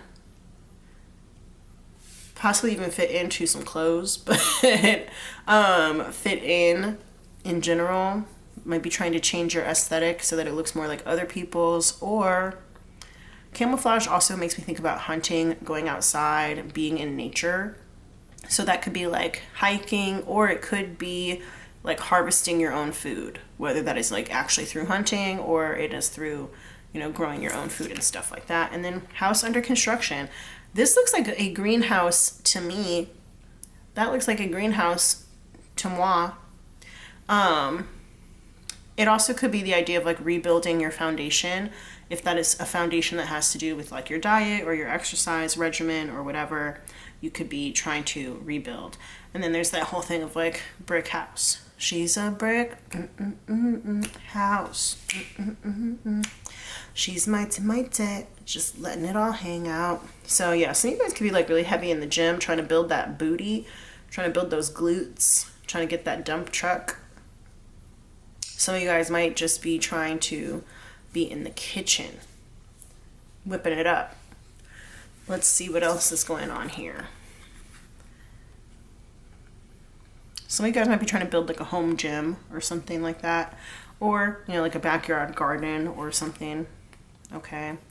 Some of you guys might be dealing with like some weeds. Okay. Or some invasive species of plant or animal in your home. Some of you guys might be like running on like a trail through the woods or some shit like that. I don't know why. I feel very like, I don't know why my words are coming out this way, but whatever. I'm really looking at these roots here, the roots on this sprout. And, you know, this is reminding me of like a cutting from a plant where you like take a little piece of a plant and then you replant it somewhere else. Some of you guys might be transplants somewhere, so you might have like just moved to a new place. You might be moving, like building your own house or moving to a new space and kind of just getting everything together. Trying to put roots down somewhere. We're thinking about putting roots down somewhere, okay? Trying to grow as a person and really sink your claws and sink your teeth into where you are right now. And taking the best advantage of the situation that you're in, which makes sense because that's why you're here at this reading, to see what the possibilities are and what other things you could be doing that would make this much easier or better. All right, we got the sword. Interesting, and if some of you guys are considering going under the knife, meaning for surgery, that's interesting. And then we have the heart. Okay, so you or somebody that is close to you could have had like blocked arteries with this camouflage here. They could be working on their health and their fitness because they're either facing a potential surgery situation or because they have recently already undergone surgery and their doctor is like telling them that they have to take better care of themselves, okay? The sword is, obviously it's a weapon. It also can be something that you use to defend yourself, or it can be something that is used to hurt you. It all just depends on who's wielding it and how skilled they are. So this is about upping your skill level and understanding the ways and hows a lot more. I'm thinking now about sugar and, you know, the differences between natural sugars and artificial sugars and stuff like that. And sword can also represent knowledge, can represent conversation, can also represent cutting some people off or cutting something out. Okay, so you might be trying to make changes to your diet. This looks a lot like wheat to me over here around the heart. So some of you guys might be trying to change your carb intake or your wheat intake if you have, you know, like celiac disease or like a gluten intolerance or something like that. Or you might just be eating too much bread. But I think you're trying to increase your knowledge around something and also your activity, okay? So yeah, some of you guys could be facing some health revamping, some health issues, or just trying to change your health in general. Trying to change the foundations of what it is that you do in your day-to-day life. For some of you guys, this could be about a partner or a loved one. It might not be you who's doing this. It could be a partner or a loved one. All right, let's see. Spirit, what opportunities is Pile 5 missing? What are they not seeing right now in this current situation that they're in? 5 of Cups, disappointment. That card also makes me think about alcohol and drinking and sometimes even alcoholism. That might not resonate for everybody, but I did just get a flash of the Knight of Cups. It didn't come all the way out, it flipped over, but it didn't come all the way out. And that is confirmation that for some of you guys, this is about drinking and alcohol consumption. We have the 3 of Cups here in reverse. Here we go. So that is about superficial relationships. It's also about partying too much and too hard. Sorry. I am in such a weird mood right now. I don't know where this came from, but I didn't mean to like be like accusatory, but I'm just a silly little gal. I don't know, whatever. I'm just a girl. Anyway, I was just about to say, I'm just a girl on the internet, and then I was about to say, I'm just a girl standing in front of a boy telling him to love her. I've never seen that movie before. I think it's Notting Hill. I've literally never seen it before. I don't know anything about it, but I just felt like I needed to say that. Anyway, Yeah, some of you guys might be partying too hard or with people who are bad influences. You might have bad influences around you. Four of Wands. Literally, look at them. They're at a freaking music festival. They're just like dancing in the desert with her little tambourine, and she's like, yes, woohoo. And this is, I think, about making connections with the right type of people. Some of you guys might be disappointed in your friends or in your friend group, or again, if this is about like a loved one, you might be disappointed in a loved one. If you're the one who is partying too much, drinking too hard, doing too many drugs or whatever, then, you know, take it for you. But if it's somebody else in your life, you know, take it for them. But Four of Wands being in the upright is a good sign of new connections coming in. And this could be about, you know, getting high on life. Also, dancing could be really helpful for you, especially if you are trying to get, or, you know, another person, just like I said, take it as it resonates. If somebody's trying to get their physique under control or whatever, dancing could be a really good way to do that.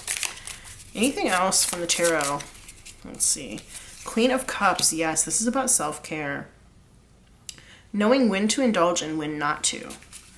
You know, sometimes that means making your own drink. I'm also getting mocktails here, okay? Six of Cups in reverse. Yeah. Letting go of the past and who you were in the past.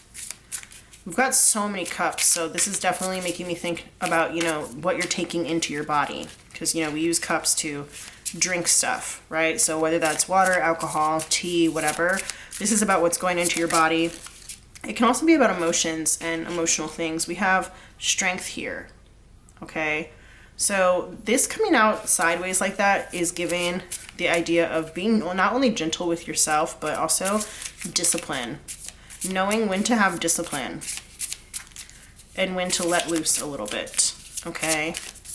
Like some of you guys may not have like full-blown, if there is like an alcohol issue, it might not be like a full-blown alcohol addiction. And so knowing when to imbibe and when not to, when to have, you know, the non-alcoholic version of the drink that you're having. Some of you guys, this might be causing financial issues as well. Or this can also just be like really severe health issues. The Five of Pentacles here. So yeah, we want to see you living your best life. And so you have to get a lot of these things under control, which is what the Strength card is about. So, you know, get your spending under control, get your food and your drink under control, get your socializing under control, and know when to say no. Dare to refuse drugs. Know when to say no. Anything else? Any last words from the tarot?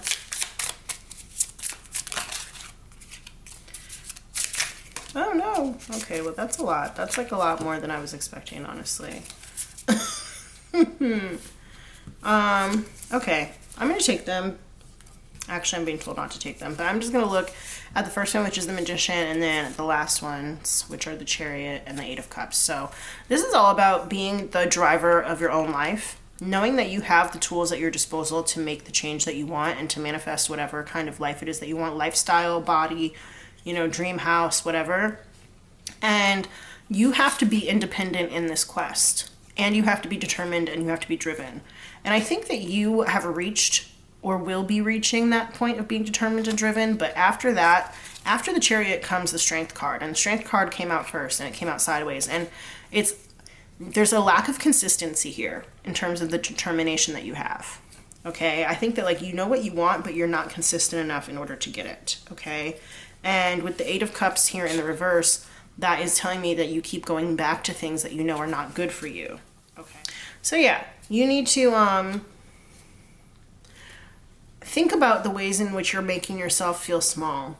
Because when you don't exercise discipline, that's a lack of self-trust.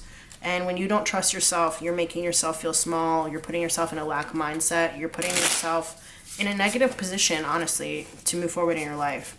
And this is a big opportunity for you to exercise that discipline and to kind of leave those negative habits of the past behind, to make healthier choices. Some of you guys, again, might want to take up dancing or something like that, but to make healthier choices, because we started with a 5 and we ended with a 5. Those are both cards of challenge. This is an emotional challenge here, and this is a challenge of your resources. Could also be a challenge of like your weight and stuff like that.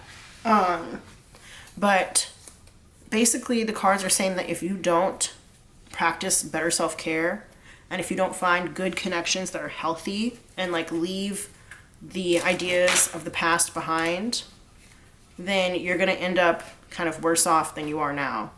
So this is a real opportunity for you to go out, do what you need to do, and get that bag, girl. Get that bag, bestie. Yeah, some of you guys, again, need to make, it's an opportunity for you to make new friends who live a healthier lifestyle, and also to like know when to draw emotional boundaries with certain behaviors and certain people, and how to learn to trust yourself through having discipline. You know, they say that bosses don't miss appointments, especially with themselves. So like, let's say that you have an appointment to go to the gym, or like you signed up for, you know, like a dance class or an exercise class or whatever, and then you cancel it and then you never reschedule. That's not boss behavior, because bosses don't miss appointments that they make with themselves, you know? And when you say you're going to do something and then you don't do it, it erodes not only your self-esteem, but it erodes the trust that you have with yourself. And that in turn makes it harder for you to believe that you can and will achieve your goals in the future, because you're like, well, if I couldn't do that, then that means that one small thing or that one task that I said that I was going to do today, then that means I can't do this other bigger thing. And you don't want to live like that. You want to be able to trust yourself, you know? So yeah. All right, let's go to our other cards here. We have from the Wild Offering Oracle, Sanctuary. Remember, your body is a temple, even if it's under construction right now. A sanctuary resides inside you no matter what is happening. This inner temple beckons you to enter.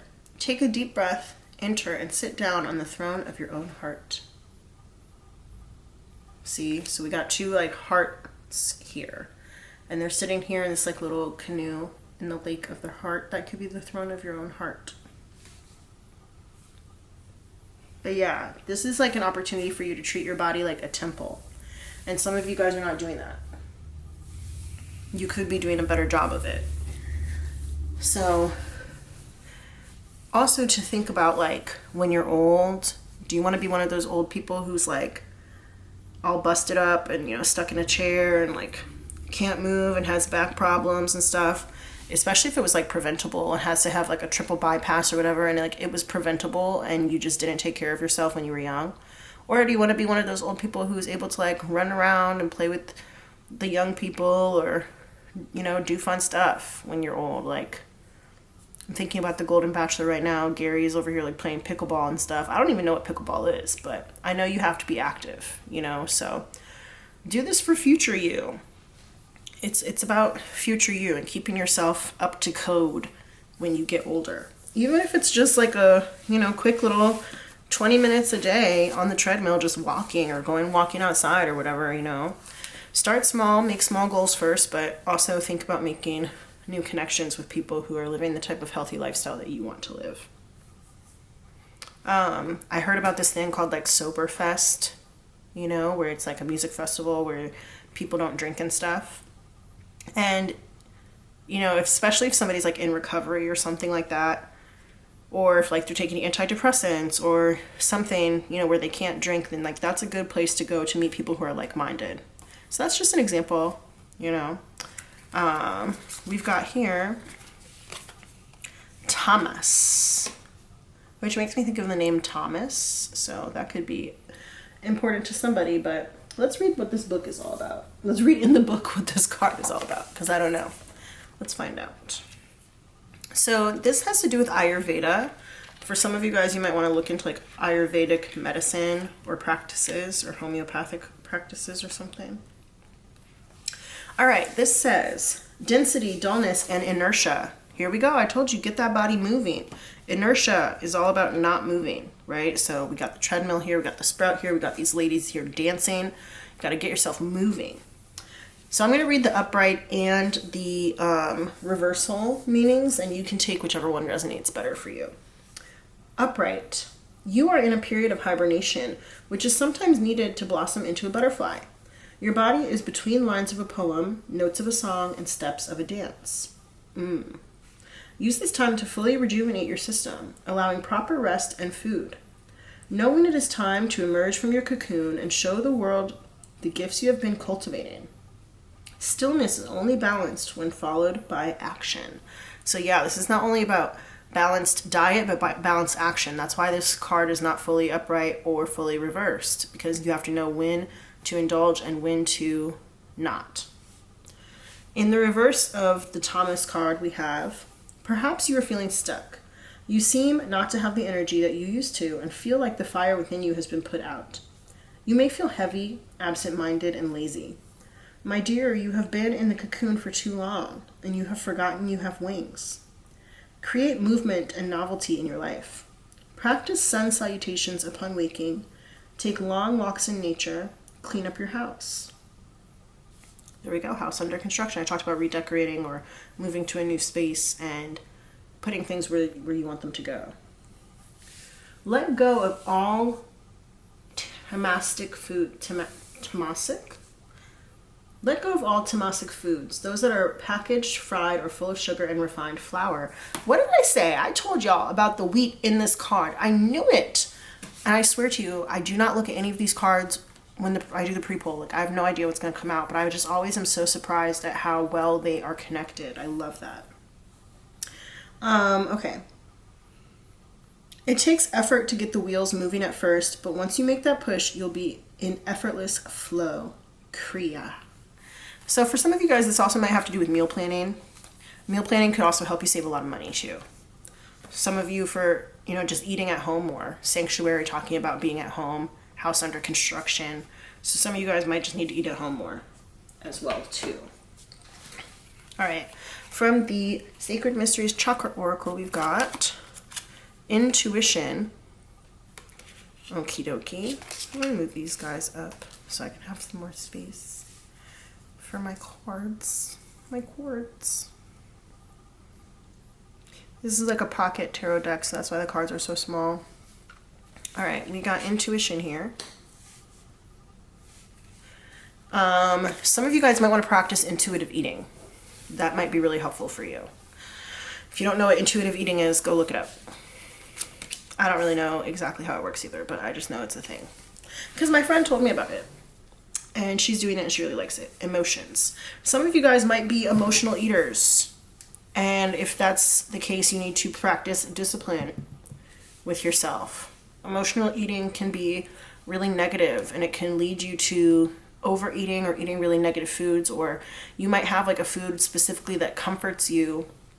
And if it's not a healthy food, then that's just a coping mechanism, and you need to find a healthier way to cope with your negative emotions or whatever is driving you to treat your body poorly. Finally, we have peace. Yeah, you need to find peace within yourself, peace within your body, peace within your routine. And a lot of you guys, the simpler, the better, But we have the ocean here. And so you have to, really tackle your emotions and also understand that emotions ebb and flow, like they come and they go. And some of you guys might need to ride an emotional wave before you make a decision. So the sword is all about being swift. You can only cut once. So that can also talk about decision making. So when it comes to making your decisions, you have to make sure you're not doing it from an emotional place or from a place where you're trying to hide your feelings. Some of you guys really might be trying to hide yourselves or hide your body. We did get that with the hibernation aspect here, and then also in this card, I don't know if you guys can tell, but it's like she's hiding behind this door, and there's a key right there, but she's sad and doesn't want to get out, doesn't want to come out. So some of you guys might be hiding on purpose.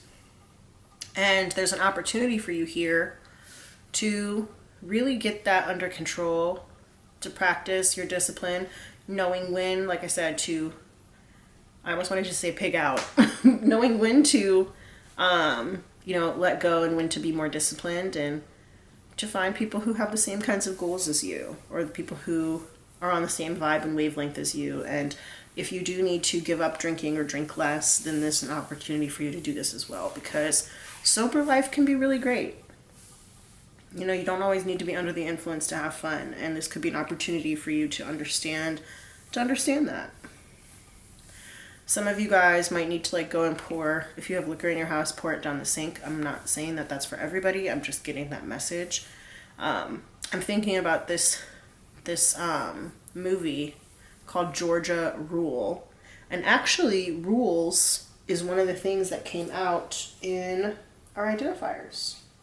But yeah, the movie's called Georgia Rule, and it stars Lindsay Lohan, and she plays a young girl who has to like go live with her grandma, and her grandma lives in Utah or Idaho. It might be Idaho.